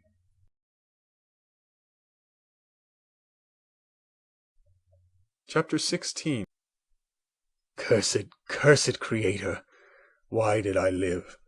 Why in that instant did I not extinguish the spark of existence which you had so wantonly bestowed? I know not. Despair had not yet taken possession of me. My feelings were those of rage and revenge. I could with pleasure have destroyed the cottage and its inhabitants, and have glutted myself with their shrieks of misery. When night came, I quitted my retreat and wandered in the wood, and now, no longer restrained by the fear of discovery, I gave vent to my anguish in fearful howlings. I was like a wild beast that had broken the toils, destroying the objects that obstructed me, and ranging through the wood with a stag-like swiftness. Oh, what a miserable night I passed! The cold stars shone in mockery, and the bare trees waved their branches above me. Now and then the sweet voice of a bird burst forth amidst the universal stillness. All save I were at rest or in enjoyment. I, like the arch-fiend, bore a hell within me, and finding myself unsympathized with, wished to tear up the trees, spread havoc and destruction around me, and then to have sat down and enjoyed the ruin. But this was a luxury of sensation that could not endure. I became fatigued with excess of bodily exertion, and sank on the damp grass in the sick impotence of despair. There was none among the myriads of men that existed who would pity or assist me, and should I feel kindness towards my enemies? No! From that moment I declared everlasting war against the species, and more than all, against him who had formed me and sent me forth to this unsupportable misery. The sun rose. I heard the voices of men, and knew that it was impossible to return to my retreat during that day. Accordingly I hid myself in some thick underwood, determining to devote the ensuing hours to reflection on my situation. The pleasant sunshine and the pure air of day restored me to some degree of tranquillity, and when I considered what I had passed at the cottage, I could not help believing that I had been too hasty in my conclusions. I had certainly acted imprudently. It was apparent that my conversation had interested the father in my behalf, and I was a fool in having exposed my person to the horror of his children. I ought to have familiarized the old de Lacy to me, and by degrees to have discovered myself to the rest of his family, when they should have been prepared for my approach. But I did not believe my errors to be irretrievable, and after much consideration I resolved to return to the cottage, seek the old man, and by my representations win him to my party. These thoughts calmed me, and in the afternoon I sank into a profound sleep, but the fever of my blood did not allow me to be visited by peaceful dreams. The horrible scene of the preceding day was forever acting before my eyes. The females were flying, and the enraged Felix tearing me from his father's feet. I awoke exhausted, and finding that it was already night, I crept forth from my hiding-place and went in search of food. When my hunger was appeased, I directed my steps toward the well-known path that conducted to the cottage. All there was at peace. I crept into my hovel and remained in silent expectation of the accustomed hour when the family arose. That hour passed, the sun mounted high in the heavens, but the cottagers did not appear. I trembled violently, apprehending some dreadful misfortune. The inside of the cottage was dark, and I heard no motion. I cannot describe the agony of this suspense. Presently 2 countrymen passed, but pausing near the cottage, they entered into conversation, using violent gesticulations, but I could not understand what they said, as they spoke the language of the country, which differed from that of my protectors. Soon after, however, Felix approached with another man. I was surprised, as I knew that he had not quitted the cottage that morning, and waited anxiously to discover from his discourse the meaning of these unusual appearances. "Do you consider," said his companions to him, "that you will be obliged to pay 3 months' rent, and to lose the produce of your garden? I do not wish to take any unfair advantage, and I beg, therefore, that you will take some days to consider of your determination." "It is utterly useless," replied Felix. "We can never again inhabit your cottage. The life of my father is in the greatest danger, owing to the dreadful circumstance that I have related. My wife and my sister will never recover from their horror. I entreat you not to reason with me any more. Take possession of your tenement, and let me fly from this place." Felix trembled violently as he said this. He and his companion entered the cottage, in which they remained for a few minutes and then departed. I never saw any of the family of de Lacy more. I continued for the remainder of the day in my hovel in a state of utter and stupid despair. My protectors had departed and had broken the only link that held me to the world. For the first time the feelings of revenge and hatred filled my bosom, and I did not strive to control them, but allowing myself to be borne away by the stream, I bent my mind toward injury and death. When I thought of my friends, of the mild voice of de Lacy, the gentle eyes of Agatha, and the exquisite beauty of the Arabian, these thoughts vanished, and a gush of tears somewhat soothed me.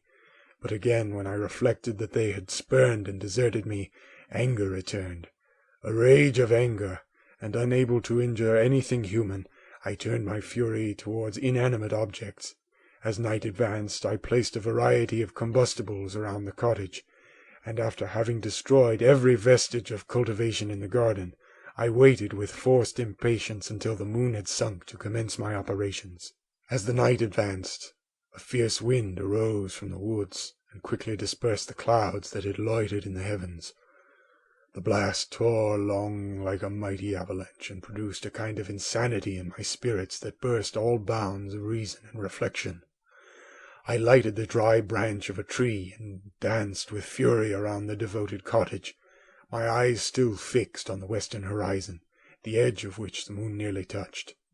A part of its orb was at length hid, and I waved my brand. It sank, and with a loud scream I fired the straw, and heath, and bushes which I had collected. The wind fanned the fire, and the cottage was quickly enveloped by the flames, which clung to it and licked it with their forked and destroying tongues. As soon as I was convinced that no assistance could save any part of the habitation, I quitted the scene, and sought for refuge in the woods. And now, with the world before me, whither should I bend my steps? I resolved to fly far from the scene of my misfortunes, but to me, hated and despised, every country must be equally horrible. At length the thought of you crossed my mind.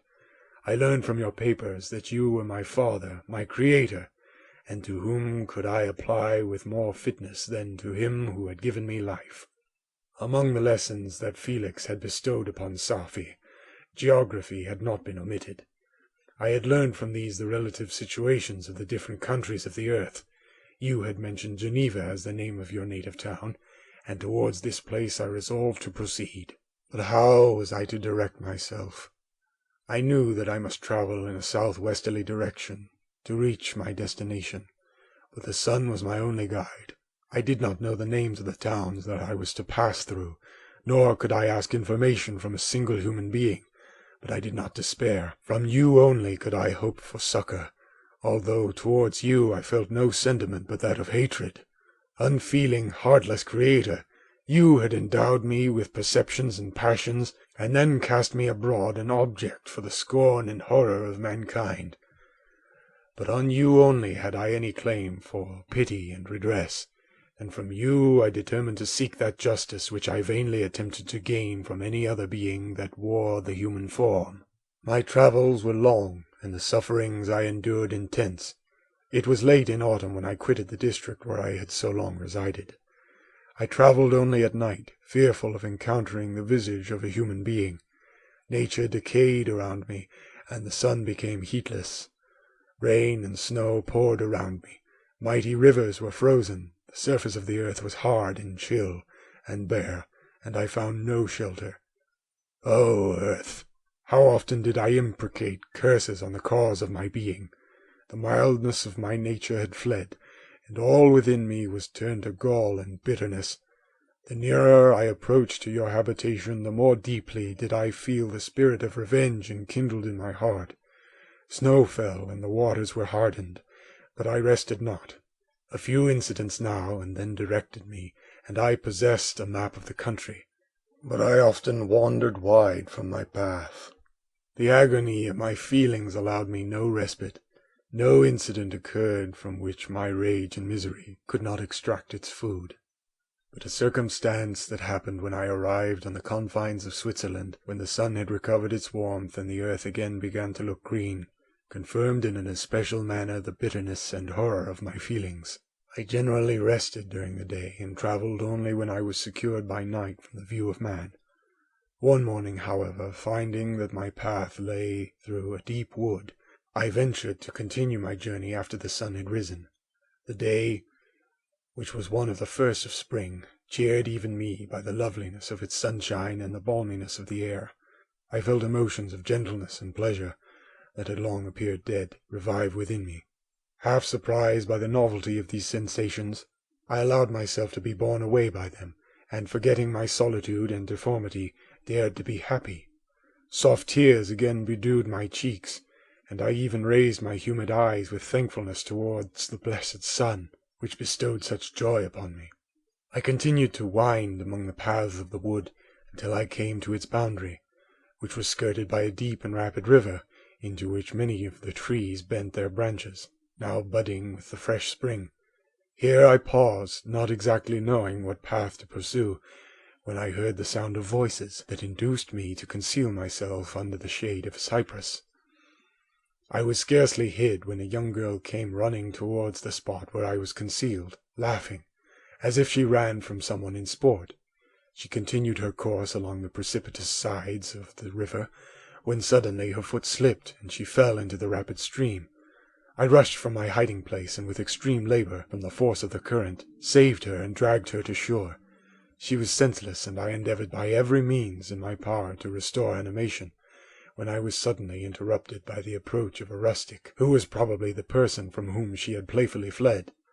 On seeing me, he darted towards me, and tearing the girl from my arms, hastened towards the deeper part of the wood. I followed speedily.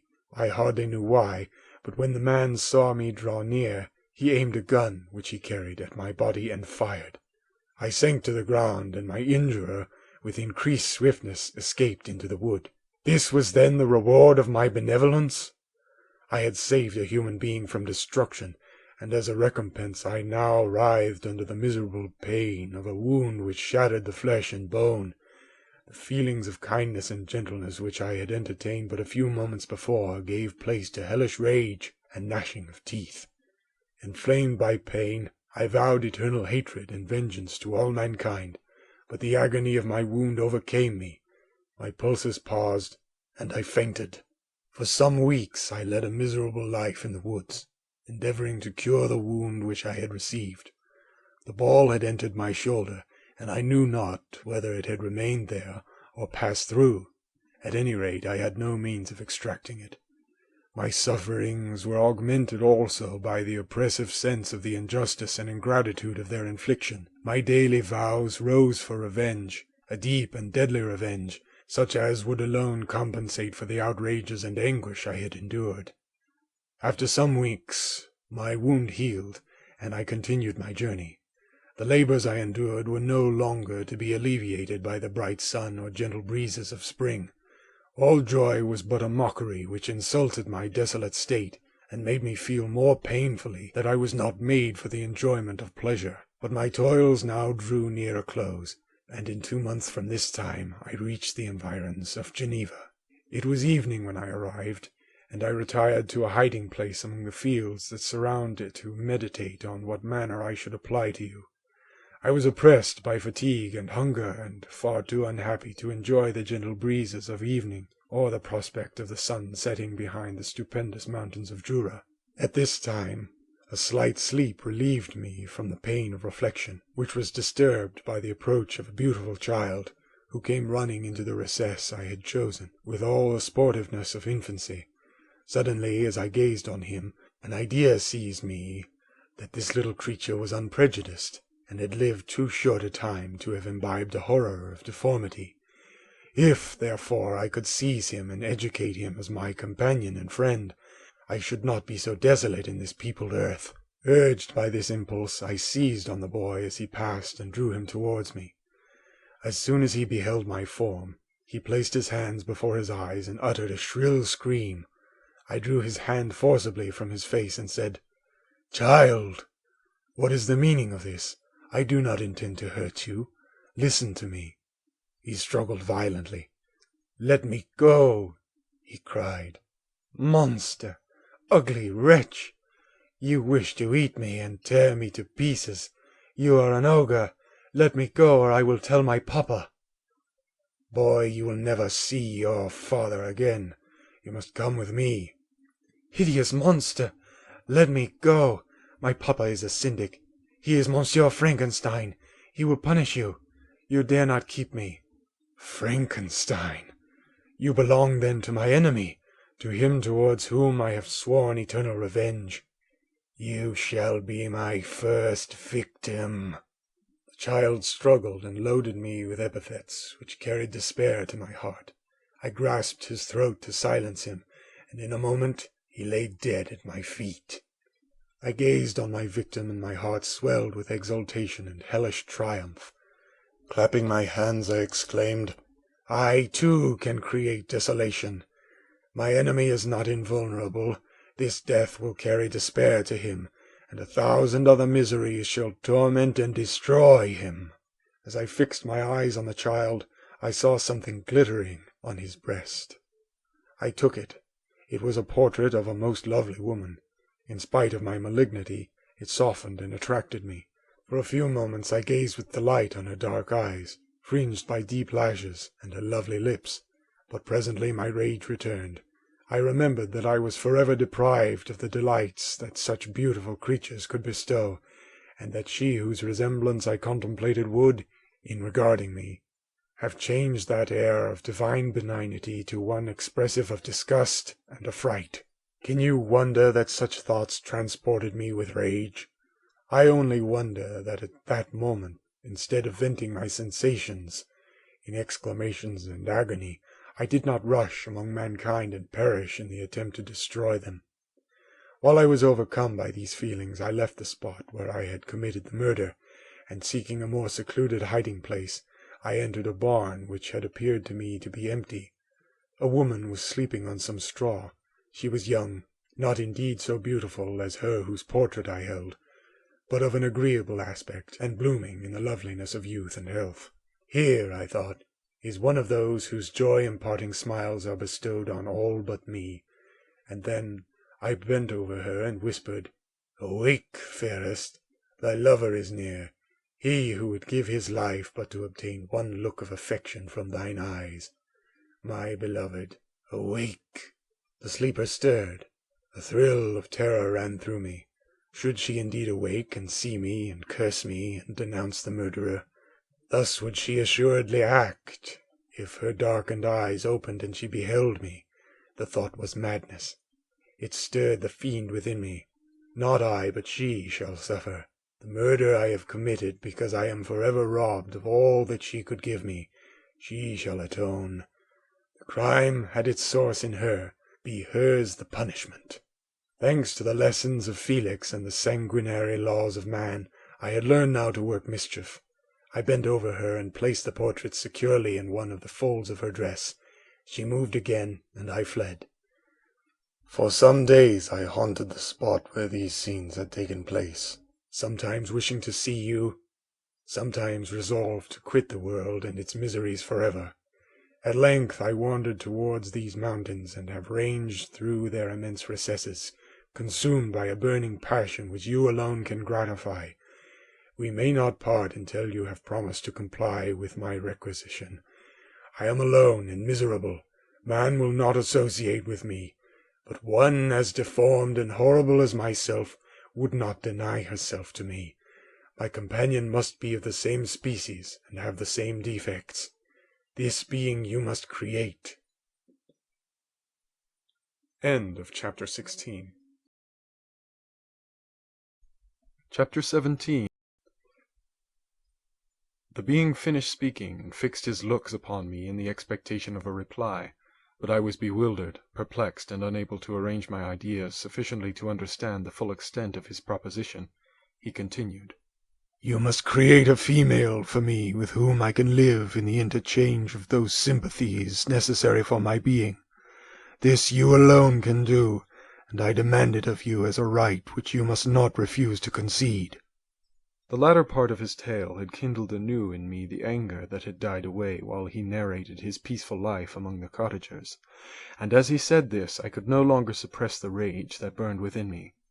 "I do refuse it," I replied, "and no torture shall ever extort a consent from me. You may render me the most miserable of men, but you shall never make me base in my own eyes. Shall I create another like yourself, whose joint wickedness might desolate the world? Begone! I have answered you. You may torture me, but I will never consent." You are in the wrong, replied the fiend, and instead of threatening, I am content to reason with you. I am malicious because I am miserable. Am I not shunned and hated by all mankind? You, my Creator, would tear me to pieces and triumph. Remember that, and tell me why I should pity man more than he pities me. You would not call it murder if you could precipitate me into one of those ice rifts and destroy my frame, the work of your own hands. Shall I respect man when he condemns me? Let him live with me in the interchange of kindness, and instead of injury, I would bestow every benefit upon him with tears of gratitude at his acceptance. But that cannot be. The human senses are insurmountable barriers to our union, yet mine shall not be the submission of abject slavery. I will revenge my injuries. If I cannot inspire love, I will cause fear, and chiefly towards you, my arch-enemy, because, my Creator, do I swear inextinguishable hatred. Have a care. I will work at your destruction, nor finish until I desolate your heart, so that you shall curse the hour of your birth. A fiendish rage animated him as he said this. His face was wrinkled into contortions too horrible for human eyes to behold, but presently he calmed himself and proceeded. I intended to reason. This passion is detrimental to me, for you do not reflect that you are the cause of its excess. If any being felt emotions of benevolence toward me, I should return them 100 and 100-fold. For that one creature's sake I would make peace with the whole kind, but I now indulge in dreams of bliss that cannot be realized. What I ask of you is reasonable and moderate. I demand a creature of another sex, but as hideous as myself. The gratification is small, but it is all that I can receive, and it shall content me. It is true we shall be monsters, cut off from all the world, but on that account we shall be more attached to one another. Our lives will not be happy, but they will be harmless and free from the misery I now feel. Oh, my Creator, make me happy. Let me feel gratitude towards you for one benefit. Let me see that I excite the sympathy of some existing thing. Do not deny me my request." I was moved. I shuddered when I thought of the possible consequences of my consent, but I felt that there was some justice in his argument.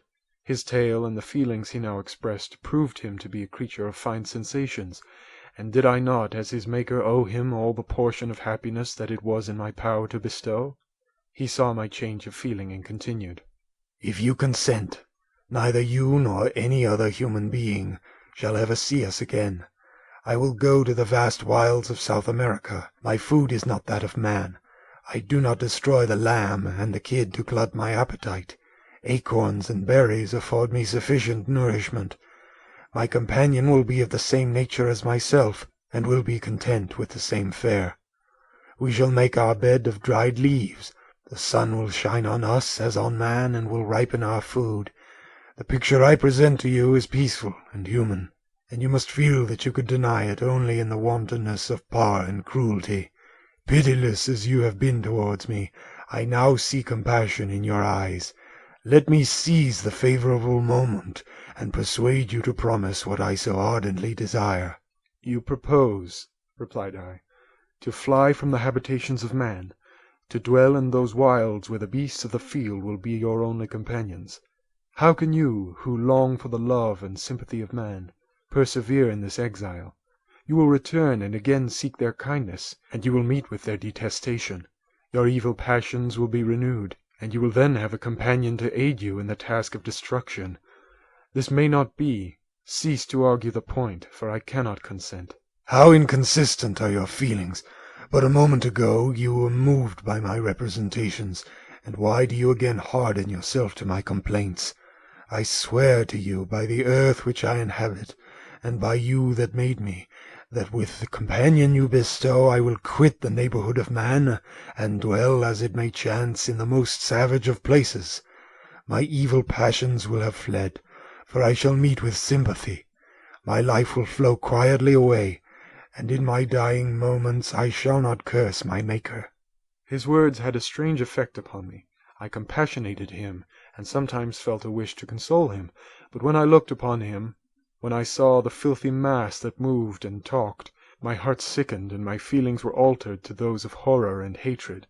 I tried to stifle these sensations. I thought that as I could not sympathize with him, I had no right to withhold from him the small portion of happiness which was yet in my power to bestow. "You swear," I said, "to be harmless, but have you not already shown a degree of malice that should reasonably make me distrust you? May not even this be a feint that will increase your triumph by affording a wider scope for your revenge?" "How is this? I must not be trifled with, and I demand an answer. If I have no ties and no affections, hatred and vice must be my portion. The love of another will destroy the cause of my crimes, and I shall become a thing of whose existence everyone will be ignorant. My vices are the children of a forced solitude that I abhor, and my virtues will necessarily arise when I live in communion with an equal. I shall feel the affections of a sensitive being, and become linked to the chain of existence and events from which I am now excluded." I paused some time to reflect on all he had related and the various arguments which he had employed.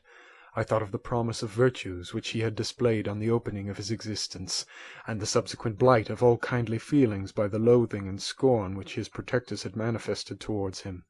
His power and threats were not omitted in my calculations. A creature who could exist in the ice caves of the glaciers and hide himself from pursuit among the ridges of inaccessible precipices was a being possessing faculties it would be vain to cope with. After a long pause of reflection, I concluded that the justice due both to him and my fellow creatures demanded of me that I should comply with his request.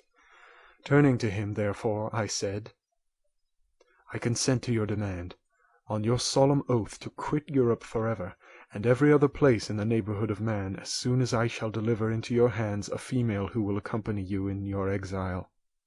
"I swear," he cried, "by the sun, and by the blue sky of heaven, and by the fire of love that burns my heart, that if you grant my prayer, while they exist you shall never behold me again. Depart to your home and commence your labours. I shall watch their progress with unutterable anxiety, and fear not but that when you are ready I shall appear." Saying this, he suddenly quitted me, fearful perhaps of any change in my sentiments. I saw him descend the mountain with greater speed than the flight of an eagle, and quickly lost among the undulations of the sea of ice. His tale had occupied the whole day, and the sun was upon the verge of the horizon when he departed. I knew that I ought to hasten my descent towards the valley, as I should soon be encompassed in darkness, but my heart was heavy and my steps slow. The labour of winding among the little paths of the mountain and fixing my feet firmly as I advanced perplexed me, occupied as I was by the emotions which the occurrences of the day had produced. Night was far advanced when I came to the half-way resting place and seated myself beside the fountain. The stars shone at intervals as the clouds passed from over them. The dark pines rose before me, and every here and there a broken tree lay on the ground. It was a scene of wonderful solemnity, and stirred strange thoughts within me. I wept bitterly, and clasping my hands in agony, I exclaimed, "Oh, stars and clouds and winds, ye are all about to mock me. If ye really pity me, crush sensation and memory. Let me become as naught. But if not, depart, depart, and leave me in darkness." These were wild and miserable thoughts, but I cannot describe to you how the eternal twinkling of the stars weighed upon me, and how I listened to every blast of wind as if it were a dull, ugly siroc on its way to consume me. Morning dawned before I arrived at the village of Chamonix. I took no rest, but returned immediately to Geneva. Even in my own heart I could give no expression to my sensations. They weighed on me with a mountain's weight, and their excess destroyed my agony beneath them. Thus I returned home, and entering the house presented myself to the family. My haggard and wild appearance awoke intense alarm, but I answered no question, scarcely did I speak. I felt as if I were placed under a ban, as if I had no right to claim their sympathies, as if never more might I enjoy companionship with them. Yet even thus I loved them to adoration, and to save them I resolved to dedicate myself to my most abhorred task. The prospect of such an occupation made every other circumstance of existence pass before me like a dream, and that thought only had to me the reality of life. End of chapter 17. Chapter 18. Day after day, week after week, passed away on my return to Geneva, and I could not collect the courage to recommence my work. I feared the vengeance of the disappointed fiend, yet I was unable to overcome my repugnance to the task which was enjoined me. I found that I could not compose a female without again devoting several months to profound study and laborious disquisition. I had heard of some discoveries having been made by an English philosopher, the knowledge of which was material to my success, and I sometimes thought of obtaining my father's consent to visit England for this purpose. But I clung to every pretence of delay, and shrank from taking the first step in an undertaking whose immediate necessity began to appear less absolute to me. A change indeed had taken place in me. My health, which had hitherto declined, was now much restored, and my spirits, when unchecked by the memory of my unhappy promise, rose proportionably. My father saw this change with pleasure, and he turned his thoughts towards the best method of eradicating the remains of my melancholy, which every now and then would return by fits, and with a devouring blackness overcast the approaching sunshine. At these moments I took refuge in the most perfect solitude. I passed whole days on the lake alone in a little boat, watching the clouds and listening to the rippling of the waves, silent and listless. But the fresh air and bright sun seldom failed to restore me to some degree of composure, and on my return I met the salutations of my friends with a readier smile and a more cheerful heart. It was after my return from one of these rambles that my father, calling me aside, thus addressed me. "I am happy to remark, my dear son, that you have resumed your former pleasures, and seem to be returning to yourself.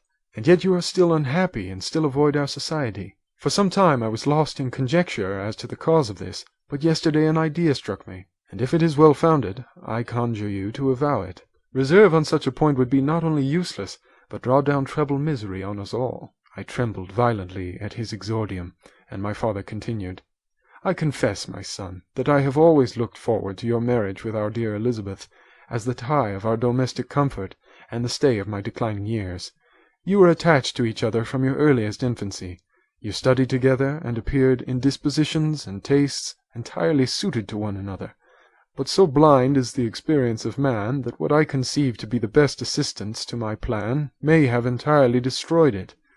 You, perhaps, regard her as your sister, without any wish that she might become your wife. Nay, you may have met with another, whom you may love, and considering yourself as bound in honour to Elizabeth, this struggle may occasion the poignant misery which you appear to feel. My dear father, reassure yourself. I love my cousin tenderly and sincerely. I never saw any woman who excited, as Elizabeth does, my warmest admiration and affection. My future hopes and prospects are entirely bound up in the expectation of our union.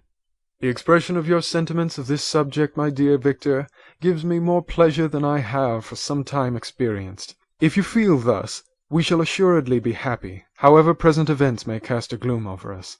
But it is this gloom which appears to have taken so strong a hold of your mind that I wish to dissipate. Tell me, therefore, whether you object to an immediate solemnization of the marriage. We have been unfortunate, and recent events have drawn us from that everyday tranquillity befitting my years and infirmities. You are younger, yet I do not suppose, possessed as you are of competent fortune, that an early marriage would at all interfere with any future plans of honour and utility that you may have formed. Do not suppose, however, that I wish to dictate happiness to you, or that a delay on your part would cause me any serious uneasiness. Interpret my words with candour, and answer me, I conjure you, with confidence and sincerity." I listened to my father in silence, and remained for some time incapable of offering any reply. I revolved rapidly in my mind a multitude of thoughts, and endeavoured to arrive at some conclusion.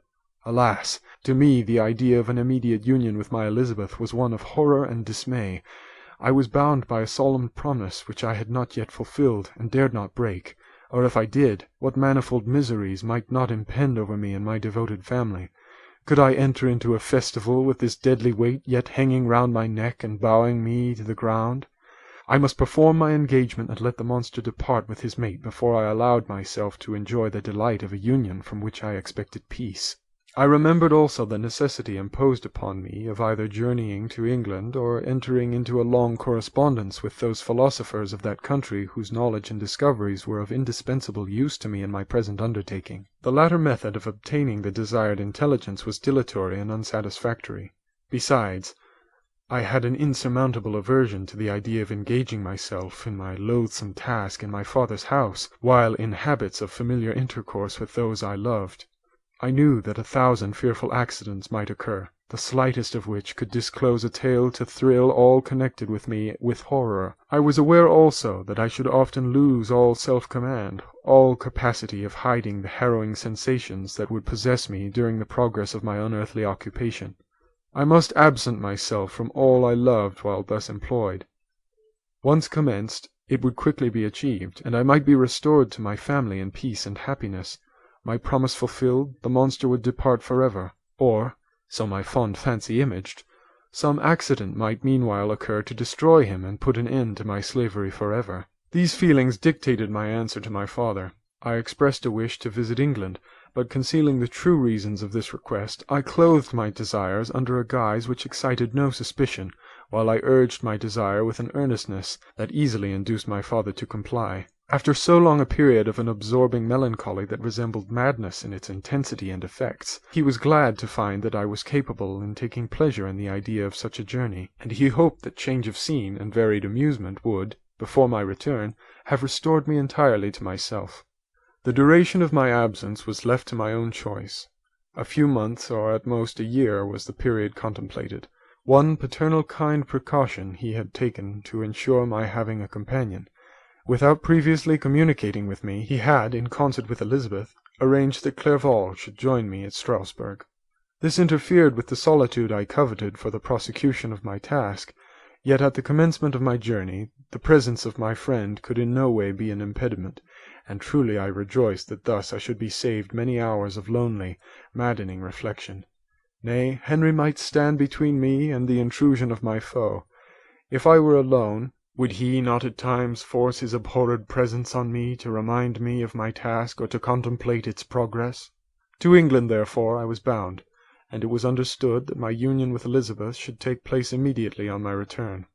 My father's age rendered him extremely averse to delay. For myself, there was one reward I promised myself from my detested toils, one consolation for my unparalleled sufferings.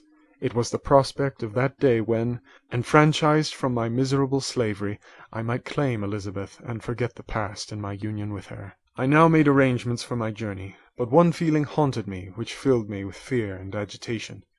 During my absence I should leave my friends unconscious of the existence of their enemy and unprotected from his attacks, exasperated as he might be by my departure. But he had promised to follow me wherever I might go, and would he not accompany me to England?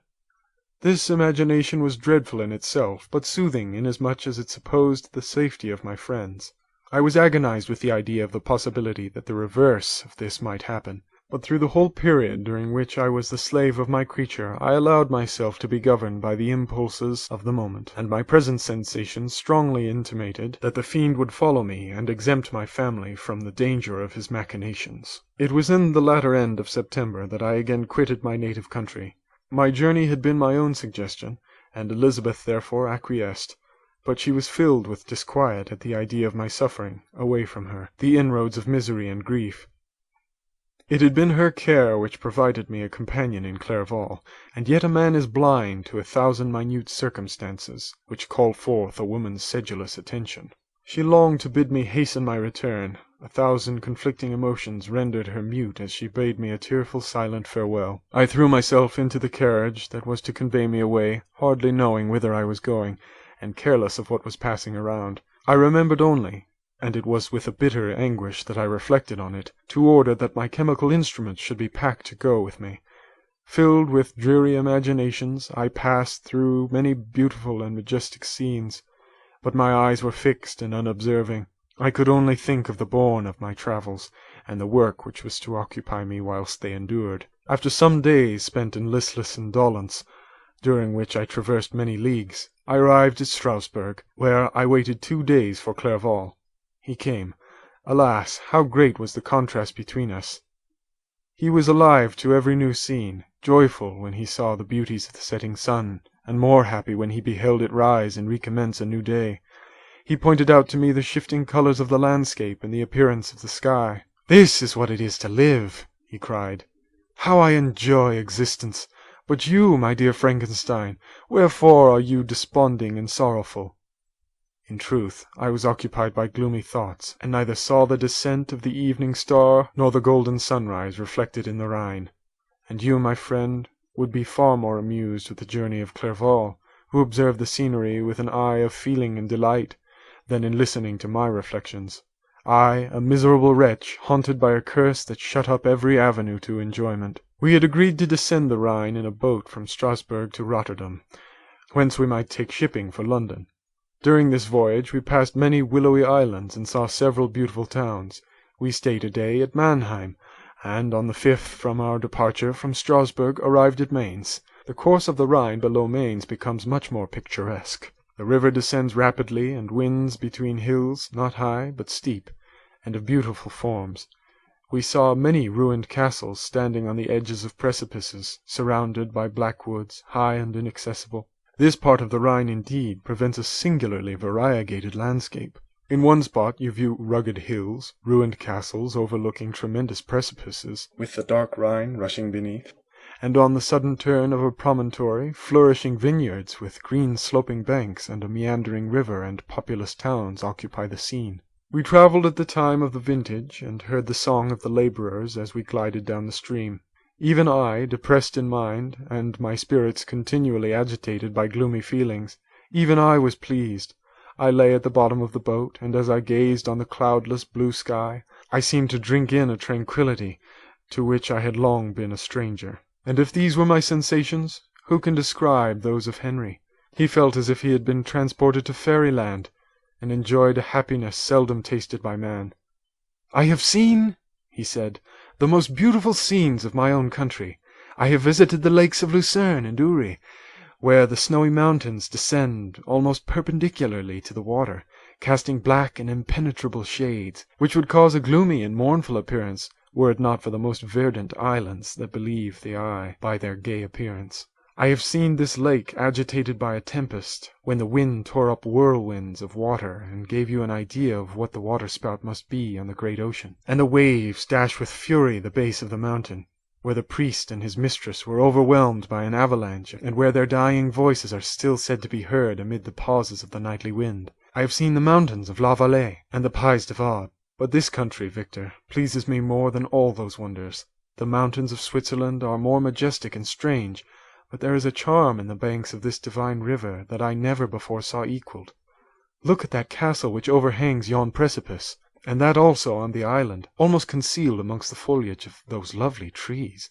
And now that group of labourers coming from among their vines, and that village half hid in the recess of the mountain. Oh, surely the spirit that inhabits and guards this place has a soul more in harmony with man than those who pile the glacier or retire to the inaccessible peaks of the mountains of our own country. Clerval, beloved friend, even now it delights me to record your words and to dwell on the praise of which you are so eminently deserving. He was a being formed in the very poetry of nature.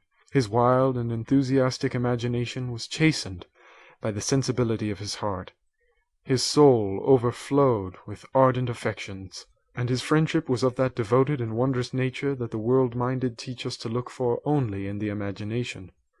But even human sympathies were not sufficient to satisfy his eager mind.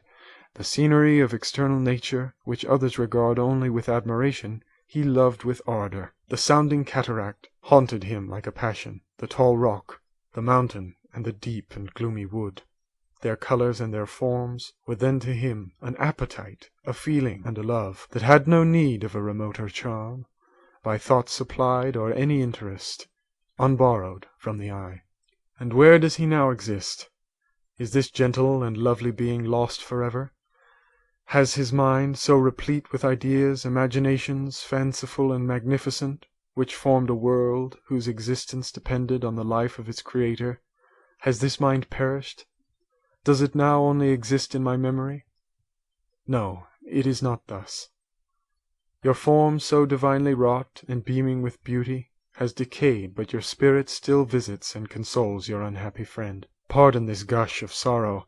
These ineffectual words are but a slight tribute to the unexampled worth of Henry, but they soothe my heart. Overflowing with the anguish which his remembrance creates, I will proceed with my tale. Beyond Cologne we descended to the plains of Holland, and we resolved to post the remainder of our way, for the wind was contrary, and the stream of the river was too gentle to aid us. Our journey here lost the interest arising from beautiful scenery, but we arrived in a few days at Rotterdam, whence we proceeded by sea to England. It was on a clear morning, in the latter days of December, that I first saw the white cliffs of Britain. The banks of the Thames presented a new scene. They were flat but fertile, and almost every town was marked by the remembrance of some story. We saw Tilbury Fort, and remembered the Spanish Armada, Gravesend, Woolwich, and Greenwich, places which I had heard of even in my country. At length we saw the numerous steeples of London, St. Paul's towering above all, and the tower famed in English history. End of chapter 18.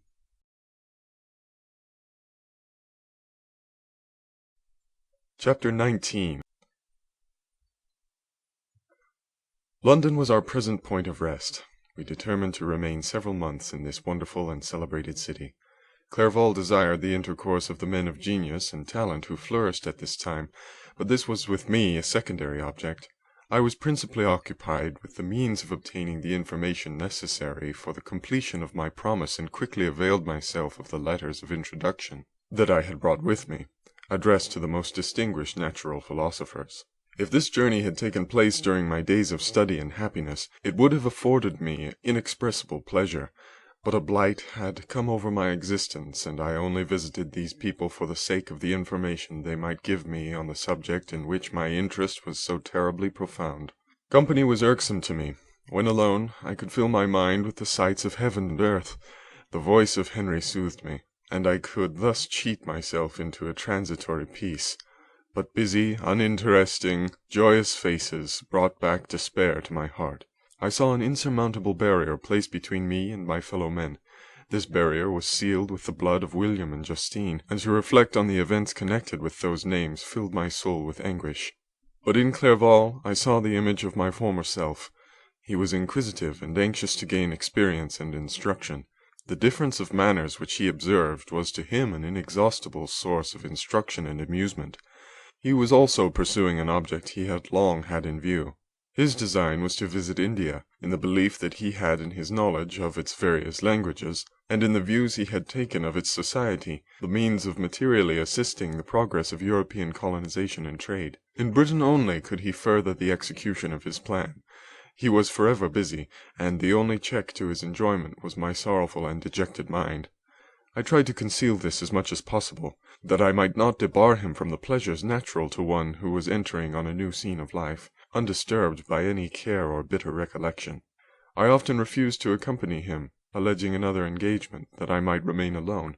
I now also began to collect the materials necessary for my new creation, and this was to me like the torture of single drops of water continually falling on the head, and every word that I spoke in allusion to it caused my lips to quiver and my heart to palpitate. After passing some months in London, we received a letter from a person in Scotland who had formerly been our visitor at Geneva.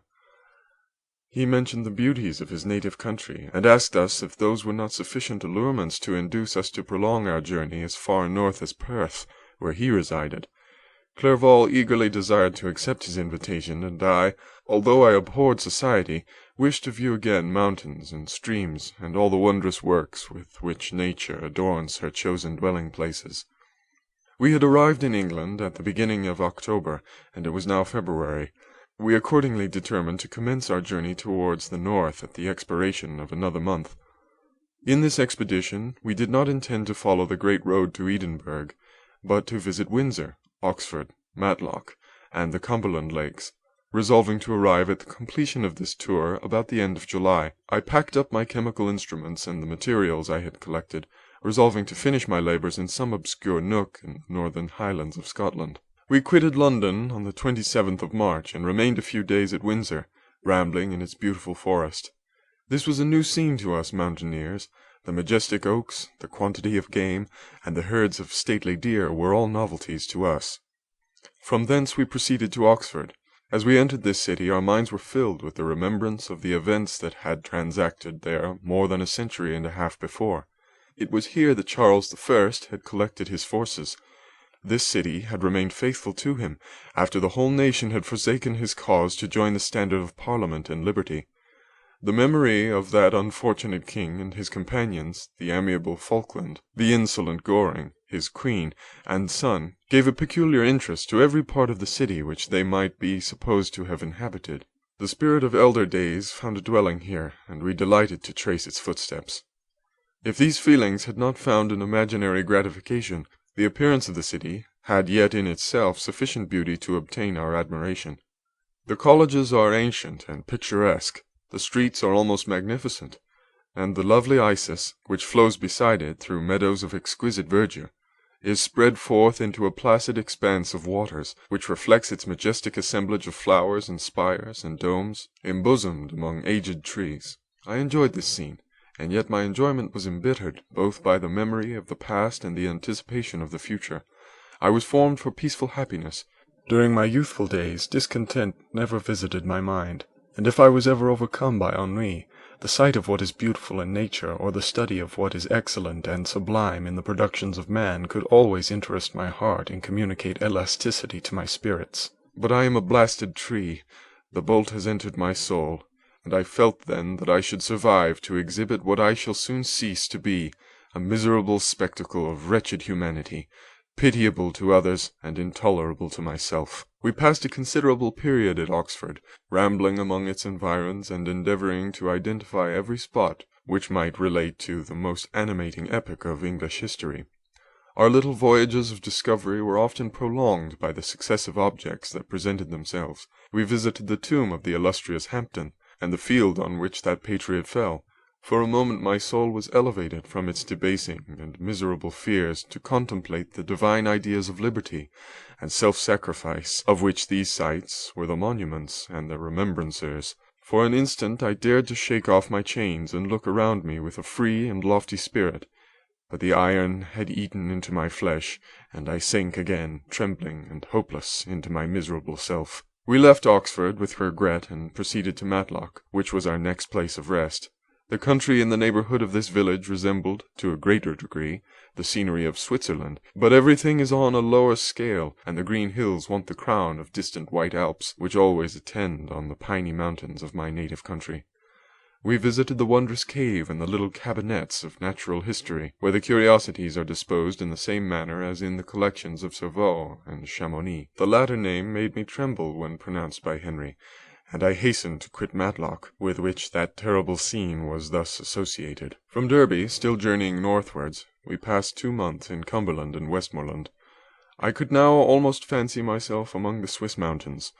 The little patches of snow which yet lingered in the northern sides of the mountains, The lakes and the dashing of the rocky streams were all familiar and dear sights to me. Here also we made some acquaintances, who almost contrived to cheat me into happiness. The delight of Clerval was proportionably greater than mine.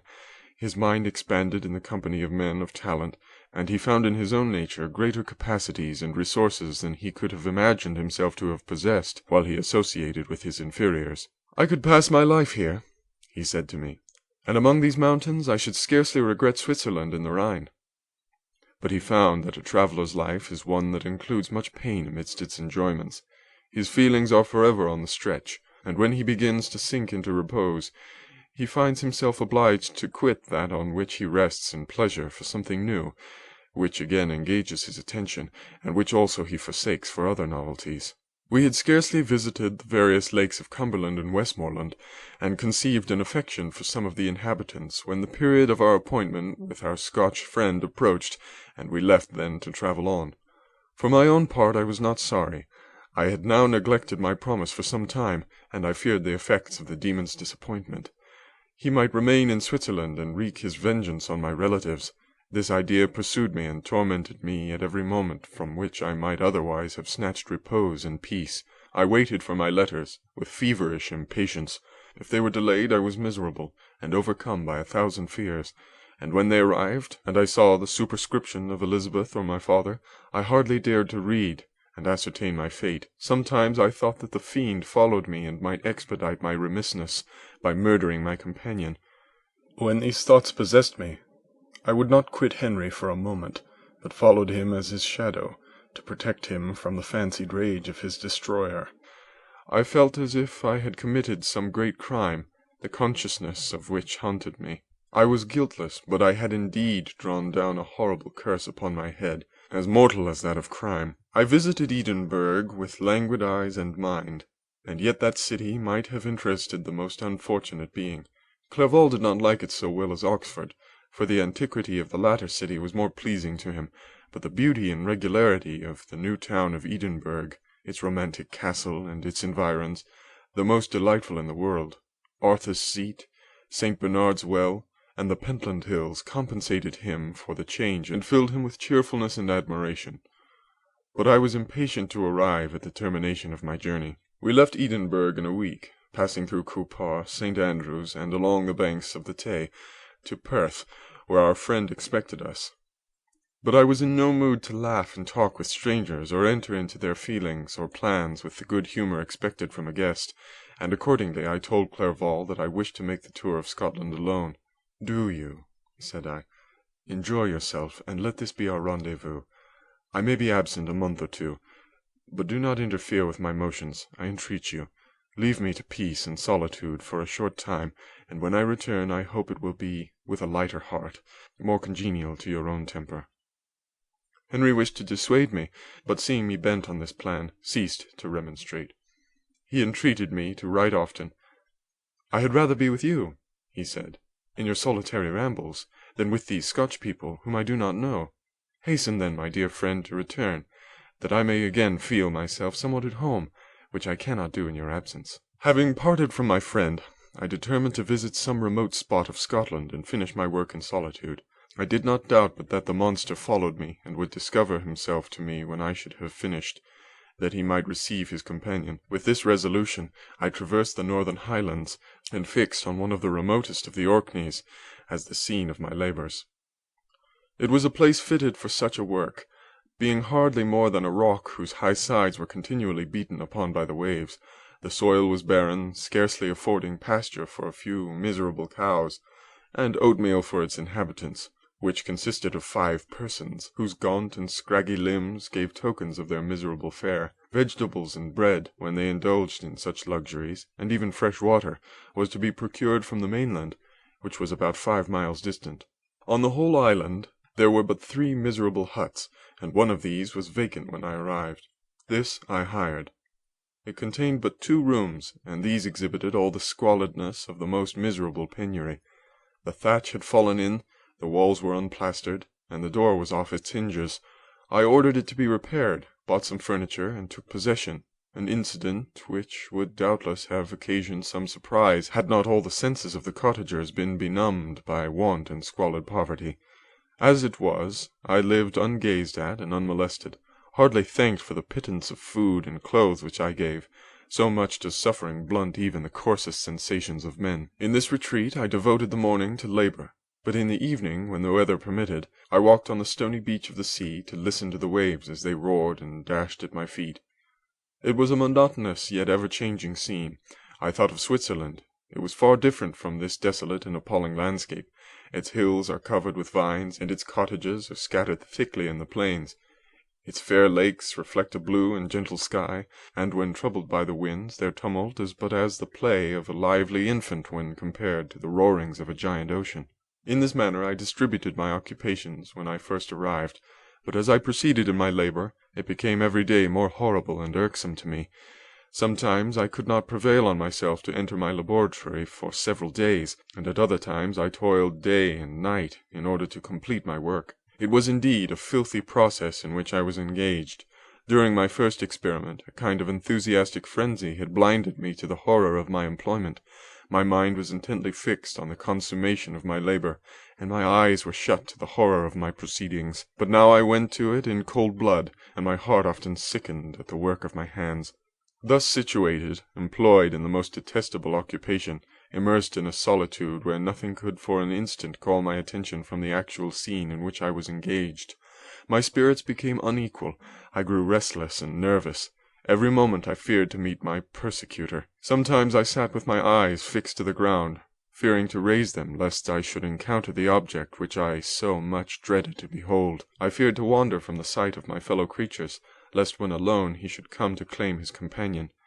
In the meantime I worked on, and my labor was already considerably advanced. I looked towards its completion with a tremulous and eager hope, which I dared not trust myself to question, but which was intermixed with obscure forebodings of evil that made my heart sicken in my bosom. End of chapter 19. Chapter 20. I sat one evening in my laboratory. The sun had set, and the moon was just rising from the sea. I had not sufficient light for my employment, and I remained idle, in a pause of consideration of whether I should leave my labor for the night or hasten its conclusion by an unremitting attention to it. As I sat, a train of reflection occurred to me which led me to consider the effects of what I was now doing. 3 years before, I was engaged in the same manner, and had created a fiend whose unparalleled barbarity had desolated my heart and filled it forever with the bitterest remorse. I was now about to form another being, of whose dispositions I was alike ignorant. She might become 10,000 times more malignant than her mate in delight, for its own sake, in murder and wretchedness. He had sworn to quit the neighborhood of man and hide himself in deserts, but she had not, and she, who in all probability was to become a thinking and reasoning animal, might refuse to comply with the compact made before her creation. They might even hate each other. The creature who already lived loathed his own deformity, and might he not conceive a greater abhorrence for it when it came before his eyes in the female form? She also might turn with disgust from him to the superior beauty of man. She might quit him, and he be again alone, exasperated by the fresh provocation of being deserted by one of his own species. Even if they were to leave Europe and inhabit the deserts of the New World, yet one of the first results of those sympathies for which the demon thirsted would be children, and a race of devils would be propagated upon the earth who might make the very existence of the species of man a condition precarious and full of terror. Had I right for my own benefit to inflict this curse upon everlasting generations? I had before been moved by the sophisms of the being I had created. I had been struck senseless by his fiendish threats, but now, for the first time, the wickedness of my promise burst upon me. I shuddered to think that future ages might curse me as their past, whose selfishness had not hesitated to buy its own peace at the price, perhaps, of the existence of the whole human race. I trembled, and my heart failed within me, when, on looking up, I saw by the light of the moon the demon at the casement. A ghastly grin wrinkled his lips as he gazed on me where I sat fulfilling the task which he had allotted to me. Yes, he had followed me in my travels. He had loitered in forests, hid himself in caves, or taken refuge in wide and desert heaths, and he now came to mark my progress and claim the fulfilment of my promise. As I looked on him, his countenance expressed the utmost extent of malice and treachery. I thought with a sensation of madness on my promise of creating another like him, and trembling with passion tore to pieces the thing on which I was engaged. The wretch saw me destroy the creature on whose future existence he depended for happiness, and with a howl of devilish despair and revenge withdrew. I left the room, and, locking the door, made a solemn vow in my own heart never to resume my labours, and then, with trembling steps, I sought my own apartment. I was alone. None were near me to dissipate the gloom and relieve me from the sickening oppression of the most terrible reveries. Several hours passed, and I remained near the window, gazing on the sea. It was almost motionless, for the winds were hushed, and all nature reposed under the eye of the quiet moon. A few fishing vessels alone specked the water, and now and then the gentle breeze wafted the sound of voices as the fishermen called to one another. I felt the silence, although I was hardly conscious of its extreme profundity, until my ear was suddenly arrested by the paddling of oars near the shore, and a person landed close to my house. In a few minutes after, I heard the creaking of my door, as if some one endeavoured to open it softly. I trembled from head to foot. I felt a presentiment of who it was, and wished to rouse one of the peasants who dwelt in a cottage not far from mine, but I was overcome by the sensation of helplessness, so often felt in frightful dreams, when you in vain endeavoured to fly from an impending danger, and was rooted to the spot. Presently I heard the sound of footsteps along the passage. The door opened, and the wretch whom I dreaded appeared. Shutting the door, he approached me, and said, in a smothered voice, "You have destroyed the work which you began. What is it that you intend? Do you dare to break your promise? I endured toil and misery. I left Switzerland with you. I crept along the shores of the Rhine, among its willow islands, and over the summits of its hills. I have dwelt many months in the heaths of England, and among the deserts of Scotland. I have endured incalculable fatigue and cold and hunger. Do you dare destroy my hopes?" "Begone! I do break my promise. Never will I create another like yourself, equal in deformity and wickedness." "Slave, I before reasoned with you, but you have proved yourself unworthy of my condescension. Remember that I have power. You believe yourself miserable, but I can make you so wretched that the light of day will be hateful to you. You are my creator, but I am your master. Obey." The hour of my resolution is past, and the period of your power is arrived. Your threats cannot move me to do an act of wickedness, but they confirm me in a determination of not creating you a companion in vice. Shall I, in cool blood, set loose upon the earth a demon whose delight is in death and wretchedness? Begone! I am firm, and your words will only exasperate my rage." The monster saw my determination in my face, and gnashed his teeth in the impotence of anger.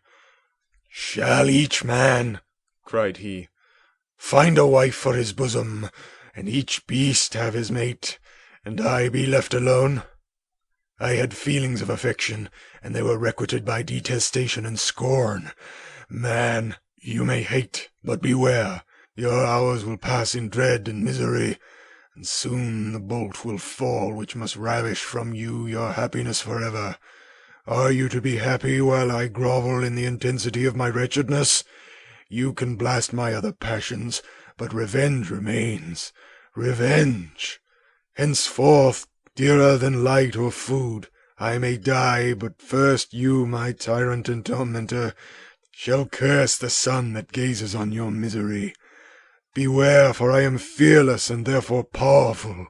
I will watch with the wiliness of a snake, that I may sting with its venom. Man, you shall repent of the injuries you inflict." "Devil, cease, and do not poison the air with these sounds of malice. I have declared my resolution to you, and am no coward to bend beneath words. Leave me, I am inexorable." "It is well. I go. But remember, I shall be with you on your wedding night." I started forward and exclaimed, "Villain! Before you sign my death warrant, be sure that you are yourself safe." I would have seized him, but he eluded me and quitted the house with precipitation. In a few moments I saw him in his boat, which shot across the waters with an arrowy swiftness, and was soon lost amidst the waves. All was again silent, but his words rang in my ears. I burned with rage to pursue the murderer of my peace and precipitate him into the ocean. I walked up and down my room hastily and perturbed, while my imagination conjured up 1,000 images to torment and sting me. Why had I not followed him and closed with him in mortal strife? But I had suffered him to depart, and he had directed his course towards the mainland. I shuddered to think who might be the next victim sacrificed to his insatiate revenge. And then I thought again of his words, "I will be with you on your wedding night." That then was the period fixed for the fulfillment of my destiny. In that hour I should die and at once satisfy and extinguish his malice. The prospect did not move me to fear, yet when I thought of my beloved Elizabeth, of her tears and endless sorrow when she should find her lover so barbarously snatched from her, tears, the first I had shed for many months, streamed from my eyes, and I resolved not to fall before my enemy without a bitter struggle. The night passed away, and the sun rose from the ocean. My feelings became calmer, if it may be called calmness when the violence of rage sinks into the depths of despair. I left the house, the horrid scene of the last night's contention, and walked on the beach of the sea, which I almost regarded as an insuperable barrier between me and my fellow creatures. Nay, a wish that such should prove the fact stole across me. I desired that I might pass my life on that barren rock, wearily, it is true, but uninterrupted by any sudden shock of misery. If I returned, it was to be sacrificed, or to see those whom I most loved die under the grasp of a demon whom I had myself created. I walked about the isle like a restless spectre, separated from all it loved and miserable in the separation. When it became noon and the sun rose higher, I lay down on the grass and was overpowered by a deep sleep. I had been awake the whole of the preceding night. My nerves were agitated, and my eyes inflamed by watching and misery. The sleep into which I now sank refreshed me, and when I awoke, I again felt as if I belonged to a race of human beings like myself, and I began to reflect upon what had passed with greater composure. Yet still the words of the fiend rang in my ears like a death knell. They appeared like a dream, yet distinct and oppressive as a reality. The sun had far descended, and I still sat on the shore, satisfying my appetite, which had become ravenous, with an oaten cake, when I saw a fishing boat land close to me, and one of the men brought me a packet. It contained letters from Geneva, and one from Clerval entreating me to join him. He said that he was wearing away his time fruitlessly where he was, that letters from the friends he had formed in London desired his return to complete the negotiation they had entered into for his Indian enterprise. He could not any longer delay his departure, but as his journey to London might be followed even sooner than he now conjectured by his longer voyage, he entreated me to bestow as much of my society on him as I could spare. He besought me, therefore, to leave my solitary isle and to meet him at Perth, that we might proceed southwards together. This letter in a degree recalled me to life, and I determined to quit my island at the expiration of 2 days. Yet, before I departed, there was a task to perform, on which I shuddered to reflect.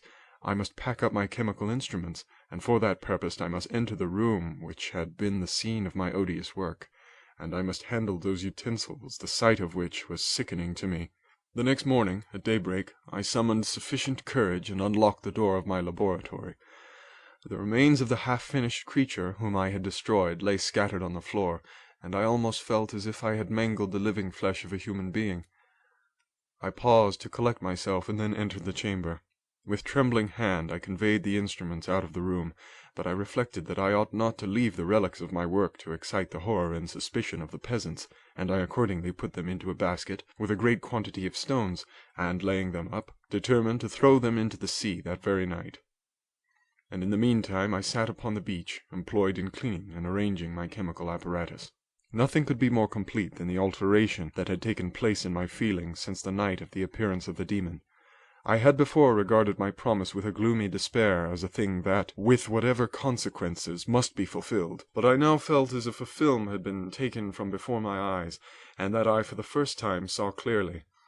The idea of renewing my labors did not for one instant occur to me. The threat I had heard weighed on my thoughts, but I did not reflect that a voluntary act of mine could avert it. I had resolved in my own mind that to create another like the fiend I had first made would be an act of the basest and most atrocious selfishness, and I banished from my mind every thought that could lead to a different conclusion. Between 2 and 3 in the morning the moon rose, and I then, putting my basket aboard a little skiff, sailed out about 4 miles from the shore. The scene was perfectly solitary. A few boats were returning towards land, but I sailed away from them. I felt as if I was about the commission of a dreadful crime, and avoided with shuddering anxiety any encounter with my fellow creatures. At one time the moon, which had before been clear, was suddenly overspread by a thick cloud, and I took advantage of the moment of darkness and cast my basket into the sea. I listened to the gurgling sound as it sank, and then sailed away from the spot. The sky had become clouded, but the air was pure, although chilled by the northeast breeze that was then rising. But it refreshed me and filled me with such agreeable sensations that I resolved to prolong my stay on the water, and fixing the rudder in a direct position, stretched myself at the bottom of the boat. Clouds hid the moon, everything was obscure, and I heard only the sound of the boat as its keel cut through the waves. The murmur lulled me, and in a short time I slept soundly. I do not know how long I remained in this situation, but when I awoke I found that the sun had already mounted considerably. The wind was high, and the waves continually threatened the safety of my little skiff. I found that the wind was northeast, and must have driven me far from the coast from which I had embarked. I endeavored to change my course, but quickly found that, if I again made the attempt, the boat would be instantly filled with water. Thus situated, my only resource was to drive before the wind. I confess that I felt a few sensations of terror. I had no compass with me, and was so slenderly acquainted with the geography of this part of the world that the sun was of little benefit to me. I might be driven into the wide Atlantic, and feel all the tortures of starvation, or be swallowed up in the immeasurable waters that roared and buffeted around me. I had already been out many hours, and felt the torment of a burning thirst, a prelude to my other sufferings.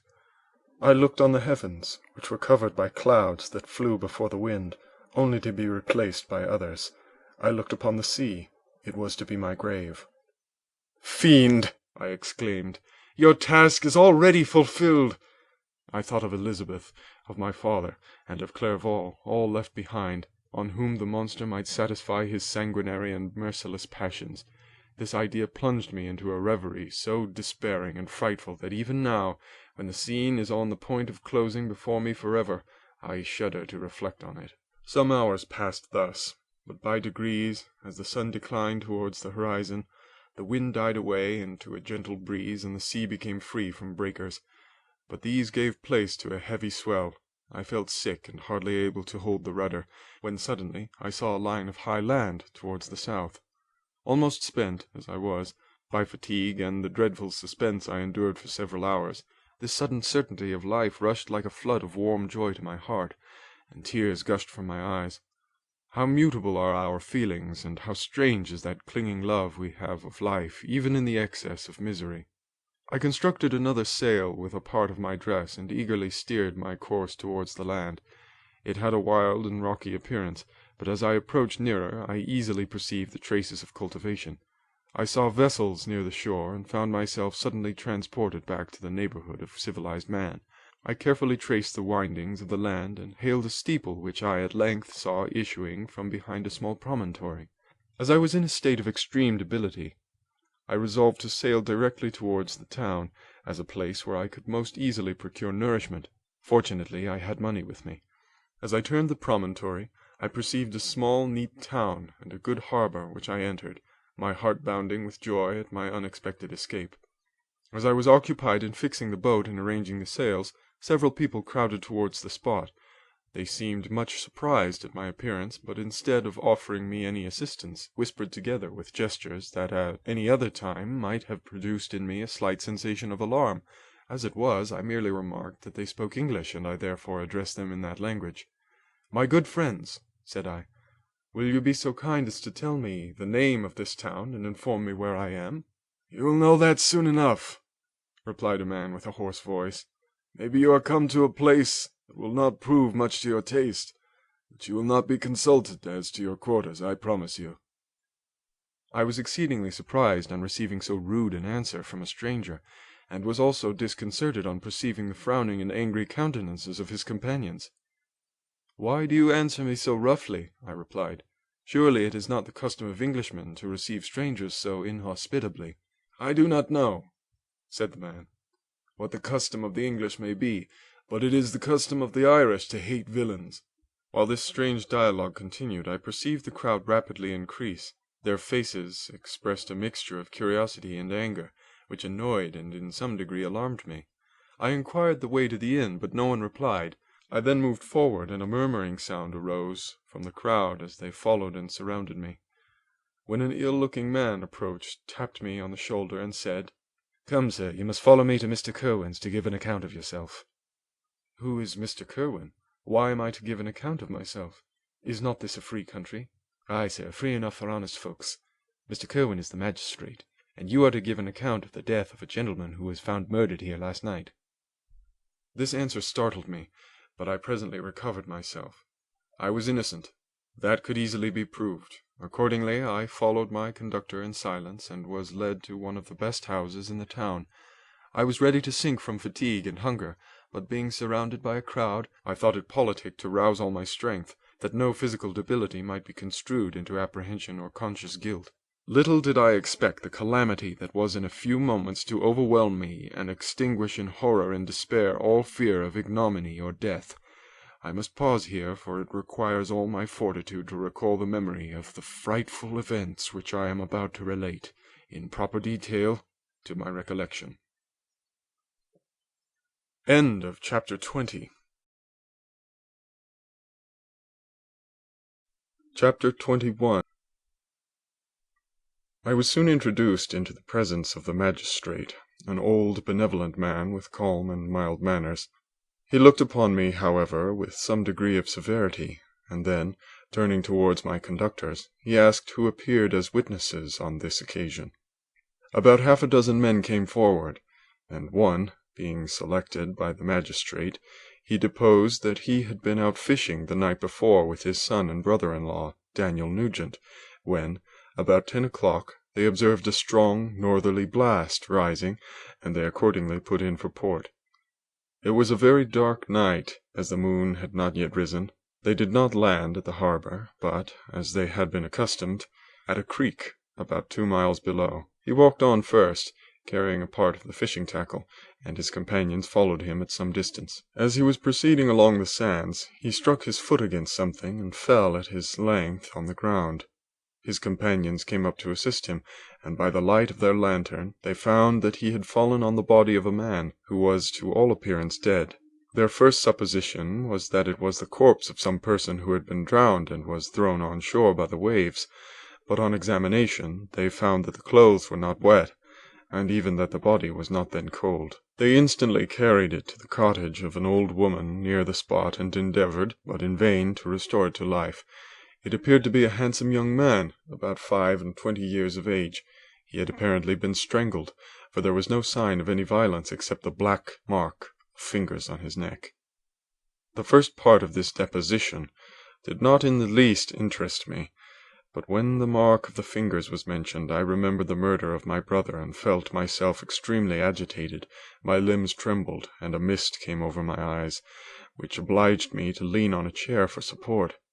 The magistrate observed me with a keen eye, and of course drew an unfavourable augury from my manner. The son confirmed his father's account, but when Daniel Nugent was called, he swore positively that just before the fall of his companion he saw a boat with a single man in it, at a short distance from the shore, and as far as he could judge by the light of a few stars, it was the same boat in which I had just landed.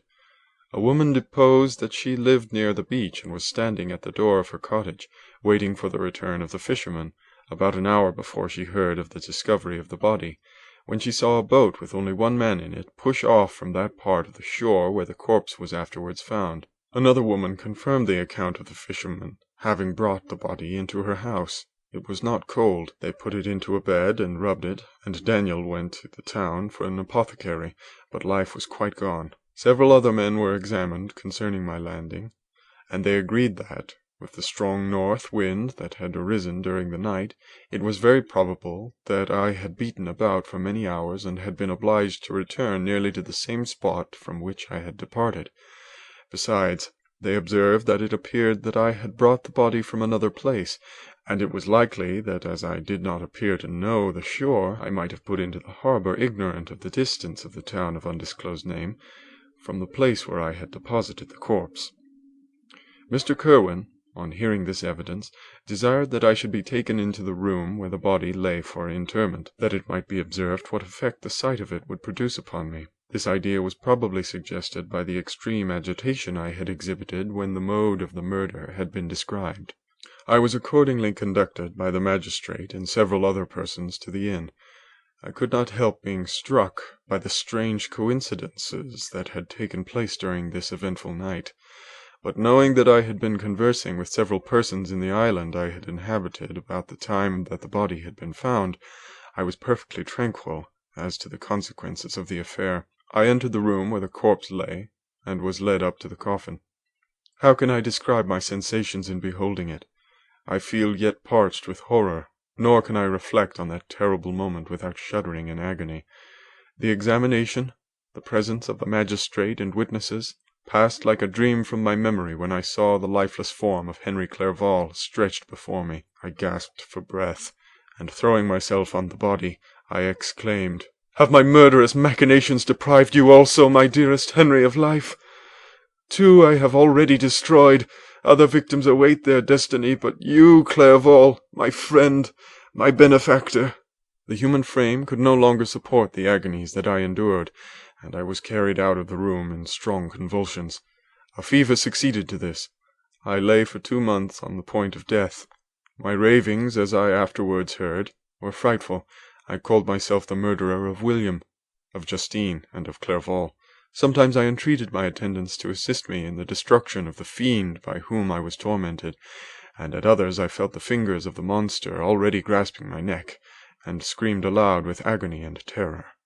Fortunately, as I spoke my native language, Mr. Kirwin alone understood me, but my gestures and bitter cries were sufficient to affright the other witnesses. Why did I not die, more miserable than man ever was before? Why did I not sink into forgetfulness and rest? Death snatches away many blooming children, the only hopes of their doting parents. How many brides and youthful lovers have been one day in the bloom of health and hope, and the next a prey for worms and the decay of the tomb? Of what materials was I made that I could thus resist so many shocks which, like the turning of the wheel, continually renewed the torture? But I was doomed to live, and in 2 months found myself as awaking from a dream, in a prison, stretched on a wretched bed, surrounded by jailers, turnkeys, bolts, and all the miserable apparatus of a dungeon. It was morning, I remember, when I thus awoke to understanding. I had forgotten the particulars of what had happened, and only felt as if some great misfortune had suddenly overwhelmed me. But when I looked around and saw the barred windows and the squalidness of the room in which I was, all flashed across my memory, and I groaned bitterly. This sound disturbed an old woman who was sleeping in a chair beside me. She was a hired nurse, the wife of one of the turnkeys, and her countenance expressed all those bad qualities which often characterize that class. The lines of her face were hard and rude, like that of persons accustomed to see without sympathizing in sights of misery. Her tone expressed her entire indifference. She addressed me in English, and the voice struck me as one that I had heard during my sufferings. "Are you better now, sir?" said she. I replied in the same language with a feeble voice, "I believe I am. But if it be all true, if indeed I did not dream, I am sorry that I am still alive to feel this misery and horror." "For that matter," replied the old woman, "if you mean about the gentleman you murdered, I believe that it were better for you if you were dead, for I fancy it will go hard with you. However, that's none of my business. I am sent to nurse you and get you well. I do my duty with a safe conscience. It were well if everybody did the same." I turned with loathing from the woman who could utter so unfeeling a speech to a person just saved, on the very edge of death, but I felt languid, and unable to reflect on all that had passed. The whole series of my life appeared to me as a dream. I sometimes doubted if indeed it were all true, for it never presented itself to my mind with the force of reality. As the images that floated before me became more distinct, I grew feverish. A darkness pressed around me. No one was near me who soothed me with the gentle voice of love. No dear hand supported me. The physician came and prescribed medicines, and the old woman prepared them for me, but utter carelessness was visible in the first, and expression of brutality was strongly marked in the visage of the second. Who could be interested in the fate of a murderer but the hangman who would gain his fee? These were my first reflections, but I soon learned that Mr. Kirwin had shown me extreme kindness. He had caused the best room in the prison to be prepared for me. Wretched indeed was the best, and it was he who had provided a physician and a nurse. It is true he seldom came to see me, for although he ardently desired to relieve the sufferings of every human creature, he did not wish to be present at the agonies and miserable ravings of a murderer. He came, therefore, sometimes to see that I was not neglected, but his visits were short, and with long intervals. One day, while I was gradually recovering, I was seated in a chair, my eyes half open, and my cheeks livid like those in death. I was overcome by gloom and misery, and often reflected I had better seek death than desire to remain in a world which to me was replete with wretchedness. At one time I considered whether I should not declare myself guilty and suffer the penalty of the law, less innocent than poor Justine had been. Such were my thoughts when the door of my apartment was opened and Mr. Kirwin entered. His countenance expressed sympathy and compassion. He drew a chair close to mine and addressed me in French. "I fear that this place is very shocking to you. Can I do anything to make you more comfortable?" "I thank you, but all that you mention is nothing to me. On the whole earth there is no comfort which I am capable of receiving." "I know that the sympathy of a stranger can be but of little relief to one borne down, as you are, by so strange a misfortune, but you will, I hope, soon quit this melancholy abode, for doubtless evidence can easily be brought to free you from the criminal charge." "That is my least concern. I am, by a course of strange events, become the most miserable of mortals. Persecuted and tortured as I am and have been, can death be any evil to me?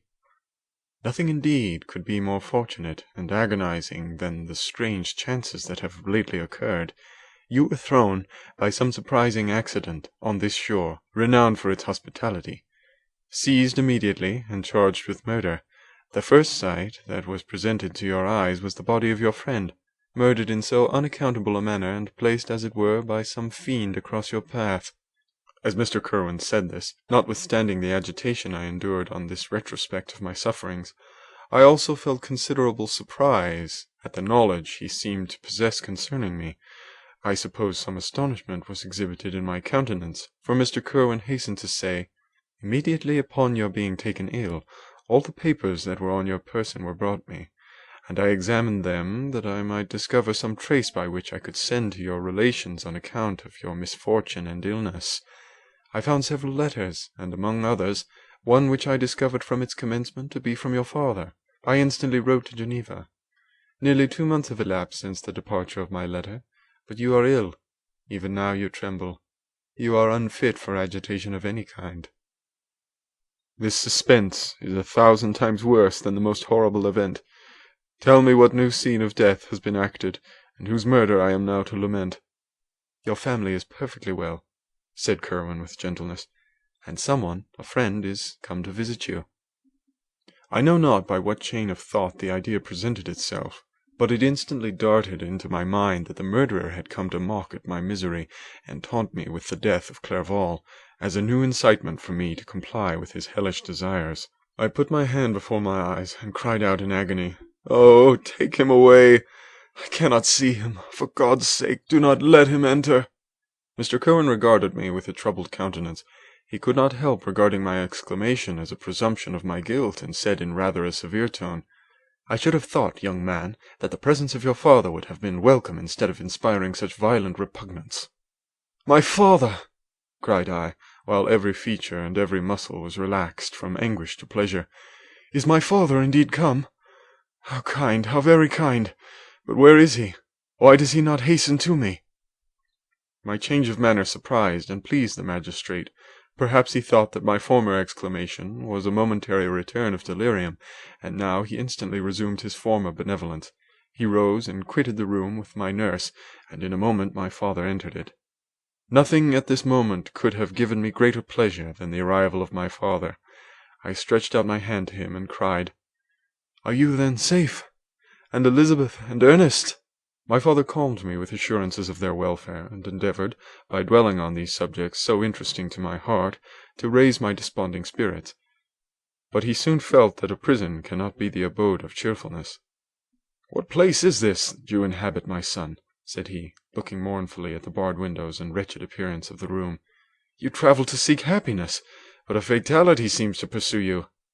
And poor Clerval!" The name of my unfortunate and murdered friend was an agitation too great to be endured in my weak state.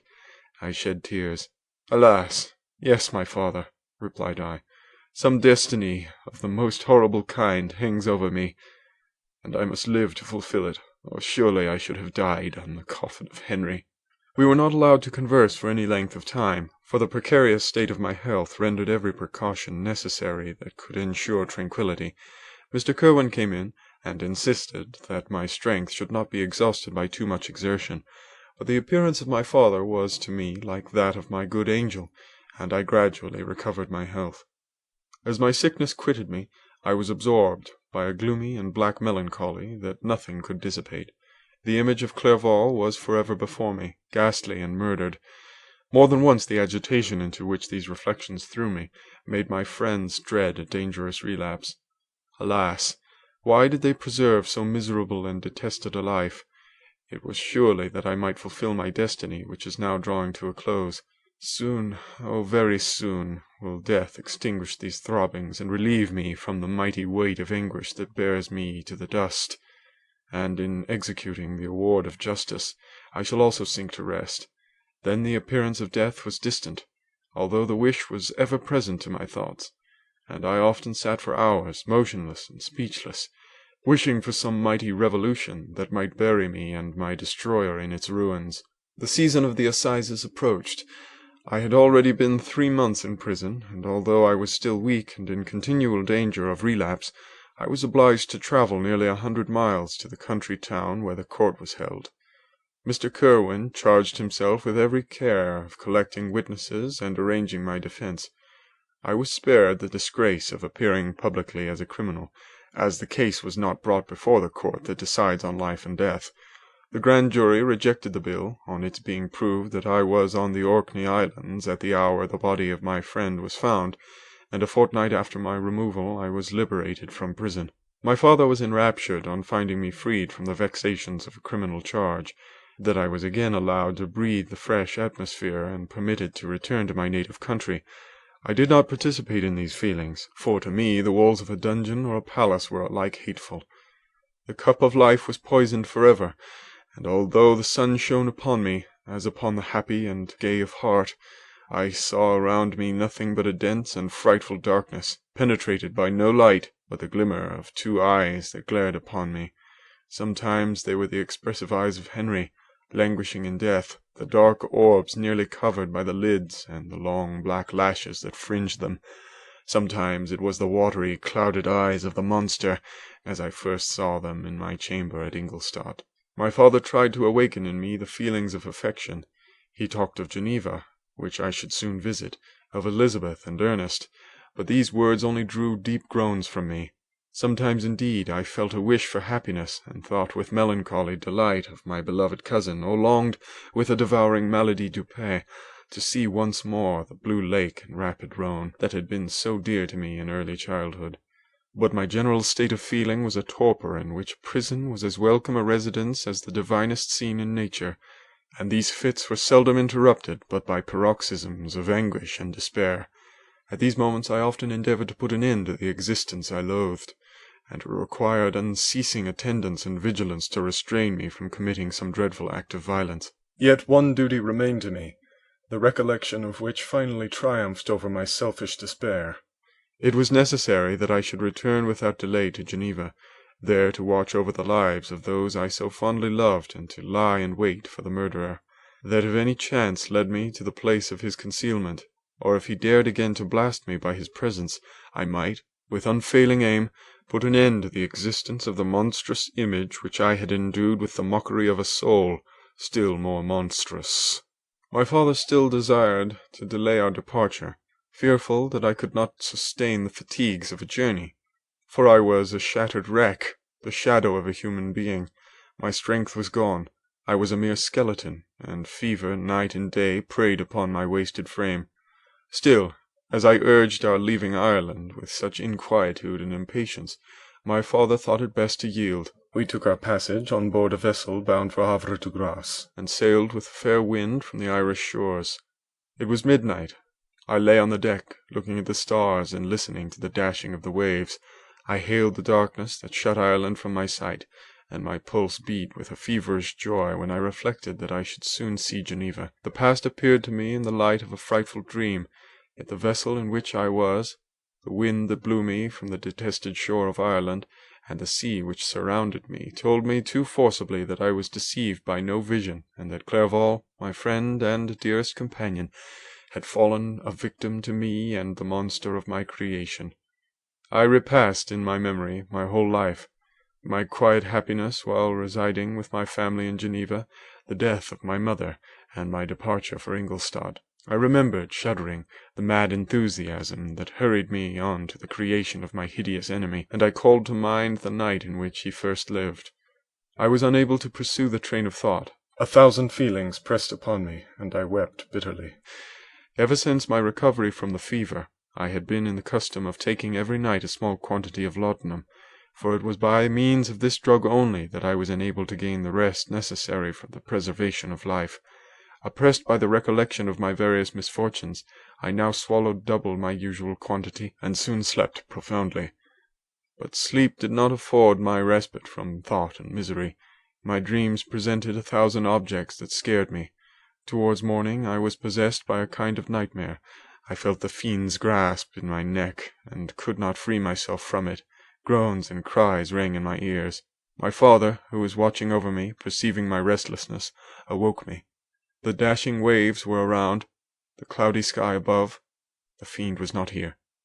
A sense of security, a feeling that a truce was established between the present hour and the irresistible disastrous future, imparted to me by a kind of calm forgetfulness, of which the human mind is by its structure peculiarly susceptible.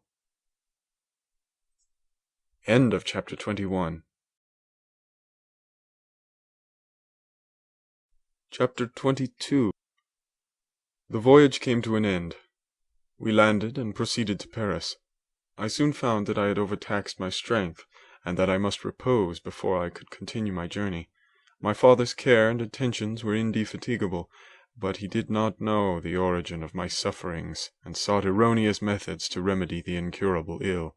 He wished me to seek amusement in society. I abhorred the face of man. Oh, not abhorred! They were my brethren, my fellow beings, and I felt attracted even to the most repulsive among them, as to creatures of an angelic nature and celestial mechanism. But I felt I had no right to share their intercourse. I had unchained an enemy among them whose joy it was to shed their blood and to revel in their groans. How they would, each and all, abhor me and hunt me from the world, did they know my unhallowed acts, and the crimes which had their source in me. My father yielded at length to my desire to avoid society, and strove by various arguments to banish my despair. Sometimes he thought that I felt deeply the degradation of being obliged to answer a charge of murder, and he endeavored to prove to me the futility of pride. "Alas, my father," said I, "how little do you know me! Human beings, their feelings and passions, would indeed be degraded if such a wretch as I felt pride. Justine, poor unhappy Justine, was as innocent as I, and she suffered the same charge. She died for it, and I am the cause of this. I murdered her. William, Justine, and Henry, they all died by my hands." My father had often, during my imprisonment, heard me make the same assertion. When I thus accused myself, he sometimes seemed to desire an explanation, and at others he appeared to consider it as the offspring of delirium, and that during my illness some idea of this kind had presented itself to my imagination, the remembrance of which I preserved in my convalescence. I avoided explanation, and maintained a continual silence concerning the wretch I had created. I had persuasion that I should be supposed mad, and this in itself would forever have chained my tongue. But, besides, I could not bring myself to disclose a secret which would fill my hero with consternation, and make fear and unnatural horror the inmates of his breast. I checked, therefore, my impatient thirst for sympathy, and was silent when I would have given the world to have confided the fatal secret. Yet still, words like those I have recorded would burst uncontrollably from me. I could offer no explanation of them, but their truth in part relieved the burden of my mysterious woe. Upon this occasion my father said, with an expression of unbounded wonder, "My dearest Victor, what infatuation is this? My dear son, I entreat you never to make such an assertion again." "I am not mad," I cried energetically. "The sun and the heavens, who have viewed my operations, can bear witness of my truth. I am the assassin of those most innocent victims. They died by my machinations. 1,000 times would I have shed my own blood drop by drop to have saved their lives, but I could not, my father. Indeed, I could not sacrifice the whole human race." The conclusion of this speech convinced my father that my ideas were deranged, and he instantly changed the subject of our conversation and endeavoured to alter the course of my thoughts. He wished as much as possible to obliterate the memory of the scenes that had taken place in Ireland, and never alluded to them or suffered me to speak of my misfortunes. As time passed away, I became more calm. Misery had her dwelling in my heart, but I no longer talked in the same incoherent manner of my own crimes. Sufficient for me was the consciousness of them. By the utmost self-violence I curbed the imperious voice of wretchedness, which sometimes desired to declare itself to the whole world, and my manners were calmer and more composed than they had ever been since my journey to the Sea of Ice. A few days before we left Paris on our way to Switzerland, I received the following letter from Elizabeth. My dear friend, it gave me the greatest pleasure to receive a letter from my uncle dated at Paris. You are no longer at a formidable distance, and I may hope to see you in less than a fortnight. My poor cousin, how much you have suffered! I expect to see you looking even more ill than when you quitted Geneva. The winter has been passed most miserably, tortured as I have been by anxious suspense. Yet I hope to see peace in your countenance, and to find that your heart is not totally void of comfort and tranquillity. Yet I fear that the same feelings now exist that made you so miserable a year ago, even perhaps augmented by time. I would not disturb you at this period, when so many misfortunes weigh upon you, but a conversation that I had with my uncle previous to his departure renders some explanation necessary before we meet. Explanation, you may possibly say. What can Elizabeth have to explain? If you really say this, my questions are answered and all my doubts satisfied. But you are distant from me, and it is possible that you may dread and yet be pleased with this explanation, and in a probability of this being the case, I dare not any longer postpone writing what, during your absence, I have often wished to express to you, but have never had the courage to begin. You well know, Victor, that our union had been the favourite plan of your parents ever since our infancy. We were told this when young, and taught to look forward to it as an event which would certainly take place. We were affectionate playfellows during childhood, and I believe, dear and valued friends to one another as we grew older. But as brother and sister often entertain a lively affection towards each other, without desiring a more intimate union, may not such also be our case?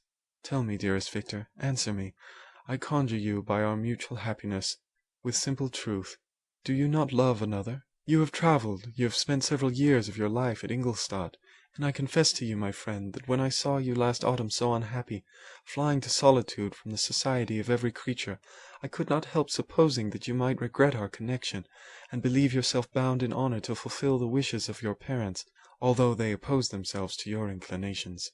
But this is false reasoning. I confess to you, my friend, that I love you, and that in my airy dreams of futurity you have been my constant friend and companion.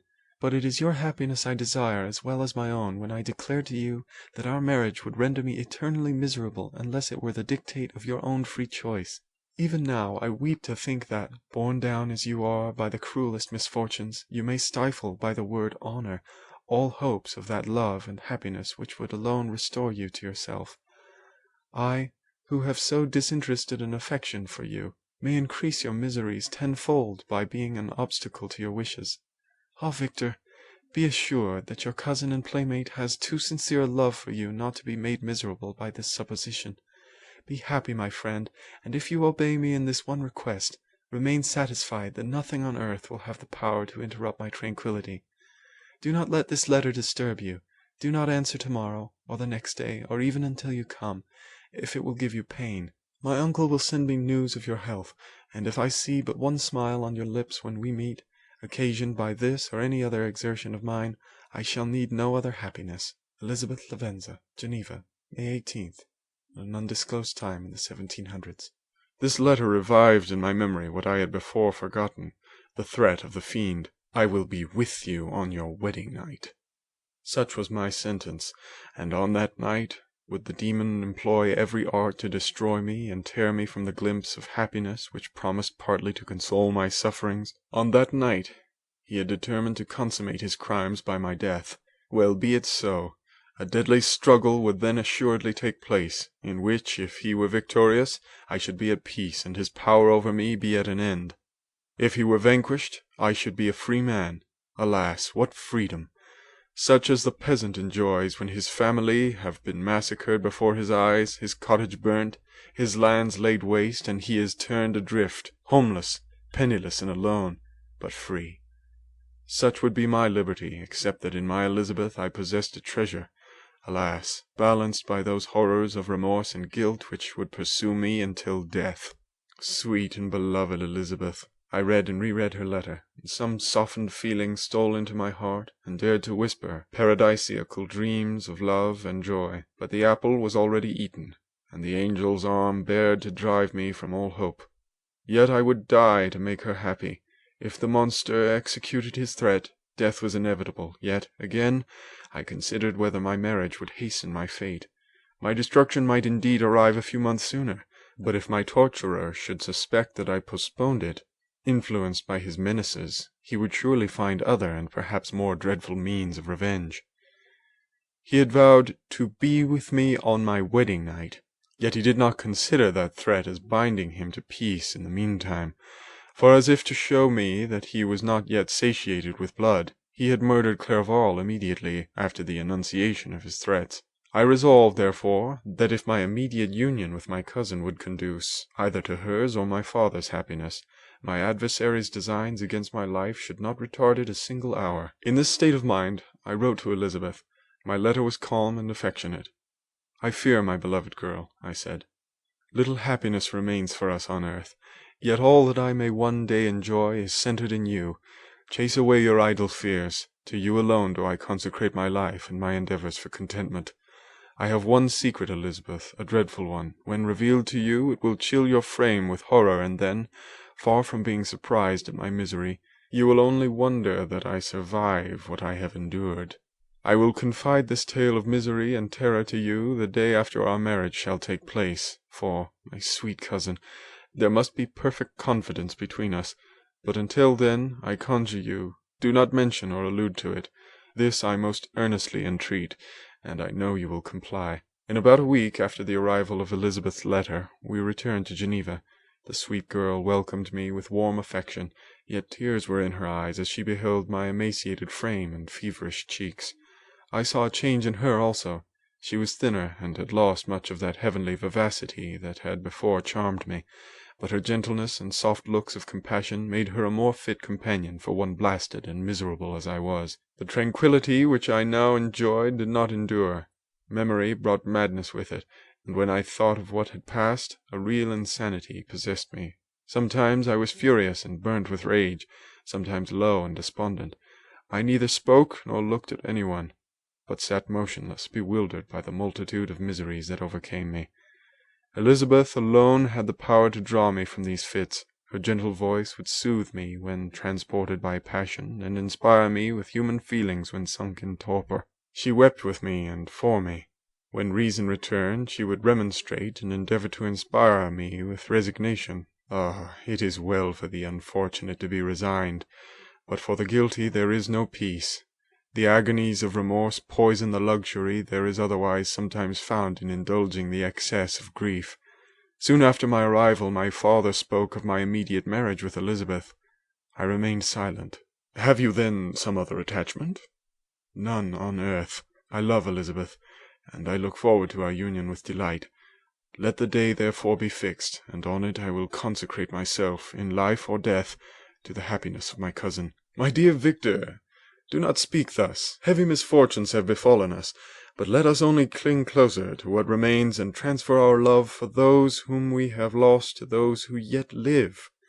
Our circle will be small, but bound close by the ties of affection and mutual misfortune. And when time shall have softened your despair, new and dear objects of care will be born to replace those of whom we have been so cruelly deprived." Such were the lessons of my father, but to me the remembrance of the threat returned, nor can you wonder that, omnipotent as the fiend had yet been in his deeds of blood, I should almost regard him as invincible, and that when he had pronounced the words, "I shall be with you on your wedding night," I should regret the threatened fate as unavoidable. But death was no evil to me if the loss of Elizabeth were balanced with it, and I therefore, with a contented and even cheerful countenance, agreed with my father that if my cousin would consent, the ceremony should take place in 10 days, and thus put, as I imagined, the seal to my fate. Great God! If for one instant I had thought what might be the hellish intention of my fiendish adversary, I would rather have banished myself forever from my native country, and wandered a friendless outcast over the earth, than have consented to this miserable marriage. But as if possessed of magic powers, the monster had blinded me to his real intentions, and when I thought that I had prepared only my own death, I hastened that of a far dearer victim. As the period fixed for our marriage drew nearer, whether from cowardice or a prophetic feeling, I felt my heart sink within me, but I concealed my feelings by an appearance of hilarity that brought smiles and joy to the countenance of my father, but hardly deceived the ever-watchful and nicer eye of Elizabeth. She looked forward to our union with placid contentment, not unmingled with a little fear, which past misfortunes had impressed, that what now appeared certain and tangible happiness might soon dissipate into an airy dream and leave no trace but deep and everlasting regret. Preparations were made for the event, congratulatory visits were received, and all wore a smiling appearance. I shut up as well as I could in my own heart the anxiety that preyed there, and entered with seeming earnestness into the plans of my father, although they might only serve as the decorations of my tragedy. Through my father's exertions, a part of the inheritance of Elizabeth had been restored to her by the Austrian government. A small possession on the shores of Como belonged to her. It was agreed that, immediately after our union, we should proceed to Villa Lavenza, and spend our first days of happiness beside the beautiful lake near which it stood. In the meantime, I took every precaution to defend my person in case the fiend should openly attack me. I carried pistols and a dagger constantly about me, and was ever on the watch to prevent artifice, and by these means gained a greater degree of tranquillity. Indeed, as the period approached, the threat appeared more as a delusion, not to be regarded as worthy to disturb my peace, while the happiness I hoped for in my marriage wore a greater appearance of certainty, as the day fixed for its solemnization drew nearer, and I heard it continually spoken of as an occurrence which no accident could possibly prevent. Elizabeth seemed happy. My tranquil demeanour contributed greatly to calm her mind, but on the day that was to fulfil my wishes and my destiny she was melancholy, and a presentiment of evil pervaded her, and perhaps also she thought of the dreadful secret which I had promised to reveal to her on the following day. My father was in the meantime overjoyed, and in the bustle of preparation only recognized in the melancholy of his niece the diffidence of a bride. After the ceremony was performed, a large party assembled at my father's, but it was agreed that Elizabeth and I should commence our journey by water, sleeping that night at Evian, and continuing our voyage on the following day. The day was fair, the wind favourable, all smiled on our nuptial embarkation. Those were the last moments of my life during which I enjoyed the feeling of happiness. We passed rapidly along. The sun was hot, but we were sheltered from its rays by a kind of canopy while we enjoyed the beauty of the scene. Sometimes on one side of the lake, where we saw Mount Salève, the pleasant banks of Montalegre, and at a distance surmounting all the beautiful Mont Blanc, and the assemblage of snowy mountains that in vain endeavoured to emulate her. Sometimes, coasting the opposite banks, we saw the mighty Jura, opposing its dark side to the ambition that would quit its native country, and an almost insurmountable barrier to the invader who would wish to enslave it. I took the hand of Elizabeth. "You are sorrowful, my love. Ah, if you knew what I have suffered, and what I may yet endure, you would endeavour to let me taste the quiet and freedom from despair that this one day, at least, permits me to enjoy." "Be happy, my dear Victor," replied Elizabeth. "There is, I hope, nothing to distress you, and be assured that if a lively joy is not painted in my face, my heart is contented. Something whispers to me not to depend too much on the prospect that is opened before us, but I will not listen to such a sinister voice. Observe how fast we move along, and how the clouds, which sometimes obscure and sometimes rise above the dome of Mont Blanc, render this scene of beauty still more interesting. Look also at the innumerable fish that are swimming in the clear waters, where we can distinguish every pebble that lies at the bottom. What a divine day! How happy and serene all nature appears!" Thus Elizabeth endeavoured to divert her thoughts and mine from all reflection upon melancholy subjects, but her temper was fluctuating. Joy for a few instants shone in her eyes, but it continually gave place to distraction and reverie. The sun sank lower in the heavens. We passed the river Drance, and observed its path through the chasms of the higher and the glens of the lower hills. The Alps here came closer to the lake, and we approached the amphitheatre of mountains which forms its eastern boundary. The spire of Evian shone under the woods that surrounded it, and the range of mountain above mountain by which it was overhung. The wind, which had hitherto carried us along with amazing rapidity, sank at sunset to a light breeze.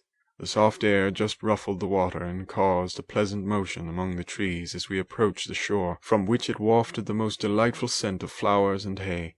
The sun sank beneath the horizon as we landed, and as I touched the shore I felt those cares and fears revive which soon were to clasp me and cling to me forever. End of chapter 22. Chapter 23. It was 8 o'clock when we landed. We walked for a short time on the shore, enjoying the transitory light, and then retired to the inn and contemplated the lovely scene of waters, woods, and mountains obscured in darkness, yet still displaying their black outlines. The wind, which had fallen in the south, now rose with great violence in the west. The moon had reached her summit in the heavens, and was beginning to descend. The clouds swept across it swifter than the flight of the vulture, and dimmed her rays, while the lake reflected the scene of the busy heavens, rendered still busier by the restless waves that were beginning to rise. Suddenly a heavy storm of rain descended. I had been calm during the day, but so soon as night obscured the shapes of objects, 1,000 fears arose in my mind. I was anxious and watchful, while my right hand grasped a pistol which was hidden in my bosom. Every sound terrified me, but I resolved that I would sell my life dearly, and not shrink from the conflict until my own life or that of my adversary was extinguished. Elizabeth observed my agitation for some time in timid and fearful silence, but there was something in my glance which communicated terror to her, and trembling she asked, "What is it that agitates you, my dear Victor? What is it you fear?" "Oh, peace, peace, my love," replied I. "This night, and all will be safe, but this night is dreadful, very dreadful." I passed an hour in this state of mind, when suddenly I reflected how fearful the combat which I momentarily expected would be to my wife, and I earnestly entreated her to retire, resolving not to join her until I had obtained some knowledge as to the situation of my enemy. She left me, and I continued some time walking up and down the passages of the house, and inspecting every corner that might afford a retreat to my adversary.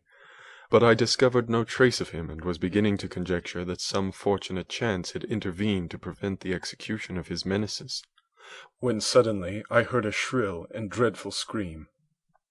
It came from the room into which Elizabeth had retired. As I heard it, the whole truth rushed into my mind. My arms dropped. The motion of every muscle and fibre was suspended. I could feel the blood trickling in my veins and tingling in the extremities of my limbs. This state lasted but for an instant.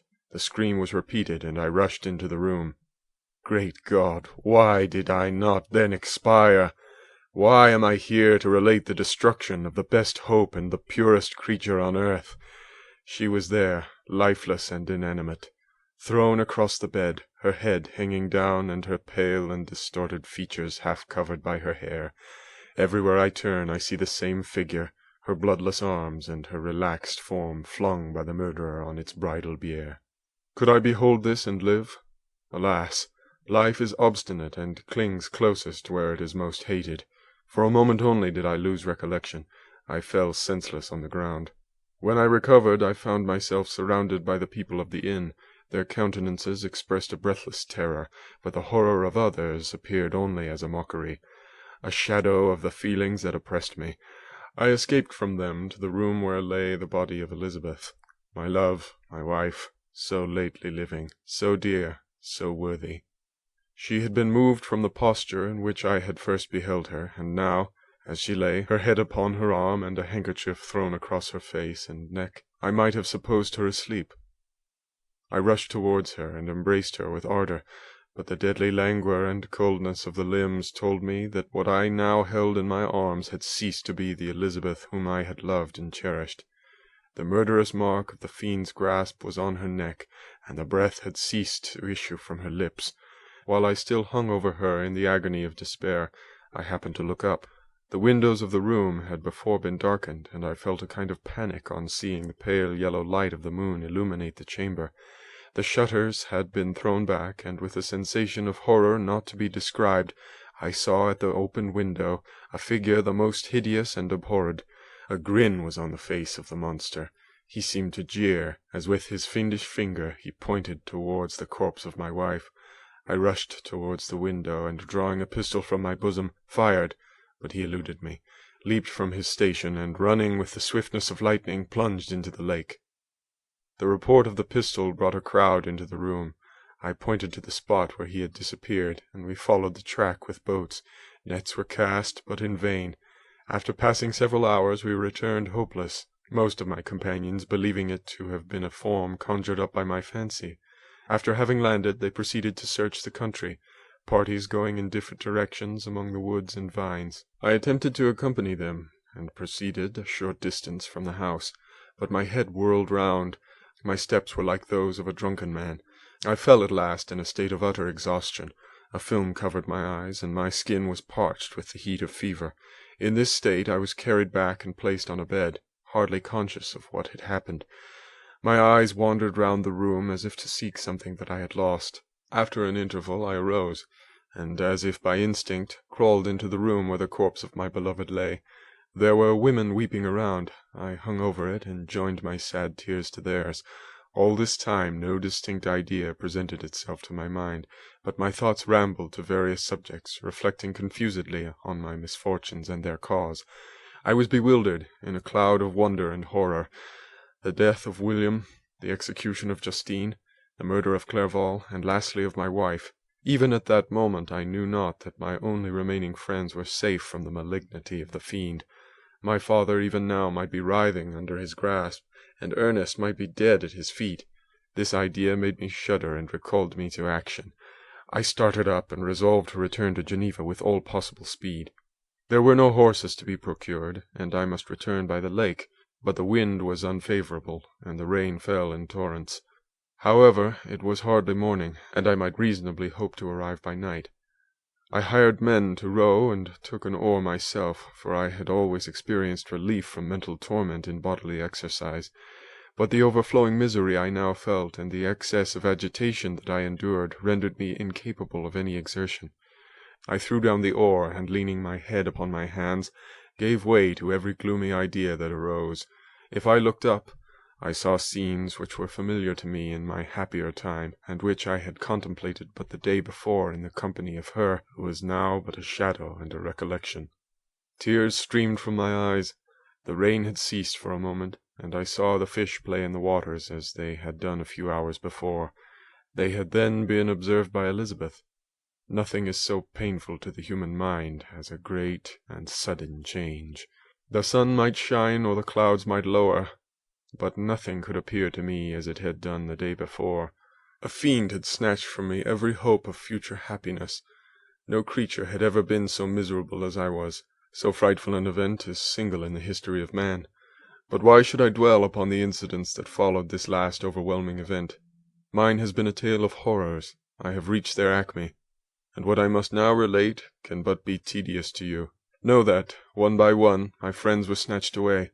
I was left desolate. My own strength is exhausted, and I must tell in a few words what remains of my hideous narration. I arrived at Geneva. My father and Ernest yet lived, but the former sunk under the tidings that I bore. I see him now, excellent and venerable old man. His eyes wandered in vacancy, for they had lost their charm and their delight. His Elizabeth, his more than daughter, whom he doted on with all that affection which a man feels, who in the decline of life, having few affections, clings more earnestly to those that remain. Cursed be the fiend that brought misery on his grey hairs and doomed him to waste in wretchedness.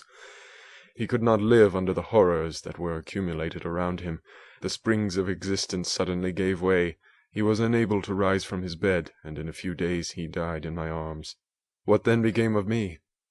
I know not. I lost sensation, and chains and darkness were the only objects that pressed upon me. Sometimes, indeed, I dreamt that I wandered in flowery meadows and pleasant vales with the friends of my youth, but I awoke and found myself in a dungeon.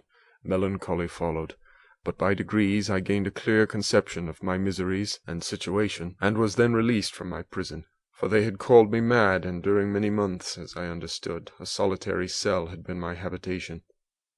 Liberty, however, had been a useless gift to me, had I not, as I awakened to reason, at the same time awakened to revenge. As the memory of past misfortunes pressed upon me, I began to reflect on their cause, the monster whom I had created, the miserable demon whom I had sent abroad into the world for my destruction.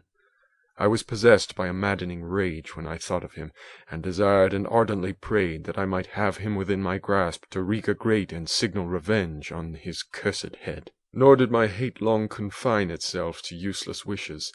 I began to reflect on the best means of securing him, and for this purpose, about a month after my release, I repaired to the criminal judge in the town and told him that I had an accusation to make, that I knew the destroyer of my family, and that I required him to exert his whole authority for the apprehension of the murderer.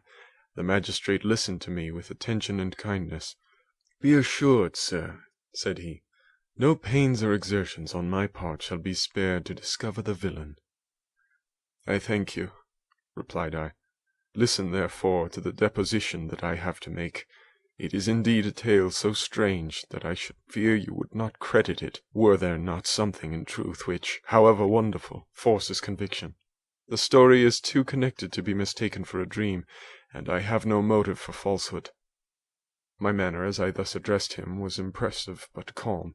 I had formed in my own heart a resolution to pursue my destroyer to death, and this purpose quieted my agony and for an interval reconciled me to life. I now related my history briefly, but with firmness and precision, marking the dates with accuracy and never deviating into invective or exclamation. The magistrate appeared at first perfectly incredulous, but as I continued he became more attentive and interested. I saw him sometimes shudder with horror, at others a lively surprise, unmingled with disbelief, was painted on his countenance. When I had concluded my narration, I said, "This is the being whom I accuse, and for whose seizure and punishment I call upon you to exert your whole power. It is your duty as a magistrate, and I believe and hope that your feelings as a man will not revolt from the execution of those functions on this occasion." This address caused a considerable change in the physiognomy of my own auditor. He had heard my story with that half kind of belief that is given to a tale of spirits and supernatural events, but when he was called upon to act officially in consequence, the whole tide of his incredulity returned. He, however, answered mildly, "I would willingly afford you every aid in your pursuit, but the creature of whom you speak appears to have powers which would put all my exertions to defiance. Who can follow an animal which can traverse the sea of ice, and inhabit caves and dens where no man would venture to intrude? Besides, some months have elapsed since the commission of his crimes, and no one can conjecture to what place he has wandered, or what region he may now inhabit. I do not doubt that he hovers near the spot which I inhabit, and if he has indeed taken refuge in the Alps, he may be hunted like the chamois, and destroyed as a beast of prey. But I perceive your thoughts. You do not credit my narrative, and do not intend to pursue my enemy with the punishment which is his desert." As I spoke, rage sparkled in my eyes. The magistrate was intimidated. "You are mistaken," said he. "I will exert myself, and if it is in my power to seize the monster, be assured that he shall suffer punishment proportionate to his crimes. But I fear, from what you have yourself described to be his properties, that this will prove impracticable, and thus, while every proper measure is pursued, you should make up your mind to disappointment." "That cannot be, but all that I can say will be of little avail. My revenge is of no moment to you. Yet, while I allow it to be a vice, I confess that it is the devouring and only passion of my soul. My rage is unspeakable when I reflect that the murderer, whom I have turned loose upon society, still exists. You refuse my just demand. I have but one resource, and I devote myself, either in my life or death, to his destruction." I trembled with excess of agitation as I said this. There was a frenzy in my manner, and something, I doubt not, of that haughty fierceness which the martyrs of old are said to have possessed. But to a Genevan magistrate, whose mind was occupied by far other ideas than those of devotion and heroism, this elevation of mind had much the appearance of madness. He endeavored to soothe me as a nurse does a child, and reverted to my tale as the effects of delirium. "Man," I cried, "how ignorant art thou in thy pride of wisdom! Cease! You know not what it is you say." I broke from the house, angry and disturbed, and retired to meditate on some other mode of action. End of chapter 23. Chapter 24. My present situation was one in which all voluntary thought was swallowed up and lost. I was hurried away by fury. Revenge alone endowed me with strength and composure. It moulded my feelings and allowed me to be calculating and calm at periods when otherwise delirium or death would have been my portion. My first resolution was to quit Geneva forever, my country, which, when I was happy and beloved, was dear to me, now, in my adversity, became hateful. I provided myself with a sum of money, together with a few jewels which had belonged to my mother, and departed. And now my wanderings began, which are to cease but with life.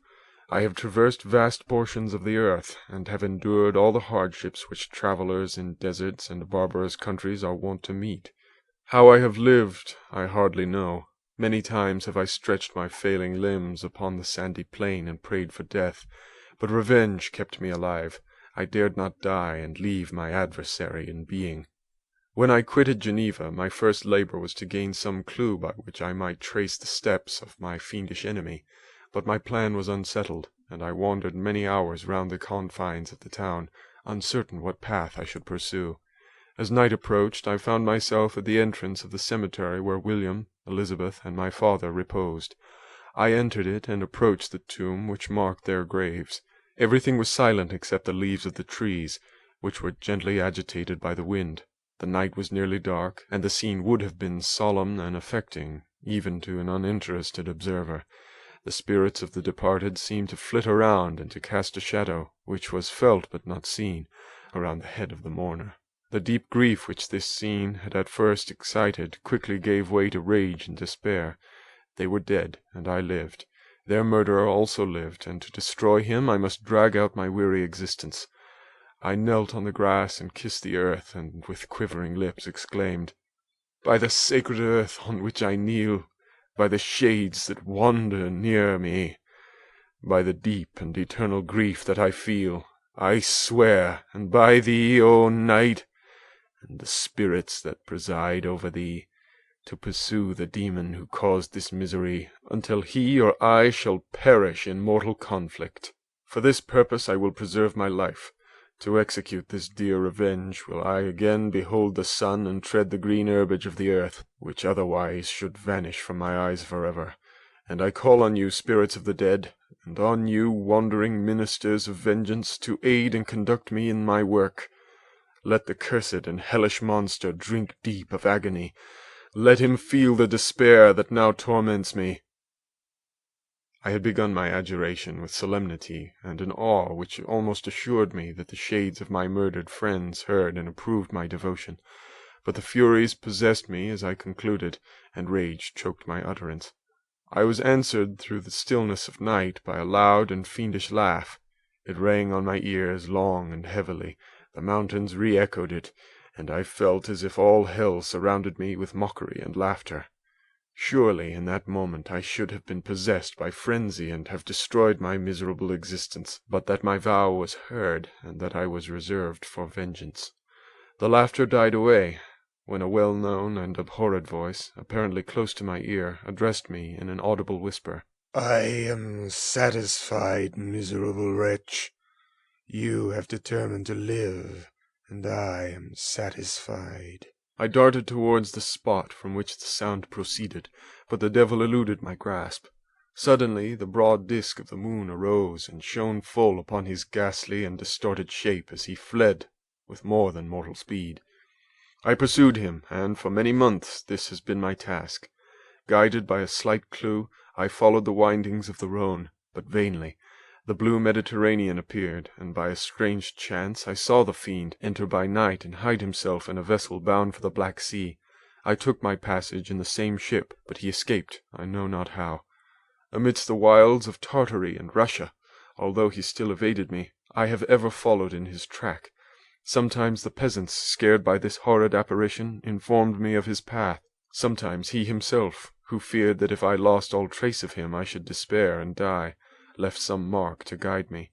The snows descended on my head, and I saw the print of his huge step in the white plain. To you, first entering on life, to whom care is new and agony unknown, how can you understand what I have felt and still feel? Cold, want, and fatigue were the least pains which I was destined to endure. I was cursed by some devil, and carried about with me my eternal hell, yet still a spirit of good followed and directed my steps, and when I most murmured would suddenly extricate me from seemingly insurmountable difficulties. Sometimes, when nature, overcome by hunger, sank under exhaustion, a repast was prepared for me in the desert that restored and inspirited me. The fare was indeed coarse, such as the peasants of the country ate, but I will not doubt that it was set there by the spirits that I had invoked to aid me. Often, when all was dry, the heavens cloudless, and I was parched by thirst, a slight cloud would bedim the sky, shed the few drops that revived me, and vanish. I followed when I could the courses of the rivers, but the demon generally avoided these, as it was here that the population of the country chiefly collected. In other places human beings were seldom seen, and I generally subsisted on the wild animals that crossed my path. I had money with me, and gained the friendship of the villagers by distributing it, or I brought with me some food that I had killed, which, after taking a small part, I always presented to those who had provided me with fire and utensils for cooking. My life, as it passed thus, was indeed hateful to me, and it was during sleep alone that I could taste joy. Oh, blessed sleep! Often, when most miserable, I sank to repose, and my dreams lulled me even to rapture. The spirits that guarded me had provided these moments, or rather hours, of happiness, that I might retain strength to fulfill my pilgrimage. Deprived of this respite, I should have sunk under my hardships. During the day I was sustained and inspirited by the hope of night, for in sleep I saw my friends, my wife, and my beloved country. Again I saw the benevolent countenance of my father, heard the silver tones of my Elizabeth's voice, and beheld Clerval enjoying health and youth. Often, when wearied by a toilsome march, I persuaded myself that I was dreaming until night should come, and that I should then enjoy reality in the arms of my dearest friends. What agonizing fondness did I feel for them! How did I cling to their dear forms, as sometimes they haunted even my waking hours, and persuade myself that they still lived. At such moments vengeance, that burned within me, died in my heart, and I pursued my path towards the destruction of the demon more as a task enjoined by heaven, as the mechanical impulse of some power of which I was unconscious, than as the ardent desire of my soul. What his feelings were whom I pursued I cannot know. Sometimes, indeed, he left marks in writing on the banks of the trees, or cut in stone, that guided me and instigated my fury. My reign is not yet over. These words were legible in one of these inscriptions. You live, and my power is complete. Follow me. I seek the everlasting ices of the north, where you will feel the misery of cold and frost to which I am impassive. You will find near this place, if you follow not too tardily, a dead hare. Eat and be refreshed. Come on, my enemy. We have yet to wrestle for our lives, but many hard and miserable hours must you endure until that period shall arrive. Scoffing devil! Again do I vow vengeance. Again do I devote thee, miserable fiend, to torture and death. Never will I give up my search until he or I perish, and then with what ecstasy shall I join my Elizabeth and my departed friends, who even now prepare for me the reward of my tedious toil and horrible pilgrimage. As I still pursued my journey to the northward, the snows thickened and the cold increased in a degree almost too severe to support. The peasants were shut up in their hovels, and only a few of the most hardy ventured forth to seize the animals whom starvation had forced from their hiding places to seek for prey. The rivers were covered with ice, and no fish could be procured, and thus I was cut off from my chief article of maintenance. The triumph of my enemy increased with the difficulty of my labors. One inscription that he left was in these words: "Prepare, your toils only begin. Wrap yourself in furs and provide food, for we shall soon enter upon a journey where your sufferings will satisfy my everlasting hatred." My courage and perseverance were invigorated by these scoffing words. I resolved not to fail in my purpose, and calling on heaven to support me, I continued with unabated fervor to traverse immense deserts, until the ocean appeared at a distance and formed the utmost boundary of the horizon. Oh, how unlike it was to the blue seasons of the south! Covered with ice, it was only to be distinguished from land by its superior wildness and ruggedness. The Greeks wept for joy when they beheld the Mediterranean from the hills of Asia, and hailed with rapture the boundary of their toils. I did not weep, but I knelt down and with a full heart thanked my guiding spirit for conducting me in safety to the place where I hoped, notwithstanding my adversary's gibe, to meet and grapple with him. Some weeks before this period I had procured a sledge and dogs, and thus traversed the snows with inconceivable speed. I know not whether the fiend possessed the same advantages, but I found that, as before I had daily lost ground in the pursuit, I now gained on him, so much so that when I first saw the ocean he was but 1 day's journey in advance, and I hoped to intercept him before he could reach the beach. With new courage, therefore, I pressed on, and in 2 days arrived at a wretched hamlet on the seashore. I inquired of the inhabitants concerning the fiend, and gained accurate information. A gigantic monster, they said, had arrived the night before, armed with a gun and many pistols, putting to flight the inhabitants of a solitary cottage through fear of his terrific appearance. He had carried off their store of winter food, and placing it in a sledge, to draw which he had seized on a numerous drove of trained dogs, he had harnessed them, and the same night, to the joy of the horror-struck villagers, had pursued his journey across the sea in a direction that led to no land, and they conjectured that he must speedily be destroyed by the breaking of the ice, or frozen by the eternal frosts. On hearing this information, I suffered a temporary access of despair. He had escaped me, and I must commence a destructive and almost endless journey across the mountainous ices of the ocean, amidst cold that few of the inhabitants could long endure, and which I, the native of a genial and sunny climate, could not hope to survive. Yet at the idea that the fiend should live and be triumphant, my rage and vengeance returned, and like a mighty tide overwhelmed every other feeling. After a slight repose, during which the spirits of the dead hovered round and instigated me to toil and revenge, I prepared for my journey. I exchanged my land sledge for one fashioned for the inequalities of the frozen ocean, and, purchasing a plentiful stock of provisions, I departed from land. I cannot guess how many days have passed since then, but I have endured misery which nothing but the eternal sentiment of a just retribution burning within my heart could have enabled me to support. Immense and rugged mountains of ice often barred up my passage, and I often heard the thunder of the ground sea, which threatened my destruction. But again the frost came and made the paths of sea secure.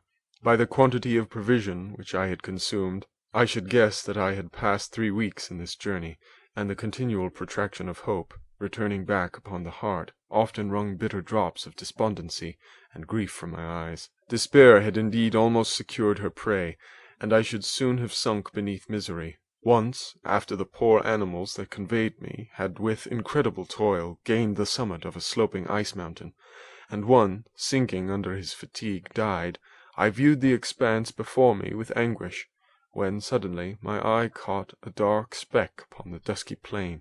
I strained my sight to discover what it could be, and uttered a wild cry of ecstasy when I distinguished a sledge, and the distorted proportions of a well-known form within.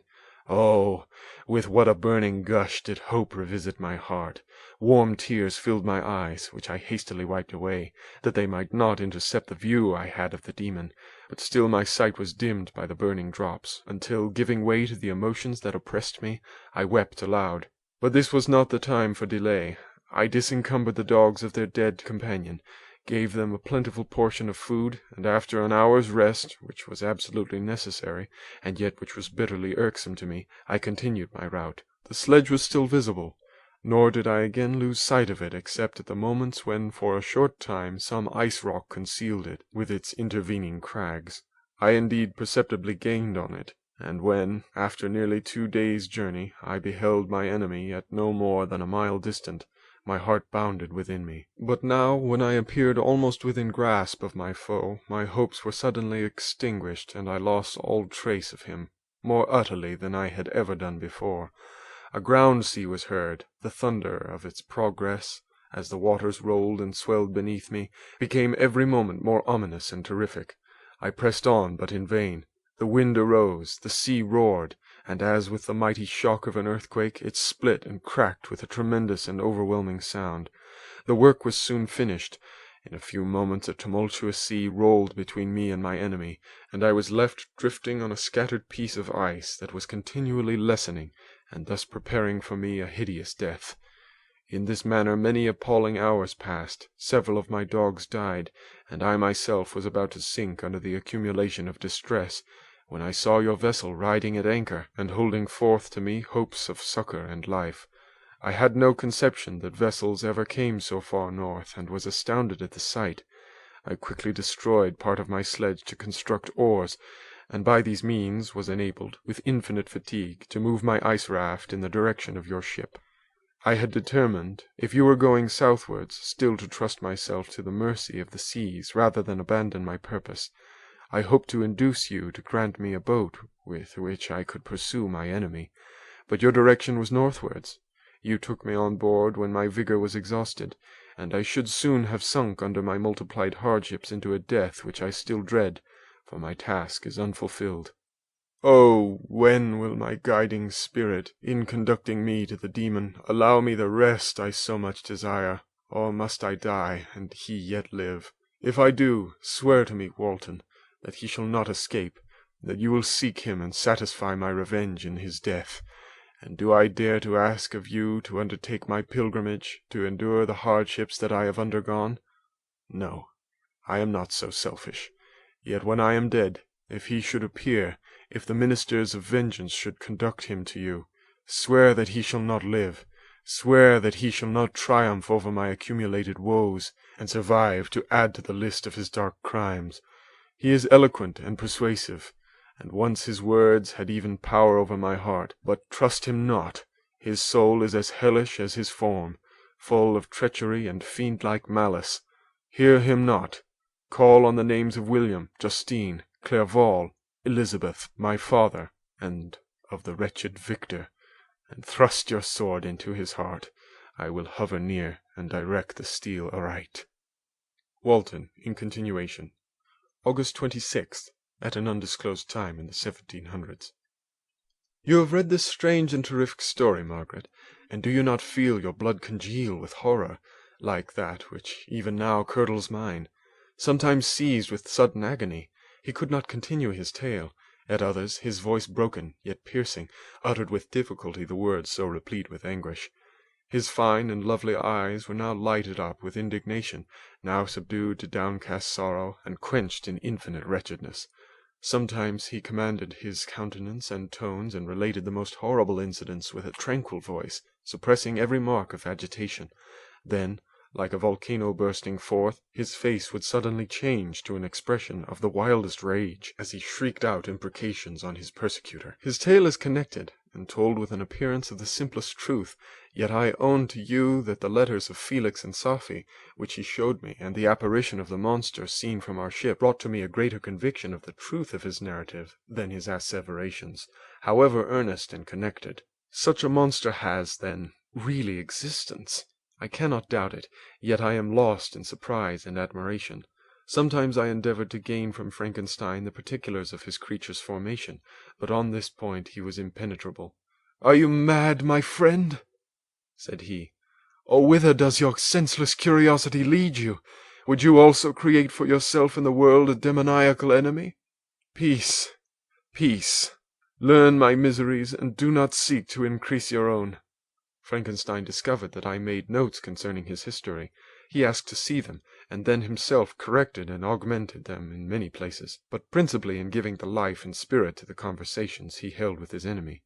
"Since you have preserved my narration," said he, "I would not that a mutilated one should go down to posterity.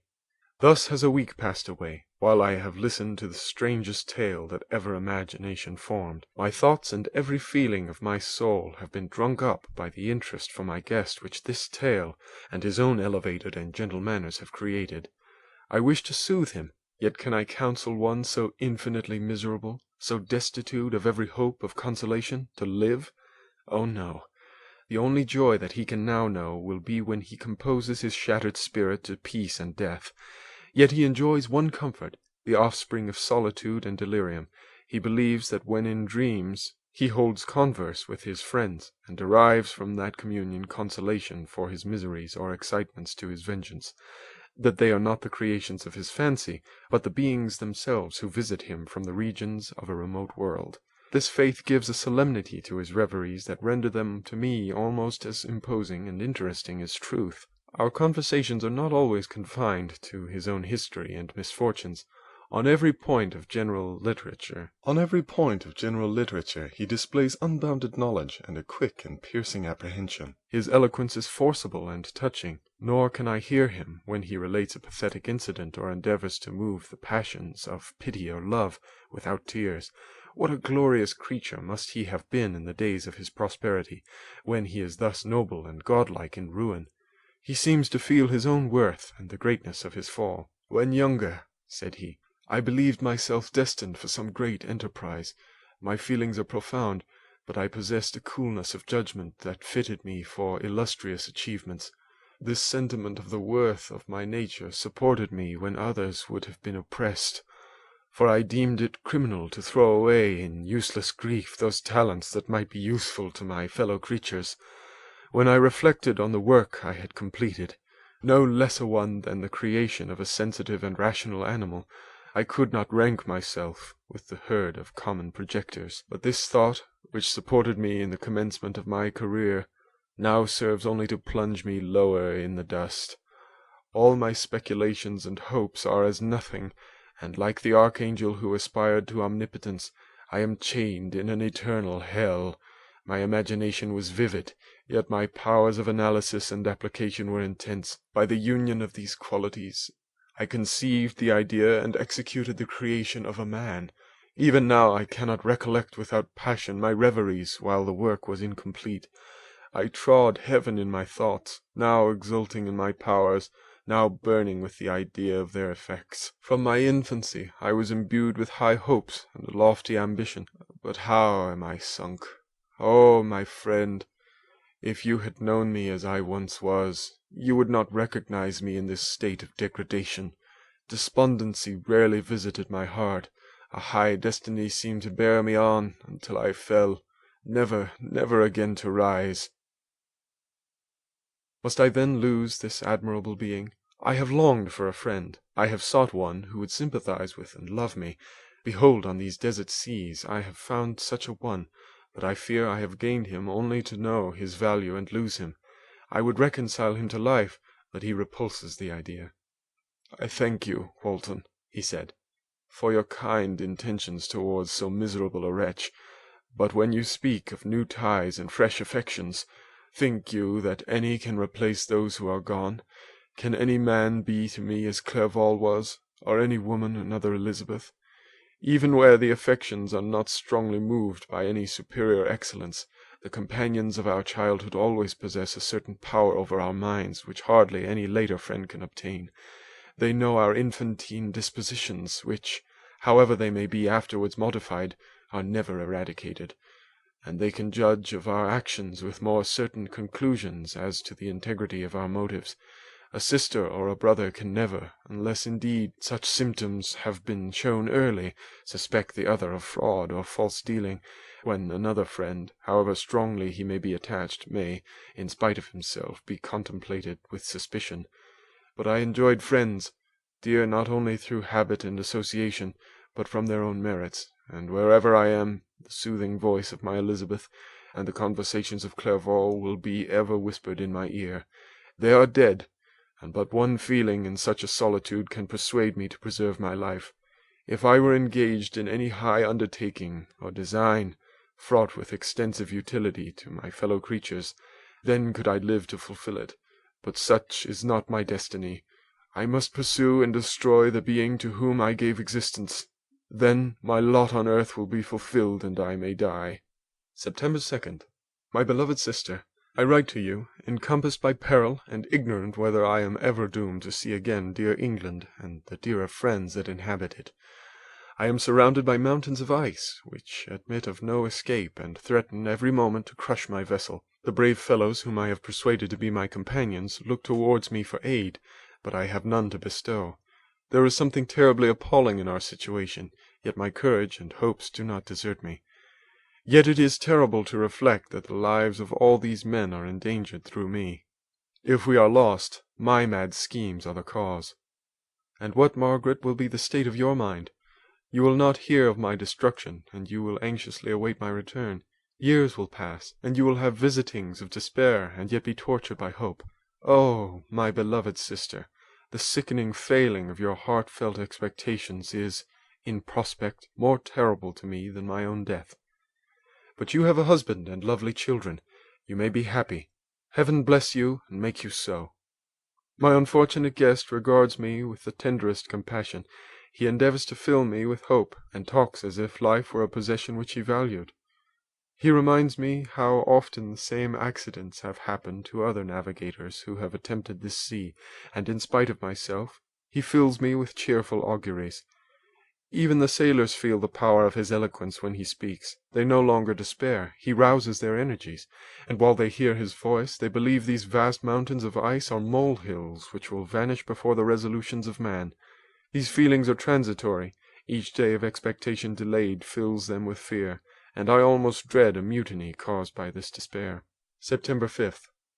A scene has just passed of such uncommon interest that although it is highly probable that these papers may never reach you, yet I cannot forbear recording it. We are still surrounded by mountains of ice, still in imminent danger of being crushed in their conflict. The cold is excessive, and many of my unfortunate comrades have already found a grave amidst the scene of desolation. Frankenstein has daily declined in health. A feverish fire still glimmers in his eyes, but he is exhausted, and when suddenly roused to any exertion, he speedily sinks again into apparent lifelessness. I mentioned in my last letter the fears I entertained of a mutiny this morning, as I sat watching the wan countenance of my friend, his eyes half closed and his limbs hanging listlessly. I was roused by half a dozen of the sailors, who, demanding admission into the cabin, they entered, and their leader addressed me. He told me that he and his companions had been chosen by the other sailors to come in deputation to me, and to make me a requisition which, in justice, I could not refuse. We were immured in ice, and should probably never escape, but they feared that, if, as was possible, the ice should dissipate and a free passage be opened, I should be rash enough to continue my voyage and lead them into fresh dangers. After they might happily have surmounted this, they insisted, therefore, that I should engage with a solemn promise, that if the vessel should be freed, I would instantly direct my course southwards. This speech troubled me. I had not despaired, nor had I yet conceived the idea of returning if set free. Yet, could I, in justice, or even in possibility, refuse this demand? I hesitated before I answered, when Frankenstein, who had at first been silent, and indeed appeared hardly to have force enough to attend, now roused himself, his eyes sparkled, and his cheeks flushed with momentary vigor. Turning towards the men, he said, "What do you mean? What do you demand of your captain? Are you, then, so easily turned from your design? Did you not call this a glorious expedition? And wherefore was it glorious? Not because the way was smooth and placid as a southern sea, but because it was full of dangers and terror, because at every new incident your fortitude was to be called forth, and your courage exhibited, because danger and death surrounded it, and these you were to brave and overcome. For this was it a glorious, for this was it an honourable undertaking. You were hereafter to be hailed as the benefactors of your species, your names adored as belonging to brave men who encountered death for honour and the benefit of mankind. And now, behold, with the first imagination of danger, or if you will, the first mighty and terrific trial of your courage, you shrink away, and are content to be handed down as men who had not strength enough to endure cold and peril? And so, poor souls, they were chilly, and returned to their warm firesides. Why, that requires not this preparation. Ye need not have come thus far, and dragged your captain to the shame of a defeat, merely to prove yourselves cowards. Oh, be men, or be more than men. Be steady to your purposes, and firm as a rock. This ice is not made of such stuff as your hearts may be. It is mutable, and cannot withstand you if you say that it shall not. Do not return to your families with the stigma of disgrace marked on your brows. Return as heroes who have fought and conquered, and who know not what it is to turn their backs on the foe."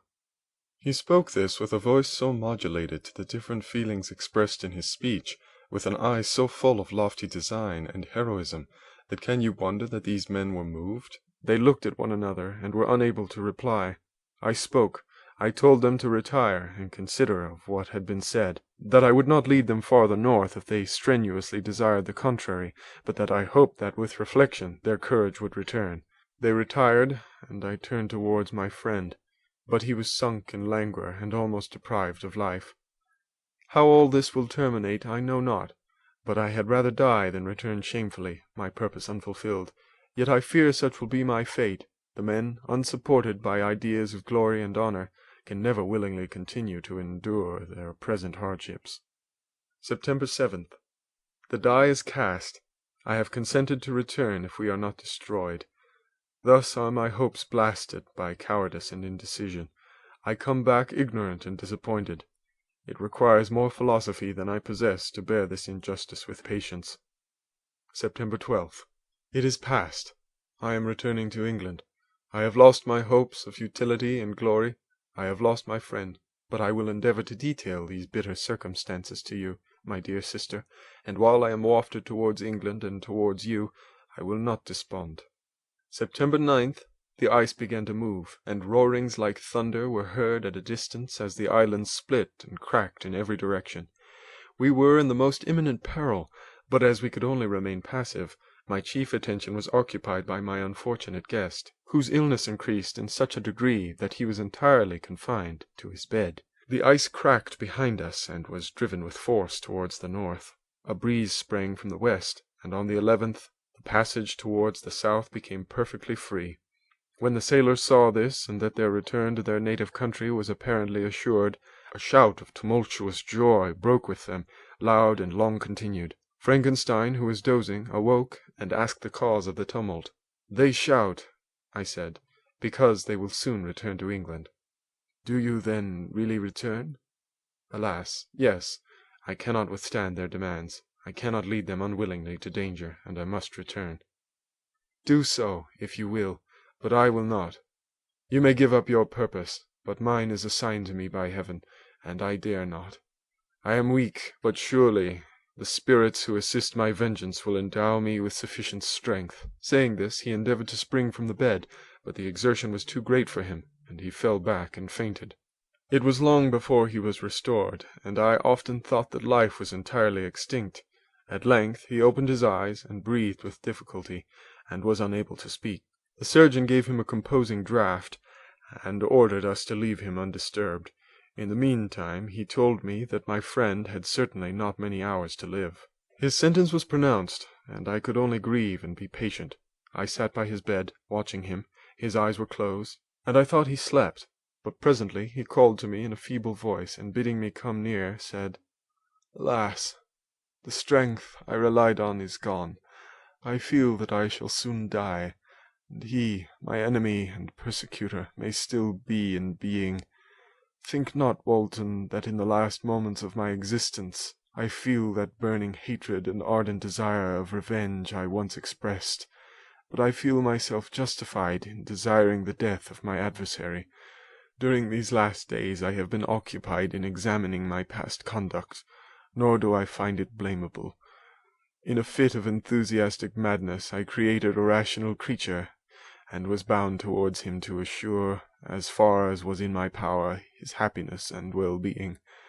This was my duty, but there was another still paramount to that. My duties towards the beings of my own species had greater claims to my attention because they included a greater proportion of happiness or misery. Urged by this view, I refused, and I did right in refusing, to create a companion for the first creature. He showed unparalleled malignity and selfishness in evil. He destroyed my friends. He devoted to destruction beings who possessed exquisite sensations, happiness, and wisdom. Nor do I know where this thirst for vengeance may end. Miserable himself, that he may render no other wretched, he ought to die.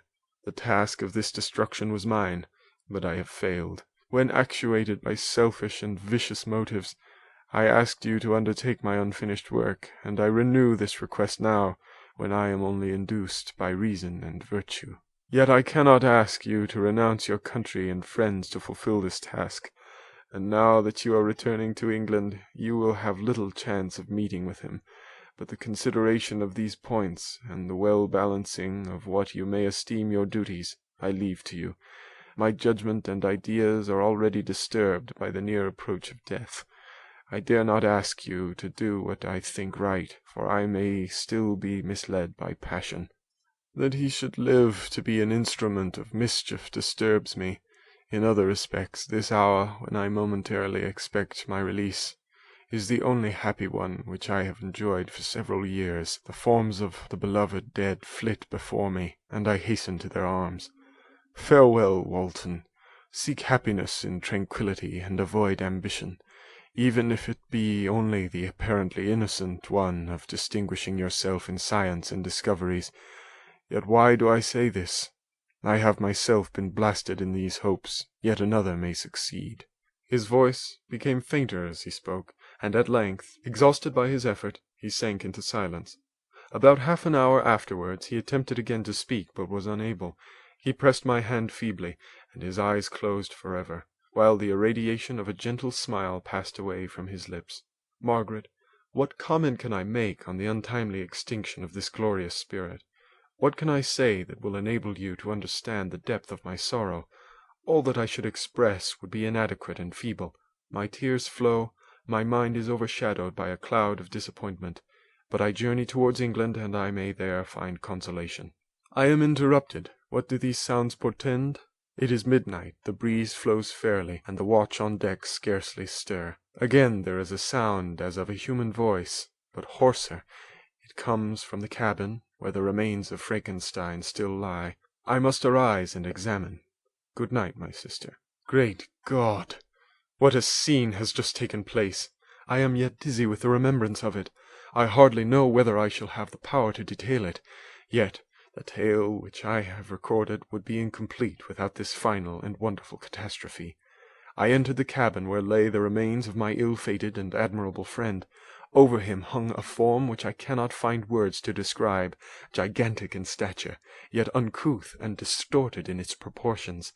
As he hung over the coffin, his face was concealed by long locks of ragged hair, but one vast hand was extended, in colour and apparent texture like that of a mummy. When he heard the sound of my approach, he ceased to utter exclamations of grief and horror, and sprung towards the window. Never did I behold a vision so horrible as his face, of such loathsome yet appalling hideousness. I shut my eyes involuntarily, and endeavoured to recollect what were my duties with regard to this destroyer. I called on him to stay. He paused, looking on me with wonder, and again turning towards the lifeless form of his creator. He seemed to forget my presence, and every feature and gesture seemed instigated by the wildest rage of some uncontrollable passion. "That is also my victim," he exclaimed. "In his murder my crimes are consummated. The miserable series of my being is wound to its close. O Frankenstein, generous and self-devoted being, what does it avail that I now ask thee to pardon me? I who irretrievably destroyed thee by destroying all thou lovedst. Alas, he is cold. He cannot answer me." His voice seemed suffocated, and my first impulses, which had suggested to me the duty of obeying the dying request of my friend in destroying his enemy, were now suspended by a mixture of curiosity and compassion. I approached this tremendous being. I dared not again raise my eyes to his face. There was something so scaring and unearthly in his ugliness. I attempted to speak, but the words died away on my lips. The monster continued to utter wild and incoherent self-reproaches. At length I gathered resolution to address him in a pause of the tempest of his passion. "Your repentance," I said, "is now superfluous. If you had listened to the voice of conscience, and heeded the strings of remorse, before you had urged your diabolical vengeance to this extremity, Frankenstein would have yet lived." "And do you dream?" said the demon. "Do you think that I was then dead to agony and remorse? He continued, pointing to the corpse, "he suffered not in the consummation of the deed. Oh, not the 10,000th portion of the anguish that was mine during the lingering detail of its execution. A frightful selfishness hurried me on while my heart was poisoned with remorse. Think you that the groans of Clerval were music to my ears? My heart was fashioned to be susceptible of love and sympathy, and when wrenched by misery to vice and hatred, it did not endure the violence of the change without torture such as you cannot even imagine. After the murder of Clerval, I returned to Switzerland, heartbroken and overcome. I pitied Frankenstein. My pity amounted to horror. I abhorred myself, but when I discovered that he, the author at once of my existence and of its unspeakable torments, dared to hope for happiness, that while he accumulated wretchedness and despair upon me, he sought his own enjoyment in feelings and passions from the indulgence of which I was forever barred, then impotent envy and bitter indignation filled me with an insatiable thirst for vengeance. I recollected my threat and resolved that it should be accomplished. I knew that I was preparing myself for a deadly torture, but I was the slave, not the master, of an impulse which I detested, yet could not disobey. Yet when she died, nay, when I was not miserable, I had cast off all feeling, subdued all anguish, to riot in the excess of my despair. Evil thenceforth became my good. Urged thus far, I had no choice but to adapt my nature to an element which I had willingly chosen. The completion of my demoniacal design became an insatiable passion, and now it is ended. There is my last victim." I was at first touched by the expression of his misery, yet when I called to mind what Frankenstein had said of his powers of eloquence and persuasion, and when I again cast my eyes on the lifeless form of my friend, indignation was rekindled within me.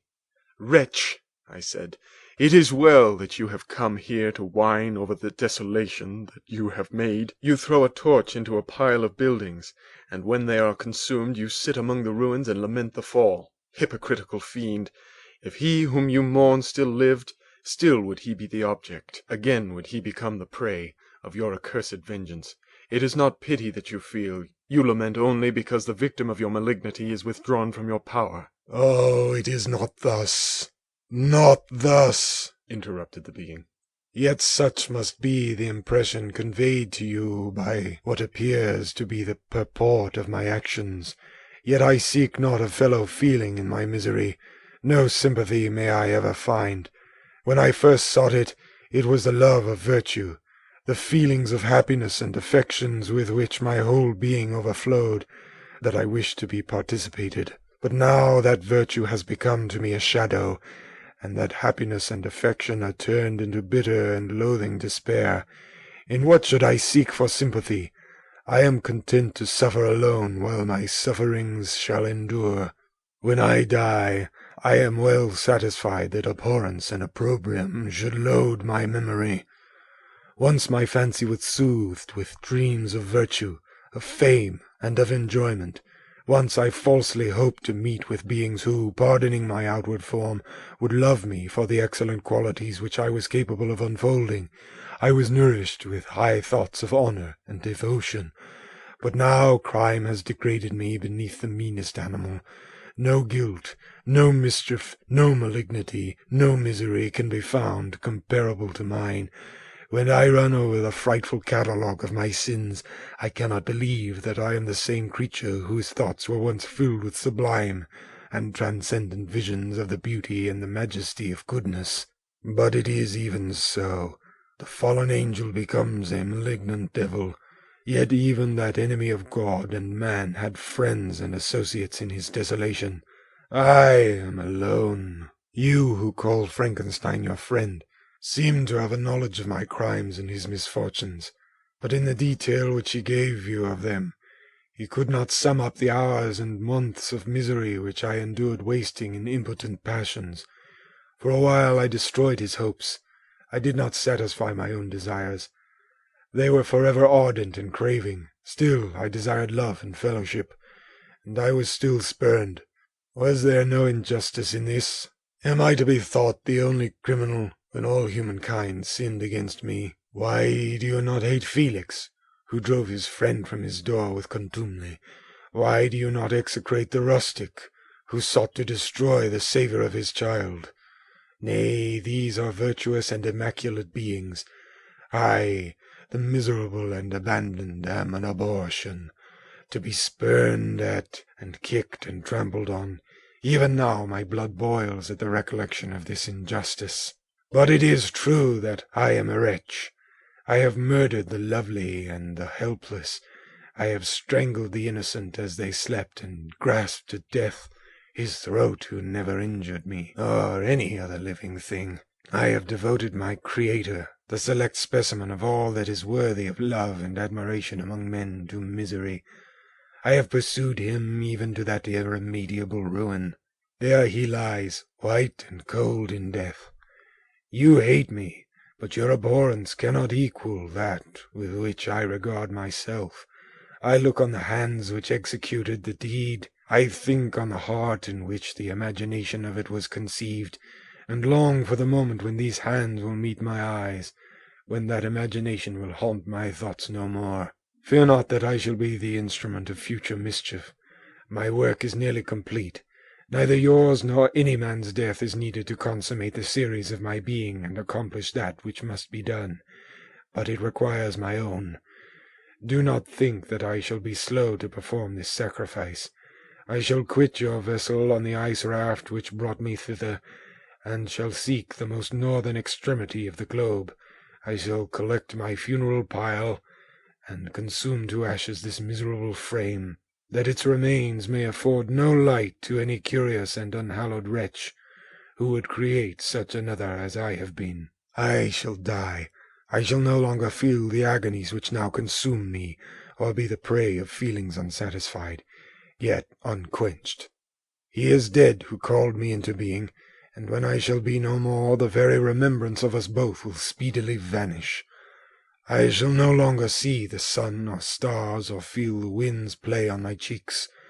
Light, feeling, and sense will pass away, and in this condition must I find my happiness.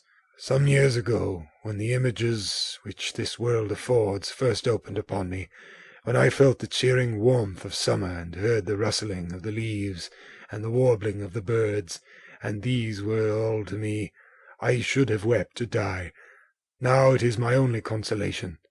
Polluted by crimes and torn by the bitterest remorse, where can I find rest but in death? Farewell, I leave you, and in you the last of humankind whom these eyes will ever behold. Farewell, Frankenstein. If thou wert yet alive, and yet cherished a desire of revenge against me, it would be better satiated in my life than in my destruction. But it was not so. Thou didst seek my extinction, that I might not cause greater wretchedness, and if yet, in some mode unknown to me, thou hadst not ceased to think and feel, thou wouldst not desire against me a vengeance greater than that which I feel. Blasted as thou wert, my agony was still superior to thine, for the bitter sting of remorse will not cease to rankle in my wounds until death shall close them forever. But soon, he cried with sad and solemn enthusiasm, I shall die, and what I now feel be no longer felt. Soon these burning miseries will be extinct. I shall ascend my funeral pile triumphantly, and exult in the agony of the torturing flames. The light of that conflagration will fade away. My ashes will be swept into the sea by the winds. My spirit will sleep in peace.